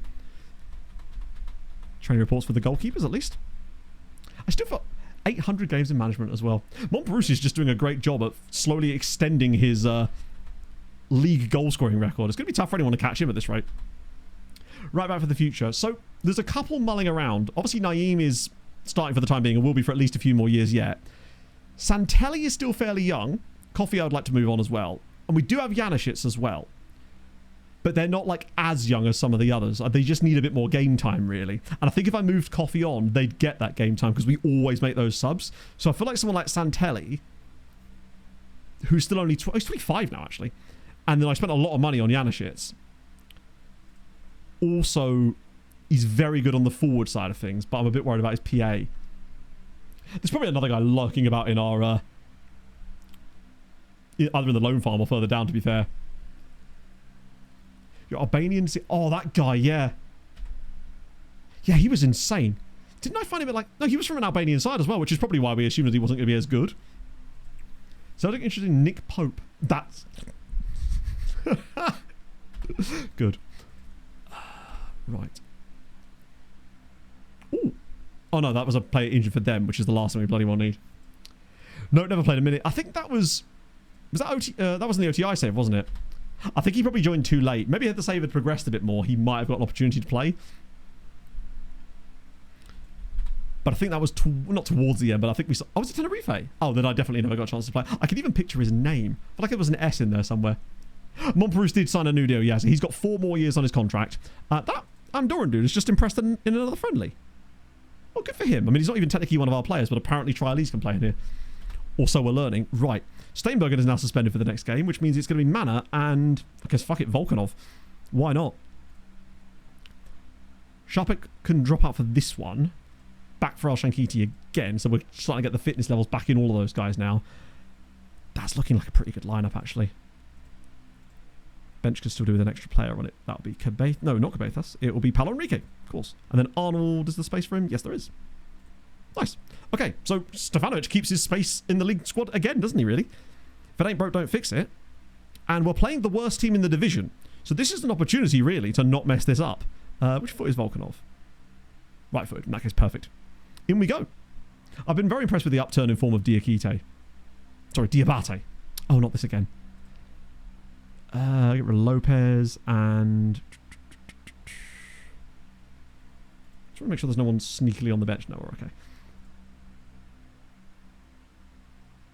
We do need a good youth intake player. Olikovsky can come onto the bench.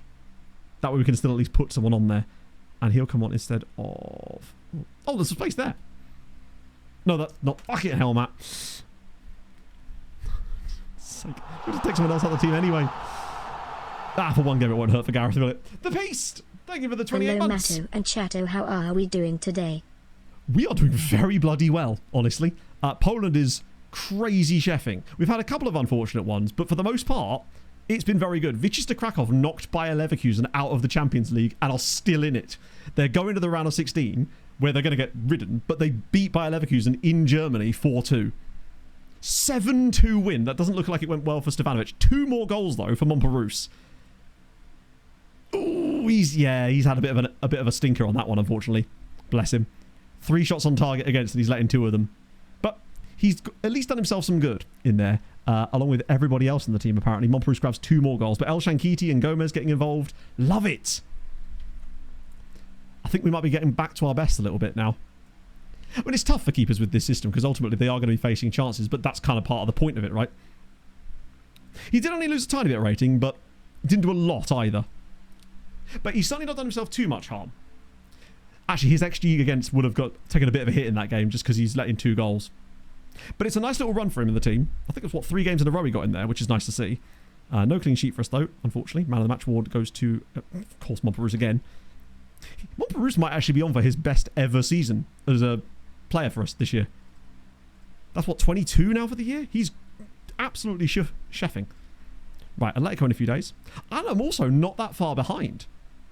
Usually this is the one on stream where I am so far off the pace, but we're actually making good time. Scored twice. Wait, he scored twice again. Mana has been scoring a lot of goals lately. I wonder if it's because we're getting better from set pieces because we have better delivery. Diabate, new contract. You have 4 years on your current deal. No. I simply will not do that. Why on earth would I give you a new... I know you're only on £500 a week here, but in fact, not only do you have 4 years on your current deal... He doesn't have a clause in fairness. But no new deal for you.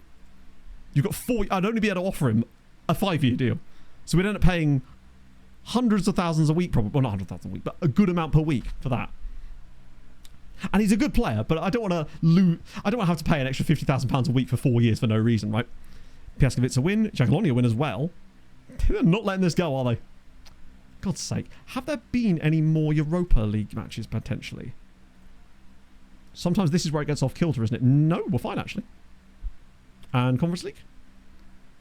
Nope, nothing yet. They're all on the 7th of March. Nice. Very stressful stuff. So, are we going until after the... so basically, it'll be here. This Gornik game. Now, it'll either be on the day of that, or it'll be during the game. I can't remember which way round it is. So we go through these 2 matches against Atletico, and then the youth intake is on this day. I think it usually comes through before the game. So likely that one won't count. So there's basically 3 matches in there. Mana, I would be willing to bet, is getting close to, like... It feels like he should have 7 or 8 goals this year now. Oh, he's only got 5. It just feels like he scored most of them really recently. Which is fine. No, Zadze with 11 as well. Diabate's now up to 5, which is good.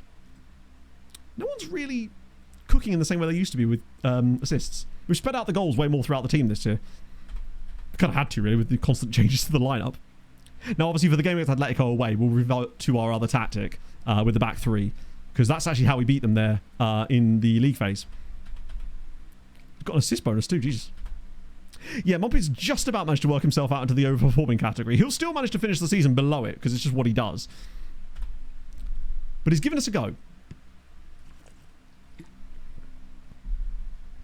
Oh, dear. Okay, more wins there. Looks very likely that Radomiak will be in the Champions League next year, which is about bloody time, frankly. Oh, Zagwimi Lubin, I think I mentioned this. They sacked Sam Kerr because they were bad. Yeah, Legia appear to be...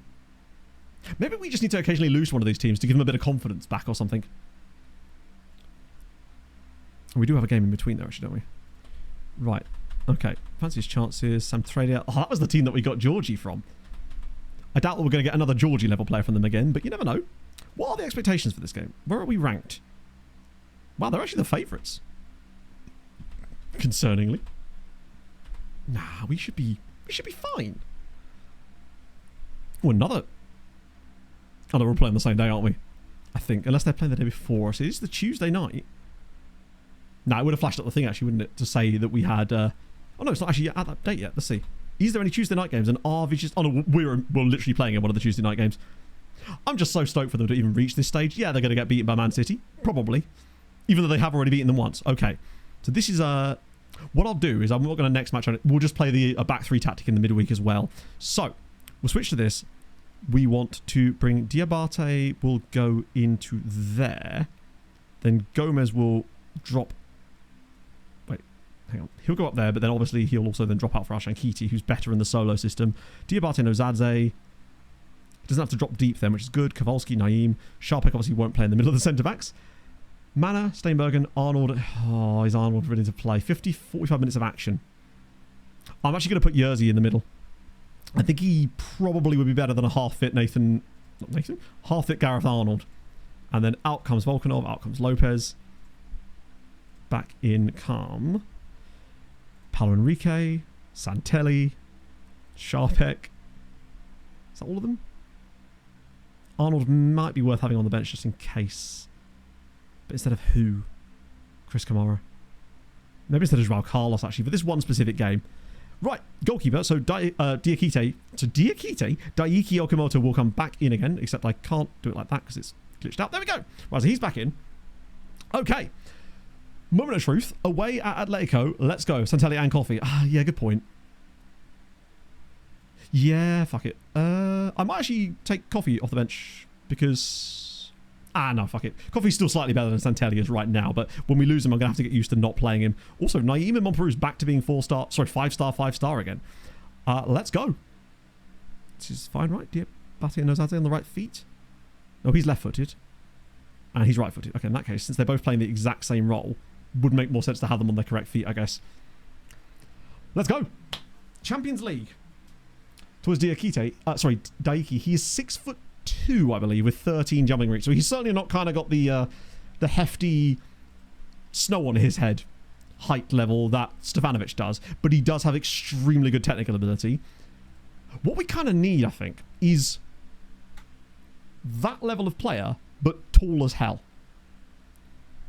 Like a 6'6" keeper, or just a keeper with insane jumping reach and really good aerial reach on top of that, maybe. I do wonder if that's the catalyst that we've needed, because I don't think any of the keepers we've had have had that additional aerial presence. Because I've noticed a lot of the goals we were conceding were those horrible crosses where the keeper comes and flaps at it randomly, and I think that control of command of area type thing and general aerial reach seems to be a factor in that. I'd honestly be okay if this game ended up being like a 0-0 draw or something. We've done this before in these away games in the Champions League, in the knockouts especially, where we just come and stink out the place in the away game and then blow teams away at home. And sometimes you just got to min-max your way to the Champions League a little bit. That, and what I really hope to see, is that we don't get an absolute clanger from Montperousse, given that he's probably having the best season of his career for us here. This is more like it. Anwar, just drive it. We need Al-Shanki. Overplaying it a little here, though. Back post. John! Oh, dear. What are we doing here? Reason in lower leagues not to have loads of players on fringe amateur contracts. No. I mean, you can do what you like. Ultimately, if they're on... Provided they're amateur... Does that mean they have no like appearance fees or anything? I haven't actually got any players on any save I've had on amateur contracts. I have some non-contract ones, but they still have appearance fees. But ultimately, if they're fringe players and you're not actually using them, and they do have appearance fees, then it won't matter too much, because if they're not appearing, as long as you don't have like unused sub fees and accidentally keep putting them on the bench. Yeah, true, actually, training workload. If you have a load of them, they will take up space in your training, and that can upset players as well, because they'll be getting less sort of focus from the coaches. That's why I tend to... Medina heads it in, and Daiki's got to be saving that. It's this sort of stuff. Like, those types of chances. He's got to save it. He gets a hand on it. But it's just, yeah, he's... Oh, I know who this guy is. This is Medina. He's that massive striker they've got that did us dirty when we got knocked out by them at this stage a couple of years ago. I forgot about this guy. Isn't he like 6'5" or something? He's basically Erling Haaland. 6'6", 18 jumping reach, but he's also got 16 pace. He's just an absolute giant. And he's really tough to play against because, see, for example, Giant, we've been really bad in this first half, but ultimately I don't want to switch to the other tactic because it's only 1-0, and that could risk making it worse. And I still trust them with the right changes in terms of personnel, because Montparnasse is having a terrible game yet again in these big ones. Go on, ball in. Oh, go on. Anwar, this is your chance. He's overdoing it.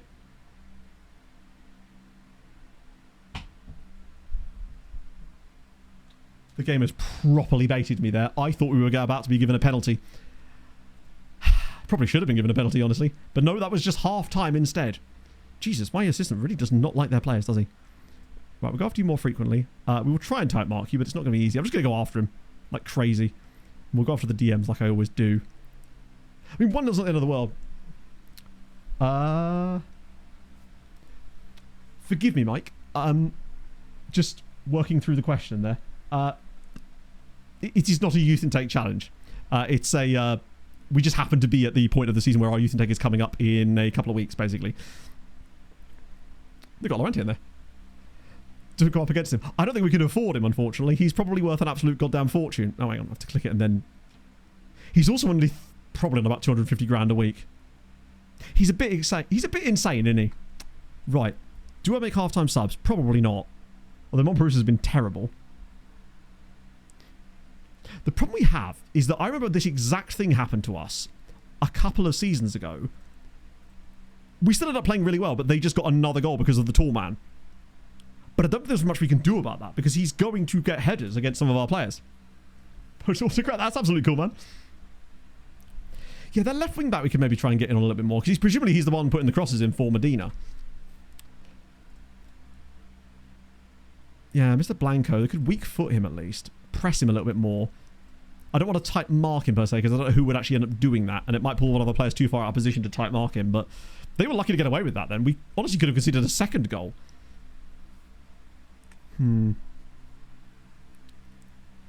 It's tough with these two-legged ties because if this was a normal game and we were losing at this point, I would have just thrown it to the other tactic. But I know that we've got the home leg to come, and there is every chance that we do just randomly grab a goal in this game, and that's all we'll need to get a 1-1 draw or something, although that's Blanco down the left again. Blocks again. We are putting some last-ditch defenders, and this is the other thing. I think if we go with the other one, we'll open ourselves up even more at the back, and it will probably just end up with them scoring another goal.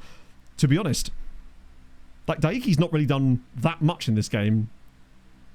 I think most of the big chances have been blocked rather than on-target chances. God, where's Medina here? He's there. Bloody hell. They are very, very dangerous from set pieces, but it's tough to stop conceding them, I guess. Because at some point you're going to see them. We are generally getting outplayed. They're mostly doing it from set pieces, but ultimately, like... Oh, really? Okay, at least he's the one on the ball now, so he can't receive a cross. Force him out wide. That way, he's not going to be... No, he'll just dribble into the box and score himself, won't he? Oh, now he's in a position for facing a cross. The last... We'll give away a penalty any minute now. I can feel it. Oh, here we go again. You can't stop him. This guy is unstoppable. Right now, we may have no choice but to throw it to the other tactic because losing 2-0 here could be catastrophic. This guy is actually unstoppable, except for when we play them in the league phase. Why would that be offside? Yeah. Okay. I was going to make subs anyway, but there's nothing you can do about him. He's just bigger than everyone around him. Okay. So who's coming off? Probably Montparnasse as well at some point. Oh, no, Zions, of course.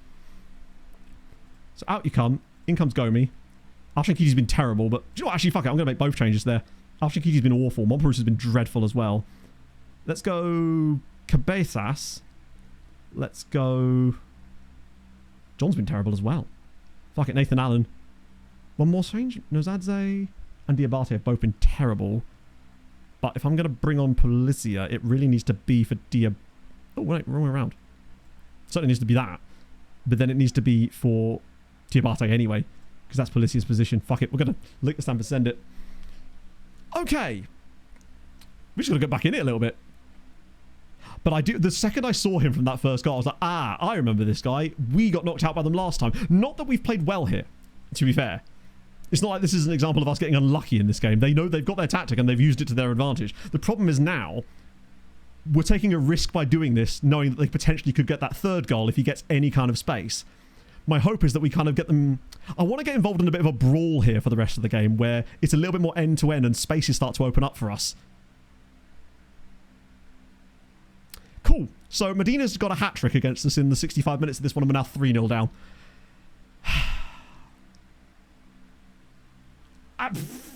You can't do anything about this guy. He's unstoppable. It's a great run in between the centre-backs here. I mean, he's miles onside. They don't track the run properly.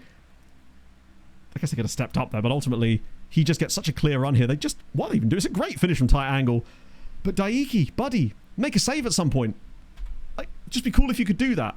And it's these types of games where we need our goalkeepers to step up and actually make some saves, and he just hasn't been able to. Even if we were to get back into this with a goal now, which we really do need to, we've got no more subs. We've just been bad. Vichester have got 2 back against City. They're going to be the ones that go through, not us at this rate. Oh, as if we're going to... Alright, we've got plenty of time. But that second leg is going to be... I mean, coming from 3-0 down is nigh on impossible here. We just need a goal back. Or something. We've barely had a chance in today's game. Like, we've got on the big guns. Cabezas is in. Policia. All the clutch members of staff, if you like. Gomez is in. He's just going to blaze us over the bar, isn't he? Oh, no, he's been patient. That's actually really good from Christian I'm just... What are we doing?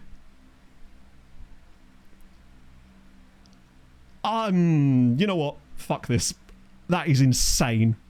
How have they always got a player wherever the ball's cleared to? We're 4-0 down.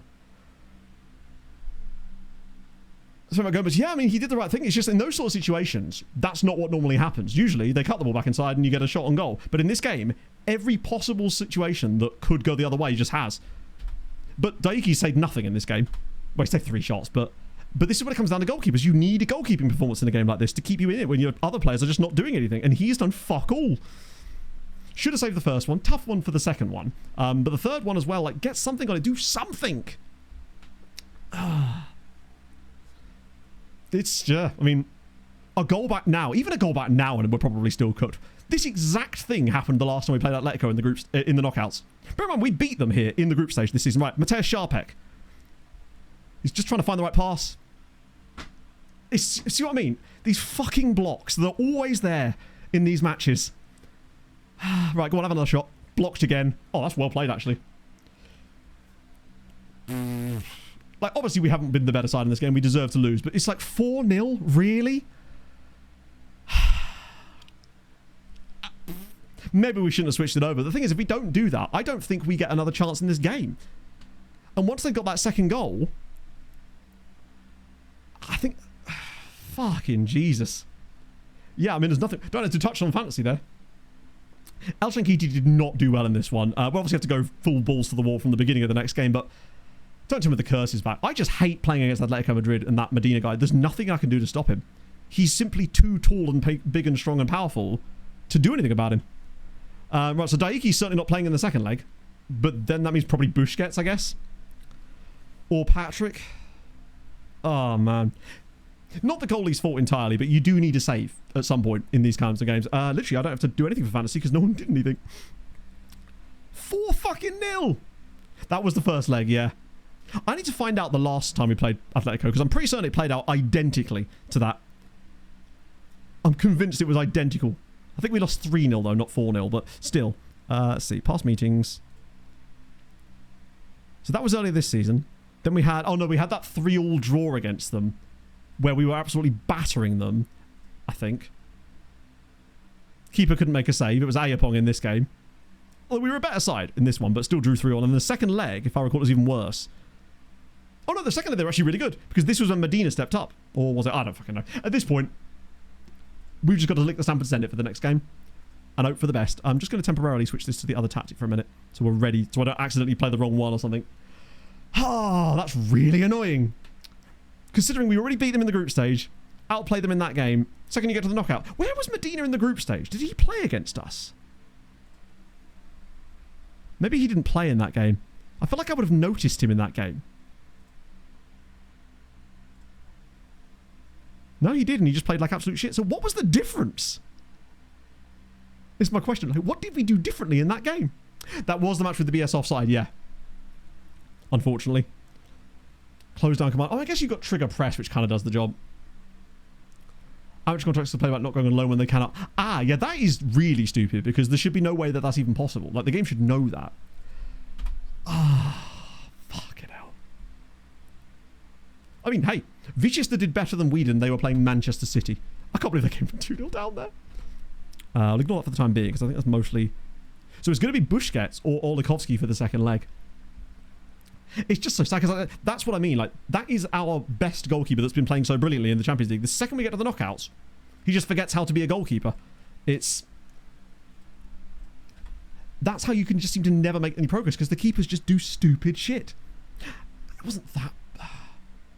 I guess it's tough, but like, it's not that I'm expecting him to save the second, third and fourth goals per se. It's just that good keepers pull out those saves when you need them to. And I feel like our opponent's keepers do that for them against us. But we can't seem to get that same kind of consistent goalkeeping on our end. That's what we're looking for with this whole thing. And that game there is a sort of prime example of what we're missing. He's been so consistent throughout. Real Betis just put 3 past Chelsea. Okay. Bad for England, good for Spain though. Well, Olikovsky, he'll go in if he wins the... It'll either be him or it'll be Busquets. I don't get to choose. Okay. Hopefully Thursday is at least going to look a bit better for us because we'll have some success from the other Polish sides, right? Watch us be like next stream coming back and just literally having 4 Polish sides in Europe and none of them are us. I mean, I think Pineda's already ruled himself out of the next league game. Oh, dear. Oh. I'm not sure there really is an answer to it, unfortunately. I've noticed this across every save I've played in 26 is that maybe it's just the way I build tactics. That, well, there we go. Radomiak have already won 4-0 away from home, so we know we've got that in the bank. Good win for them there. Straight through they go pretty much. And in this one, 2-0 to Piaskowice. Well, we knew we were getting a Polish side through regardless, but it looks like it is going to be Pias. Dundee United... Oh, that was the last round. Round of 16.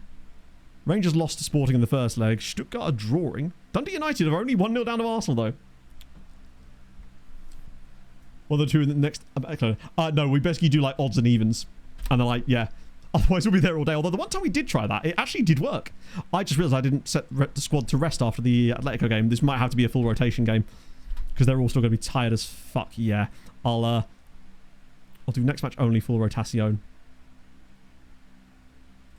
Which is bad for whoever gets to go in goal in this game. I do feel for them. Arnold won't be starting the next game anyway. Ironically, I'll not just put him in. I guess technically that is rotation, right? Diabate will not play, but... Oh, he's suspended. Good. The one time I'm looking for more midfielders, we apparently don't have them. Oh, I know. I'll drop him in there. It's not ideal, but it'll do for the time being. Palizio at left back is weird. When we have Nathan Allen perfectly there. And then we've got... Where's he? Coffee or do Santelli instead. Oh, no, I can't. Can I? Fuck. Okay. So. The league game was a disaster last time, wasn't it? So the only person that can't go in is... who is it? Stefanovic. He does have to sit out a game. Okay.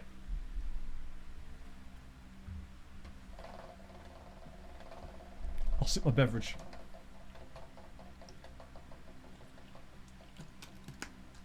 This is where it lands on Kim and we're in real trouble when it's number 11. I think there was one guy that it can't because of injury as well. But I forget who it was. I did just see we got an injury. Oh. Well, it's chat's choice. I feel like that lands on that way more than it does on others. Chat, what are we saying?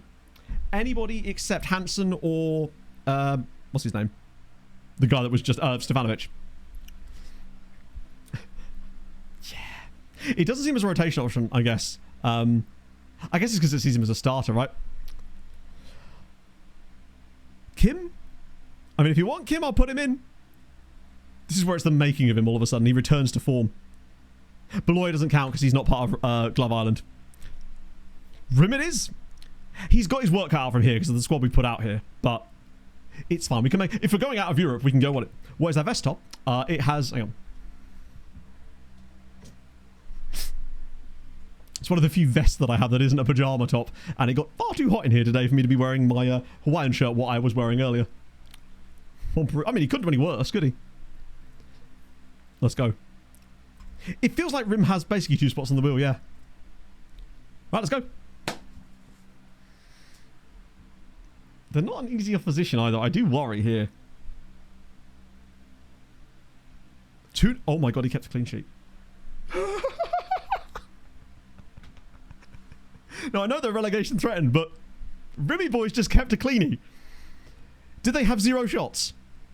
They had 5 on target, and Kim has just pulled out a 7.2. He's back in the game, but he's not. But he is. He's certainly staying in the game. Amazing from Kim. My guy. 5 shots against, and he saved... Well, I think it was 14 shots against, wasn't it? But he saved 4 shots, or 5 shots. That's not in... He's gained a bit of XG prevented back again. Like, 0.8 is nothing to be sniffed at. He's going to have to dig it out of the hole. The intake is on the 17th, so it'll be just after the Atletico game. No, he's not in the Champions League game because he's not in the Champions League squad. He was taken out after I was able to change goalkeepers around, and I swapped it for the 3 best up to that point, and he unfortunately had not exactly covered himself in glory. So he's not in the Champions League. The Champions League kind of running separately now because we don't have the same number of goalkeepers allowed for it. I wasn't able to register 11 keepers for Europe, unfortunately. The game just doesn't want to have any fun. Okay. Great performance from Nathan Allen as well, which is annoying because could have done with that in the last game, but sure. Okay. This time I am going to remember to rest, even though a load of them wouldn't have played in that game anyway. It's certainly not going to keep him at the bottom of the charts, though, that's for sure. Like, he will have earned himself... He'll be ahead of Mabanjwa, who I think he was actually already ahead of. Yeah, so the youth intake is on the day of the Gornik Javja game, but I believe we'll see it before the game actually happens. So that'll be okay. That's a big win for us because it extends the gap a little bit. Coefficient as well. It has dwindled a little bit, unfortunately, mostly because of us. But the last time we went out quite early, if I recall, they did go on quite a deep run. So we'll have a Conference League winner and a Europa League winner this year. It's just neither of them will be related to us in any way. What are we up to? 18.5. It's pretty good, but it could be better. Like, there's a worrying scenario here where all of a sudden we just randomly end up with like a 19.5 point season, which would suck given where we were at the beginning of the knockout phase. And also given how close we are to Germany. Actually, it's still going to require a good amount left. We need the Germans to get knocked out here, basically. Keen to discuss future. Not again, buddy. Come on. Banana, isn't he another goalie? Probably not if he's scoring goals. An established member of the first team. An improved... I mean... I'll decline on that one, buddy. You've got 4 years on your deal. Get over it. I feel like the only time I ever hear about Reza Ezetelahi is when he's being injured. Because he was quite a good centre-back, wasn't he? But he seems unable to stay fit for more than about 5 minutes. He's still only 22, actually. Maybe there's hope for him yet. Oh, it's not till bloody next Wednesday. That's quite a big gap, actually, Friday to Wednesday. So I maybe could have got away with a more full-strength side there for the rest of them straight afterwards. Also, looks like Legia have finally lost a game. Kukonda's now ill. Because of course he is. Let me guess. Oh, it's food poisoning. That's fine. What were you eating, buddy? I'll be proper disappointed if this doesn't turn into our best ever season as far as coefficient, which I believe is 21 points. But we'd still need quite a lot to get there, and it'd probably rely on us. Particularly as we're guaranteed to lose a team in this round of the Europa League as well. Oh, another defeat for Jagiellonia. Perfect. Okay, 5 point gap now should be manageable to the end of the season, I'd think. Then again, if anyone can balls it up, it's us. Kim's injured himself! That's... Oh, hello, Asic Mimosas. Don't matter there. Yeah, Jadon Sancho, isn't he training at like a non-league side? It's only out for a couple of days. But I guess, like, there's obviously a reason why clubs don't want to go near him right now. But you think someone... I guess it might just be that he has demands of clubs. Like, there's the clubs that would take him, and then there's the demands that he has on clubs, and they're not really... They're kind of at odds with each other, I guess. Does the course continue? I believe it does. I believe as long as you start the coaching course when you're with a club, it's kind of like... think as if they've bought you the course. So you may leave the club, but you're still going to be doing the course, I guess. 9th tier. Jesus, well. But I guess, like... obviously there's a reason why people don't want to get involved there. Real Betis just knocked out Chelsea. Napoli are through ahead of Marseille. PSG take out Milan. Real Madrid narrowly only... they only just beat Roma. That would have been great if they could have knocked them out. Yeah, he will still want ridiculous wages. Like, if he was willing to, like, humble himself a bit and go to somewhere to rebuild things, probably on a much lower wage, then maybe things would be a little bit different. But I suspect he's not likely to want to do that. Interesting. Well, I think a lot of clubs would be interested. I don't know what sort of level of club now, because it feels like... Actually, you know, chat, what sort of level of club, like, earnestly, do you think he actually should be, or should be looking at him, I suppose, rather than the other way around? Right. So I want that. Do I start Paulo Enrique instead of Nozat? Just to give us a bit more experience in that role, because that's a massive attribute, as we all know. Al-Shankiti and Gomez to start. We're going to go as full strength as we possibly can, really. I could maybe even start, because it's really as he's unhappy, maybe even Polizia. Actually, wait. He's probably about as good as Polizia anyway, honestly. Okay, right, so we'll do the goalkeeper spin in a moment. I just want to get the bench sorted as well. Get this lineup set in stone for the game, although I don't think it'll be... Oh, no, it'll be fine, because I did next match only, didn't I? Think anyone else can come in that needs to be here. Maybe Santelli? Instead of Coffee for this one? Because we might need a more aggressive attacking player for that role later. For 2% of his current wages. There you go. Don't know what his current wages even are at this stage.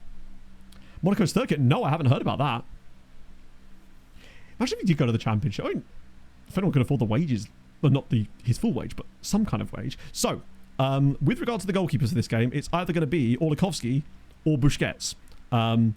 So, one's 2 and one's 6, but we'll just go with, if it's an odd number, then it's Olakovsky. Even numbers, Busquets. And if it's the one that lands on me specifically, then it's obviously that as well. And hopefully we'll cross the other bridges when we come to it. That way at least they've got a fairly even chance. Ooh, just feels I've hidden that. And maybe I'm robbing Daiki Okamoto of a... Tell you what, if it lands on me, I'll don't... If it lands on the Manuel Hansen one, I'll donate that to Okimoto so he gets a second chance. But I think it's very unlikely that he will do, because it's a 1 in 14 shot. This is where it finally does actually land on it. Oh god, it nearly did. I forgot what I said.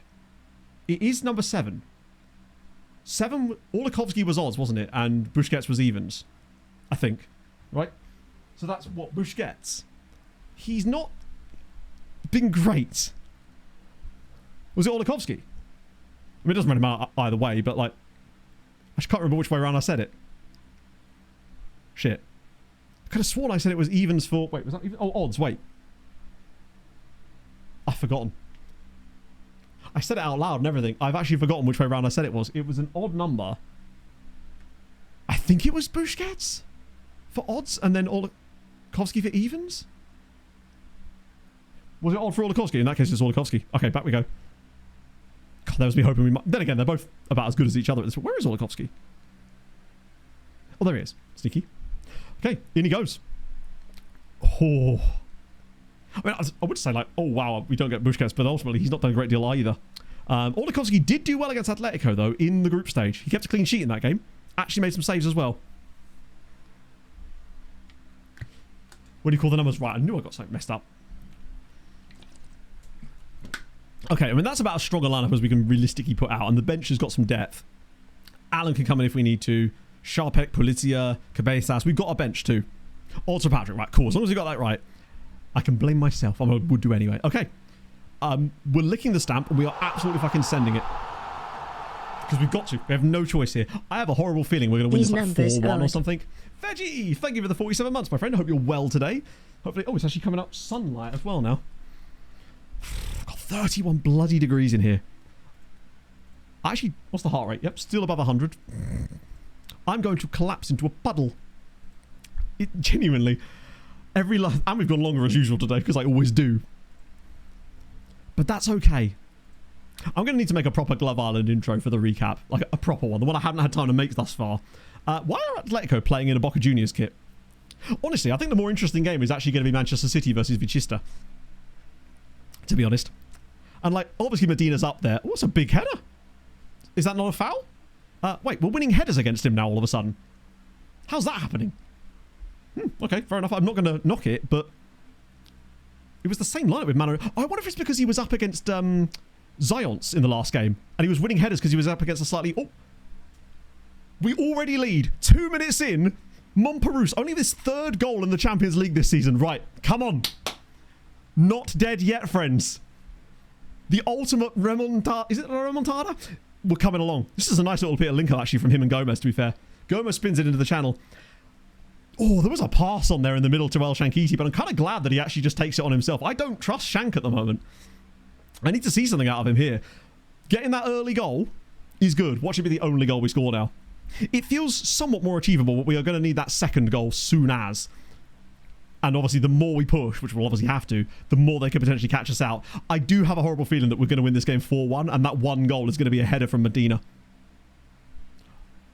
Well, that was actually from Vafaye, not Medina. Should have been on target, though. Whew. A lot of possession so far for us. Medina's actually doing badly to begin with. I like that they're not playing him as a target man. I guess he can kind of do a bit more than that. I don't know if anyone just saw that. Wisła Kraków are ahead at the Etihad. They are beating Manchester City away from home. There is crazy miracles potentially going on in Europe here for Polish sides, and honestly, us winning here wouldn't even be the biggest moment. Oh, what a save! I thought Shank was about to pull out one of his absolute masterful strikes. But we're looking quite good here. And I'm hoping that the more goals and the more stuff we do... Yes! Come on! Wisła 2, Atletico 0. Mohamed El Shankiti. Let's go. 15 minutes in and we've already halved the deficit. What a flick on from Tobias Steinbergen. He's flicked that to the back post. What an assist. Come on. Let's go. They're going to start to get worried. I have a horrible feeling that we get 4-0 up in this game and then they score. Oh, is this going to be... No. What was the point of those highlights? I've never understood them. Oh, here we go again. Come on, lads. Bit between our teeth now. Let's go. You were made for this. Oh my god, that should have been 3. How has he blocked that? It's those moments. Those are the ones that I feel like we just can never seem to get going the other direction. Ball in. Flicked away. Flicked down again. I mean, the pressure's building. We're absolutely battering them. But I don't know if it's going to be enough. Off the bar this time. Oh, I have a horrible feeling this is where it starts to turn against us, where those little chances go begging. But we have 10 shots in the first 20 minutes of this game. Is unbelievable from us, but we need a third goal. The sooner we get that third goal, the more comfortable I feel about us actually getting that fourth goal, because they'll just sit back and back and back. Gomez again into the channel, but this time they're not managing to clear it to anyone useful. They're not This is going to be their goal, isn't it? This is the goal. Coming from random play for no apparent reason. We'll give away a penalty or something. Never mind. Never fucking mind, eh? As soon as we started getting those blocks and posts being hit, you kind of knew where this was headed. It teases you like that. Like, there's no danger here whatsoever. But Medina's just stood John up here. John does struggle in those situations, but Steinbergen's got to do better in the middle there. He has to be following his man. Oh, straight off the kickoff, but it's those types of things. Like, there was no reason why we would have given the ball away in that situation, and it's those little things that we just don't quite do, and our opponents are ruthless with. But we get another goal here, and you never know, but I do still feel like 4-1 win for us. No, he's going to... Oh, what's he doing? I mean, we could win a corner here, but we have scored one in fairness. But we really did need to be in at half-time, like 3-0 up or something. They've had one shot on target. And it was that. They've had one chance, basically, in the entire fucking game. I mean, are we realistically going to score 3 more against them? Maybe. But unlikely. If I'm actually right and it's a 4-1 win, I'll be fuming. Particularly if that's the goal that ends up costing us it. Okay, good. They've got no one up there, but... Okay, listen, lads. Why are you heading it there? Just bring the ball down. Like, why has he headed it at all? Good save. Oh, no, it's a miss. It's a miss. So bizarre. It's always a frustrating one when you see that too, because you just know it's likely to lead to a shot for your opponent, because there's no reason for him to be heading that. Just control it, keep the possession, and go again. Yeah, I think... Like, 15 shots, 10 on target. We've pretty much done all we could from a dominance standpoint in this game, but they've had one shot on target and they scored it, and it's these sort of things that costs us every year. Matches that makes goalkeepers work well. Yeah, we just don't know what it is. It doesn't matter, Gordo, because they don't do that when they're playing for you. That's the problem that we've really discovered. It can't be every opposition's goalkeeper because all the goalkeepers that we have then start playing like that when they leave. So it's irrelevant. This is my problem with it, and I find it to be... That's why it's such a puzzle and why it irks me so much, because they have the same or worse attributes than any of the goalkeepers that we've signed. Not these ones, obviously, but the good ones we've signed. But then they don't perform to that level when they're actually in the matches, and that is the issue.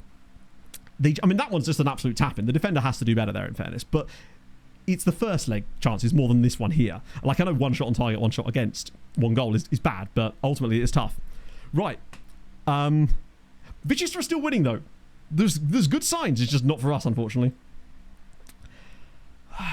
Like, we know what attributes are supposedly good for goalkeepers, and they are, just not when they're in our team. It seems to be the biggest problem. They just let in the softest goals. This wasn't an example of that. It's just frustrating for the defensive standpoint in this one. The first leg was a more frustrating one. I'm going to just quickly check into the... opposition instructions here just to see if there is anything interesting to happen. I guess we could go after him a bit more, perhaps. It's tough. I'll try and mark these guys up a bit. Luchino playing in central midfield is interesting. Ah, dear. Yeah, Vichystra going to win the whole lot, and fair play to him. Oh, that's nice. That's very nice. I love that. I love the like swirls on it too. It would be nice without them, but it's even nicer with them. If it was just the stripe, that's really sick. I'm a huge fan of that. No, I quite like the distortion. I think without them, it would look too much like a deck chair. Potentially. Right. I don't... Hang on, is anyone playing... I can't even pretend anyone's playing badly, are they? The players that should be doing well, for the most part, kind of are. I hate to say it, but I do wonder if... Maybe... Given Diabate's on a yellow card as well, I bring in... Cabezas for the second period, because he has got a little bit extra and he's a bit better. I've seen a lot of floating shirts in these. It is suspicious. To be fair, the video that Fulham did for the kit launch was actually really, really, like, surprisingly intimidating. Was what Pog was like, that's weirdly intimidating for Fulham, and I was like, oh no. Right, okay. We just need we just need 3 second half goals, and that's it. And even that would still only take us to fucking extra time. I still think we end up winning the game 4-1. I really do. And that's what's going to make it so much more irksome if that's their only shot on target of the entire match. Because they'd have done everything except for the one tiny thing at the end. I'm deliberately not acknowledging the other game that's going on, just in case we invoke some kind of quantum hotspur situation here. Go on, Jersey. It's a good save. That one just felt like it was never going to be a goal because the highlight started too close to the shot. But like, with the sheer number of good shots we're getting on, those sort of shots, I feel like we concede those sometimes. Those... Oh, that's a weird clearance from the keeper. Cabezas has picked it up. He's found the run of El Shankiti. Another goal back now. Go on, Shank. Yes! Come on! Wisła 3, Atletico 1. We've got 40 minutes to 45 to potentially pull out the ultimate miracle. To be fair, that goalkeeper, what on earth was he doing there? Also, why is he clearing the ball to the non-beanpole striker? Surely if you're going to do that, aim it towards Medina. This is unbelievable from El Shankiti. Does the defender, sets up the space for himself. We're finally getting a Champions League worthy performance out of him at the very least, right? Oh, we are, Sam, we are, because we're in tense moments now where we're still 2 goals down in this tie, but we've got to hope. We've got to hope. Again, I've still got to yell at them, of course. Did Cabezas... Yeah, that pick out from Cabezas into the channel was sensational. And I do wonder if that's just that little extra bit of quality he's got that in the future Diabate will have, right? But for now... Oh, hang on, there's a run in here potentially for Goat. He's going to go all the way through. What the hell was that? Presumably this is going to be their next goal then. Yet another random giveaway of the ball for absolutely no reason. Oh, I'm so fucking sick of... I'm so over goalkeepers, bro. Why does he give the ball away there? And then you just know you're going to... Fucking hell, bro. It's 6-3. I mean, Jesus. Gomez fucked it that time, but then also, it's right at the goalie! Like, I know you're not a world-class keeper, but please, it's right at him! Fucking hell. Like, you don't have to be a good goalie to save that. Just any goalie. Maybe. Fuck, Jesus Christ. Yeah, you can see it coming when you give the ball away in a really spurious situation. I love how everyone's been really good in this game. Okay, right. Oh, it's so frustrating to watch too because you're just like, we're playing so well. Other than the 2 goals we conceded. Right, okay, we go again. I wouldn't even know what substitution. Probably Nathan Allen on for John is probably the first one. I'll do that now, actually, considering Johnny Boy is... He's been okay, but he's just been the weakest of the bunch, I guess. So we'll get him in now. Oh. Yeah, I'm starting to notice the weird shit seconds before disaster. Because did you notice it happened with our 3rd goal as well? With the weird clearance from the Atletico goalie. That was, like, weirdly loose and loose straight towards their, like, shorter striker for some reason. Like... Maybe, obviously, he can just miss-hit it, but it was just a strange one. What else are options for the bench? Polizia? Who would even come in for? Maybe Paulo Enrique? Ah, he's not great in that position, though, is he? And neither's Cabezas, but we just kind of need the forward momentum at this stage, regardless whether he's great on the defensive side of the ball, which he isn't. But, like, defending's going to do us any good at this point. How's Naeem done? 6.92 now. I wonder if we want, like, a Santelli. Someone who's just more forward-minded. We'll keep the other sub for probably Sharpek, honestly. So now we need to have another 3 goals. Oh, man. This is a proper exercise in future. 2 shots on target, 2 goals. The first one I don't remember the keeper for. That one I absolutely do. But the thing is, obviously, it's a worse goalkeeper than Okamoto. But I still believe that would have been the same thing. City have equalised against Wisła Kraków as well. There'll be no more highlights now, won't there? I don't think why the change I'd even make. Probably Gomez off and Sharpek on, perhaps, but I don't know. It feels like the game's petering out. Ah, dear. I mean, we always knew we were going to be leaving some gaps, of course, when you go so aggressive, right? But I can still see us scoring a 4th goal here. Kowalski, driving forward. Will he lose the ball in a weird way? That'll let us know what's about to happen. Santelli takes his man on. Santelli's into the box, and that is a penalty. Santelli's won us a penalty. Come on! As if this game is still going. If we do somehow end up winning this tie, it will be the greatest win I've ever had in FM, probably. It's early days yet still in this tie. Montparnasse from the spot. He'll miss this now, won't he? He's got 1 goal already today. He's got the confidence in him. This is where we need him to be big. Fuck off. I'm just so done with it. This game, bro. As if he's missed the fucking penalty as well. It's Nathan Allen now into the box. What are you doing?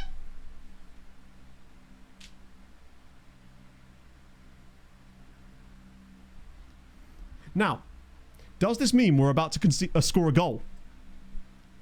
Let's just see how this plays out. Kowalski. Oh no, it's going to be their goal, isn't it? No, wait. Is there still a goal off the back of this? Kowalski takes it into the box. Kowalski into the box. Kowalski! Yes! We never do things the easy way in Wisła, baby. It's 4-6. You got to hold on to it. Something dodgy was about to happen. We missed the penalty. The ball stays in play. Like, what is he? The second he played that, I was like, something stupid's about to happen. Because why on earth is he making that decision? How was that onside, by the way? Missed the penalty and score a banger instead. Right, it's 4-2. We still need 2 more goals. The thing is, we still have 22 minutes with which to get them. This game is so far from done, it's actually unreal. Kowalski this time with a beauty. I'm going to play it anyway. Oh. There was goal type thing. Well, normally when they get in those positions, they almost always shoot. So that's why I noticed it was weird, because they don't normally cross in those positions, but it might just be because Alan was on the wrong side.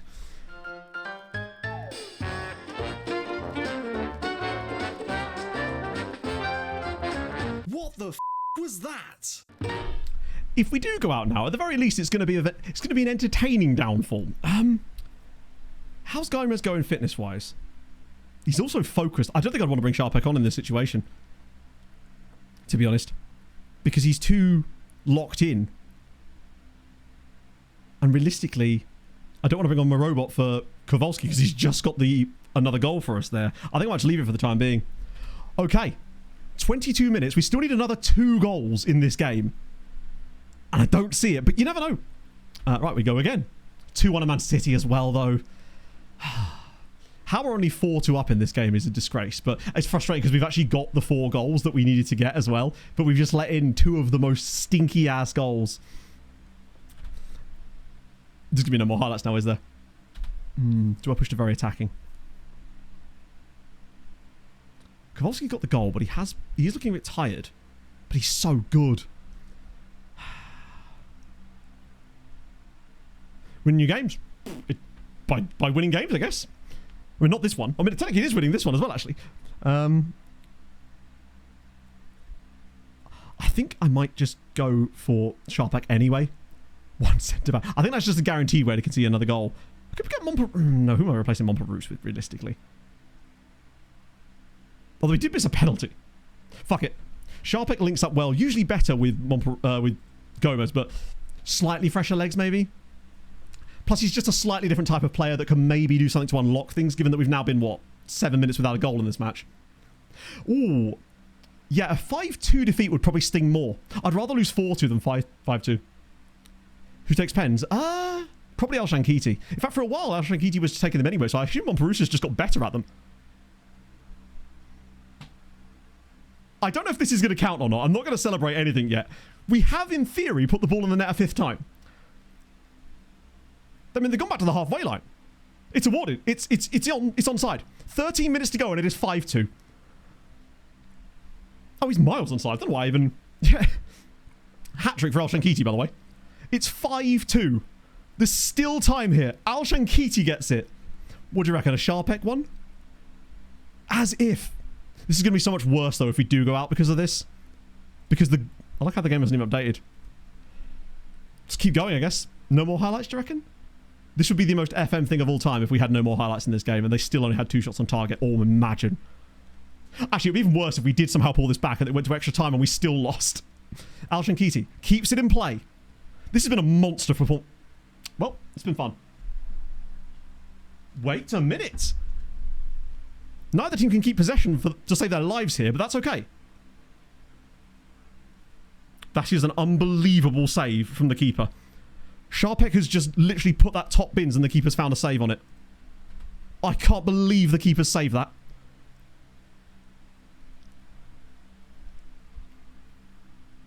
Very attacking just means shoot from distance. I mean, we'll do it because the keeper will come up if we get a corner, but I find that it just makes you worse most of the time. I can't believe that was the chance. That was the chance. I think he was onside, yeah. It counted as far as XG goes. Al Shankiti. Montperus. The other downside is we don't want a player getting in this position here, one very attacking and then shooting because of it.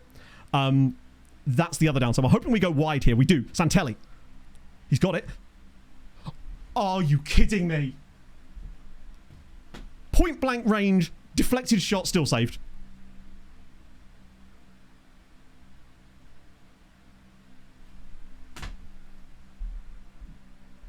Every fucking year. 2 shot. Oh, they had a 3rd shot on target. It's the same shit every year. We were never going to win this game. There was nothing that we could physically do to win this game. We were just not going to be allowed to. We only had 21 shots on target. We scored 5 goals. We couldn't have done much more than that, but it's always a worldly performance from their goalie. 9.2. To be fair, he did make 16 saves. I'm more annoyed about the fucking one that was directly at the keeper, but also more annoyed about the first leg. You just sometimes will not be allowed to win. I don't think we couldn't have done anything more in this game. Like, we could not have done anything more from an attacking output in this game. I think Sharpak was actually the right choice too because he's got an assist as well, and he had that chance. And he does everything right. The keeper just pulls out a worldly save that and I don't believe that Okimoto would have been able to do anything better here. Goalie stats, I mean, we can have a look. Unfortunately, the game doesn't really give you a lot. So he had 4 saves held, 10 parried, and 21 faced. What a game. It was so close to being... Yeah, Mom's penalty, obviously, if he scores it, we don't get the goal that we scored straight afterwards anyway, so we can't even really blame... We can blame him, but, you know, not in the same way. Fucking hell, what a game. I guess I'm just so sick of that always being the game that happens to us and not against us, right? That's what makes it more frustrating. As always, like I think 26 is way better at games like this when they do happen, but I feel like there's far too many that now just happen in your opponent's favour with games like this, where their goalkeeper pulls off the worldies. Who is that? Let's have a look at that goalkeeper. Let's see what he's actually good at. Like, is he a world-class keeper? Yes. Is he better than any of the other keepers we've had? He's certainly on the par with a lot of them. He's also only 5'11" as well. Like, he's definitely a good keeper. Don't get me wrong, but Yeah. He's not the tallest. He's got very good command of area, in fairness. He's a very good keeper. He's a Spanish Scourge keeper for sure, right? Ooh, technically he's not, in fairness. Oh. Right. Oh, well, here's what it is. He's a very... Yeah, anticipation. I'm not sure how important that is for keepers. The injury time save was unreal. We ever have an 8+ goalie rating? Probably at some point, but extremely rarely. There was one game I remember, and the fact that I remember it so much that it sticks out is sort of my point, where we got absolutely rammed by PSG in a game, and whoever was keeper for us at the time actually did keep us in the tie, and then we won the second leg. That's the only time I can think of where it's actually gone that way for us. And I think that might have been Sané, potentially, that was in goal for that game, or maybe Docampo. That's how long ago it was. Oh, dear. Oh, I would have much rather just lost the game 4-2 or something, rather than being so close to actually getting it. And not just being that close, but also having that Sharpek chance in like the 90th minute where he hits it and the keeper saves it.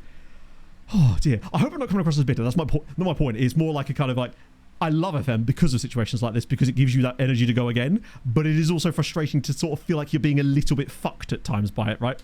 Goalkeeping coach, it's irrelevant. Your goalkeeping coach isn't going to make your goalkeeper worse in matches. All that will do is affect the progression of goalkeepers. It doesn't have any bearing on the actual games themselves. Probably not that great, though, in fairness, because we use a lot of our coaching slots for memes. So maybe we'll have to start getting some good memes in there too, but it won't actually make the goalkeeper worse in games. It will just mean that their progression might be slightly different as a result of it. Man of the match award, presumably was their goalie, right? Actually, was it? No, it was El Shankiti, wasn't it? Of course. Oh. We still got a hell of a game out of it, if nothing else, but a frustrating way to end is, to be sure. Oh, it's a joint win in the ad for Paxi and Termek. Right. Youth intake will speed us up. It's fine. We're going to get a goalkeeper of dreams. Be in a position a bit better. Is that what the game says about it? Oh, no, you can't do it from the screen, can you? I mean, obviously it's an important attribute, but we've had goalkeepers with good anticipation as well, right? It's not...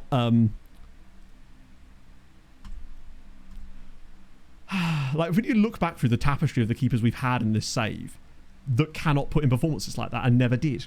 I would be willing to bet that Maxime Marion is probably as good as that guy, if not pretty close to being as good. I do feel bad for Vichester, but they gave it a bloody good go, right? They came about as close as... Well, they lost 4-1 in fairness. So Marion did lack aerial reach in fairness, but his anticipation was 18. Agility high, reflexes decent, throwing's very good, one-on-one's good, communication, command of area, puts in great performances for Tottenham, just doesn't do it when he's in here for us. But it's okay, because we're going to get a 5-star goalkeeper in the intake. It's going to be okay. El Shankiti even finally came back and did the business. Oh, that one stings. That one stings more than I think any other defeat we've had in the Champions League. Other than the bullshit offside, which was also Atletico. Did Newcastle go through? Did they?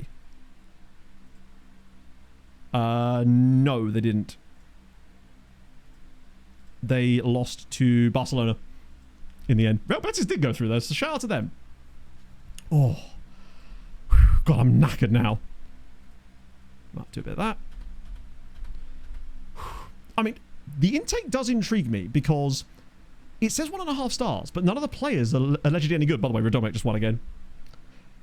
If Mobber had scored that pen, well, to be fair, if Mobber scores that pen, we don't get the goal that we scored directly from that because the ball never actually went out of play after the penalty save, I don't think. So we wouldn't have been able to score that goal anyway. So we've sort of come out even on that one.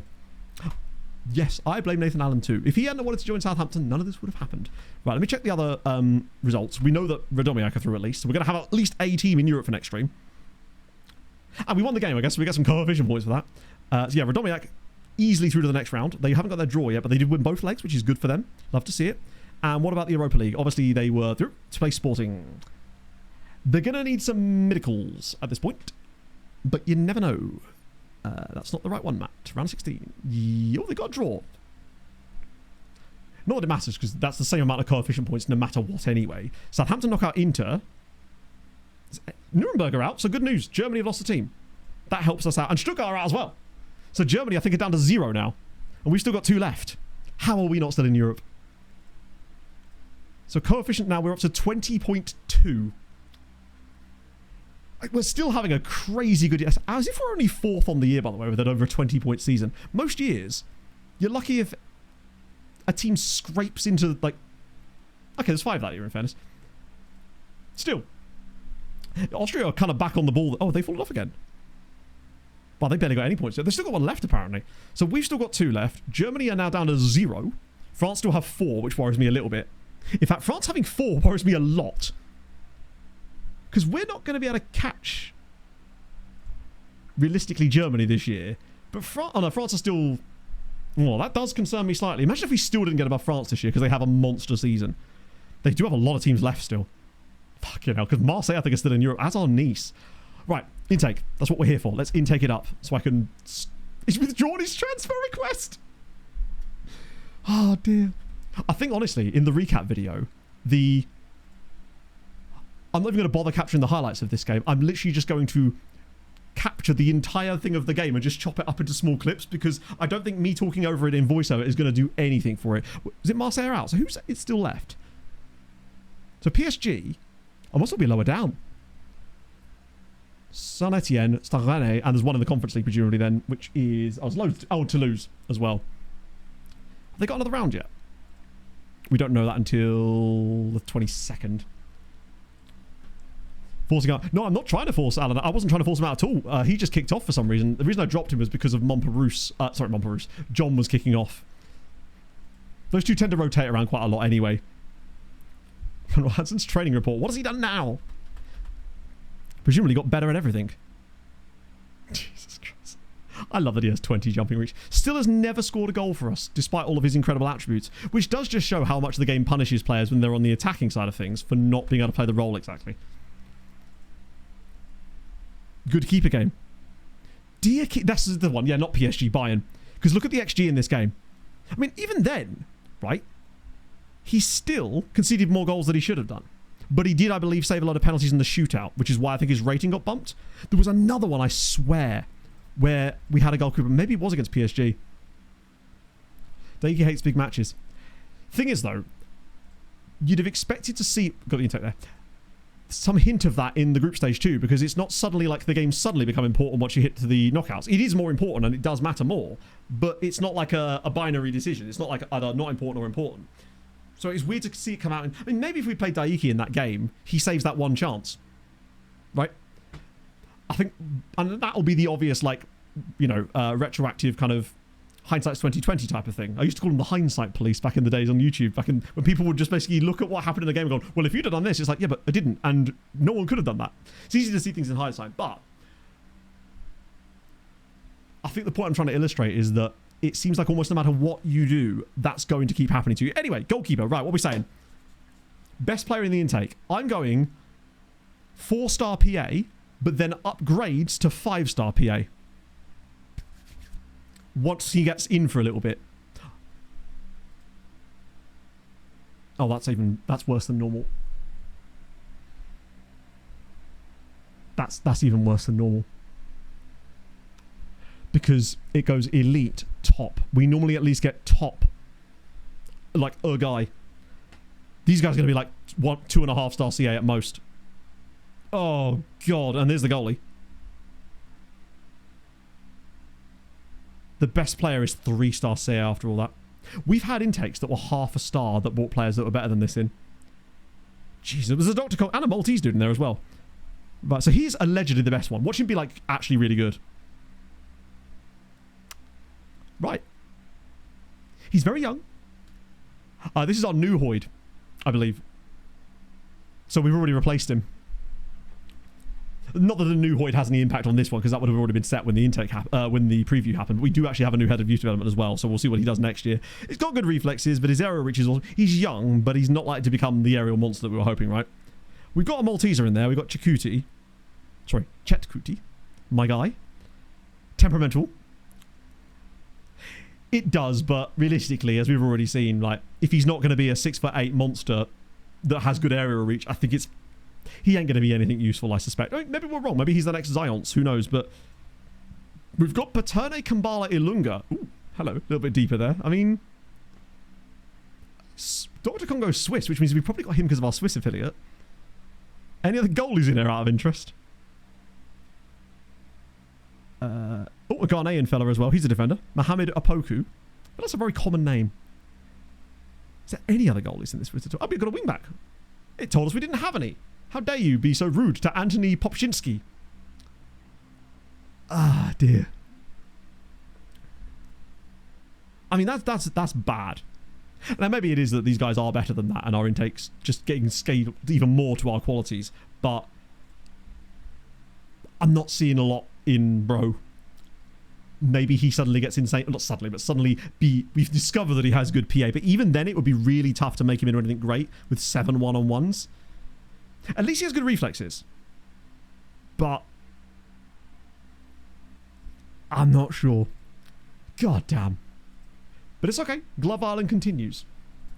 Unabashed. Maybe Okamoto's the guy. Yeah, he's very well rounded in the same way that like a blunt knife is, you know? It is well rounded, but you don't want it to be, I suppose. I'd rather have a few standouts in there. But at the very least, we do still have teams in the Europa League and the Conference League, so we can follow their successes next stream while we continue doing Glove Island in our own league matches as we do the final 9 games of the season to figure out who on earth is going to potentially be in goal. We probably shouldn't last before we finish off here today. Thank you for joining me in this absolute roller coaster. Hopefully that wasn't too extra when we were losing our minds in that game. Let me just get this one in here. But that wasn't something I'm putting on for show. I was fuming and losing my... That's probably the most sort of like all over the place that a specific match in FM has made me for a very long time. Right, so keeper analysis. So far, Daiki is still top. But Stevanovic is doing okay. Although, I mean, he isn't really. I think he had one game that kind of punished him. Hansen's actually done all right as well. He's the only one that's actually even in the positives. Sadly. Anyone saving above expected as far as their actual save percentage itself? Hansen is. Maybe he was a keeper all along. Even Daiki's beneath his. Hansen is the only person I think that's actually performing above expectations. Maybe he does need a chance in goal next time. So what we'll do at the start of next stream, we'll decide whether one of the candidates gets eliminated and replaced by Manuel Hansen instead. I don't know. Like, it can't hurt at this stage, really, can it? Get this level that intakes up. Oh yeah, they're generally... They're always going to look worse because obviously your squad is insanely good. And also in those first few seasons of a save, you're always going to get good youth intakes. Like, I'm convinced that the guy I got on my other save yesterday, he's not going to be an elite player at all because obviously 9th tier, but he's probably way better than he should be for the level we're playing at, I guess, right? Oh, the prospect of Hansen. Or maybe both, yeah. We could do both, potentially. Throw them both in there. Who knows? Right, why has this already been filtered the wrong way? Right, let's see. Oh, Zims is live. We'll cross that bridge when we come to it because we've got a lot of... One thing we also need to do next stream, most likely, is to start planning XG on the beach. Because we do need a 4th striker. We very much do. Because Sharpet Gomez and Al Shankiti can do a job. It'll be more difficult with XG on the bench because we actually do have strikers that do need to play in games. But we'll discuss. We could probably do with another centre-back too, actually. I feel like Steinbergen and Manor can't do it by themselves forever, but we've got the guys there. And maybe a new right-wing option too. Bloody hell. So, I'm very tired now, and I'm going to go sit down for a while, and then probably never get up again until Thursday stream when we're back to do it all over again. Thank you very much for joining me today, friends. This has been extremely frustrating, but in like a kind of... I'm going to look back at that and be like, hey, that was a really fun stream because of how dumb things were when it happened, right? So that for me is a good thing. So I'll see you guys very, very soon. Thank you very much for all the support as always. You're all wonderful. And I'll send you lovely folks over to Zims. Enjoy the rest of your day. Hold your gun. Capybara. Bye-bye.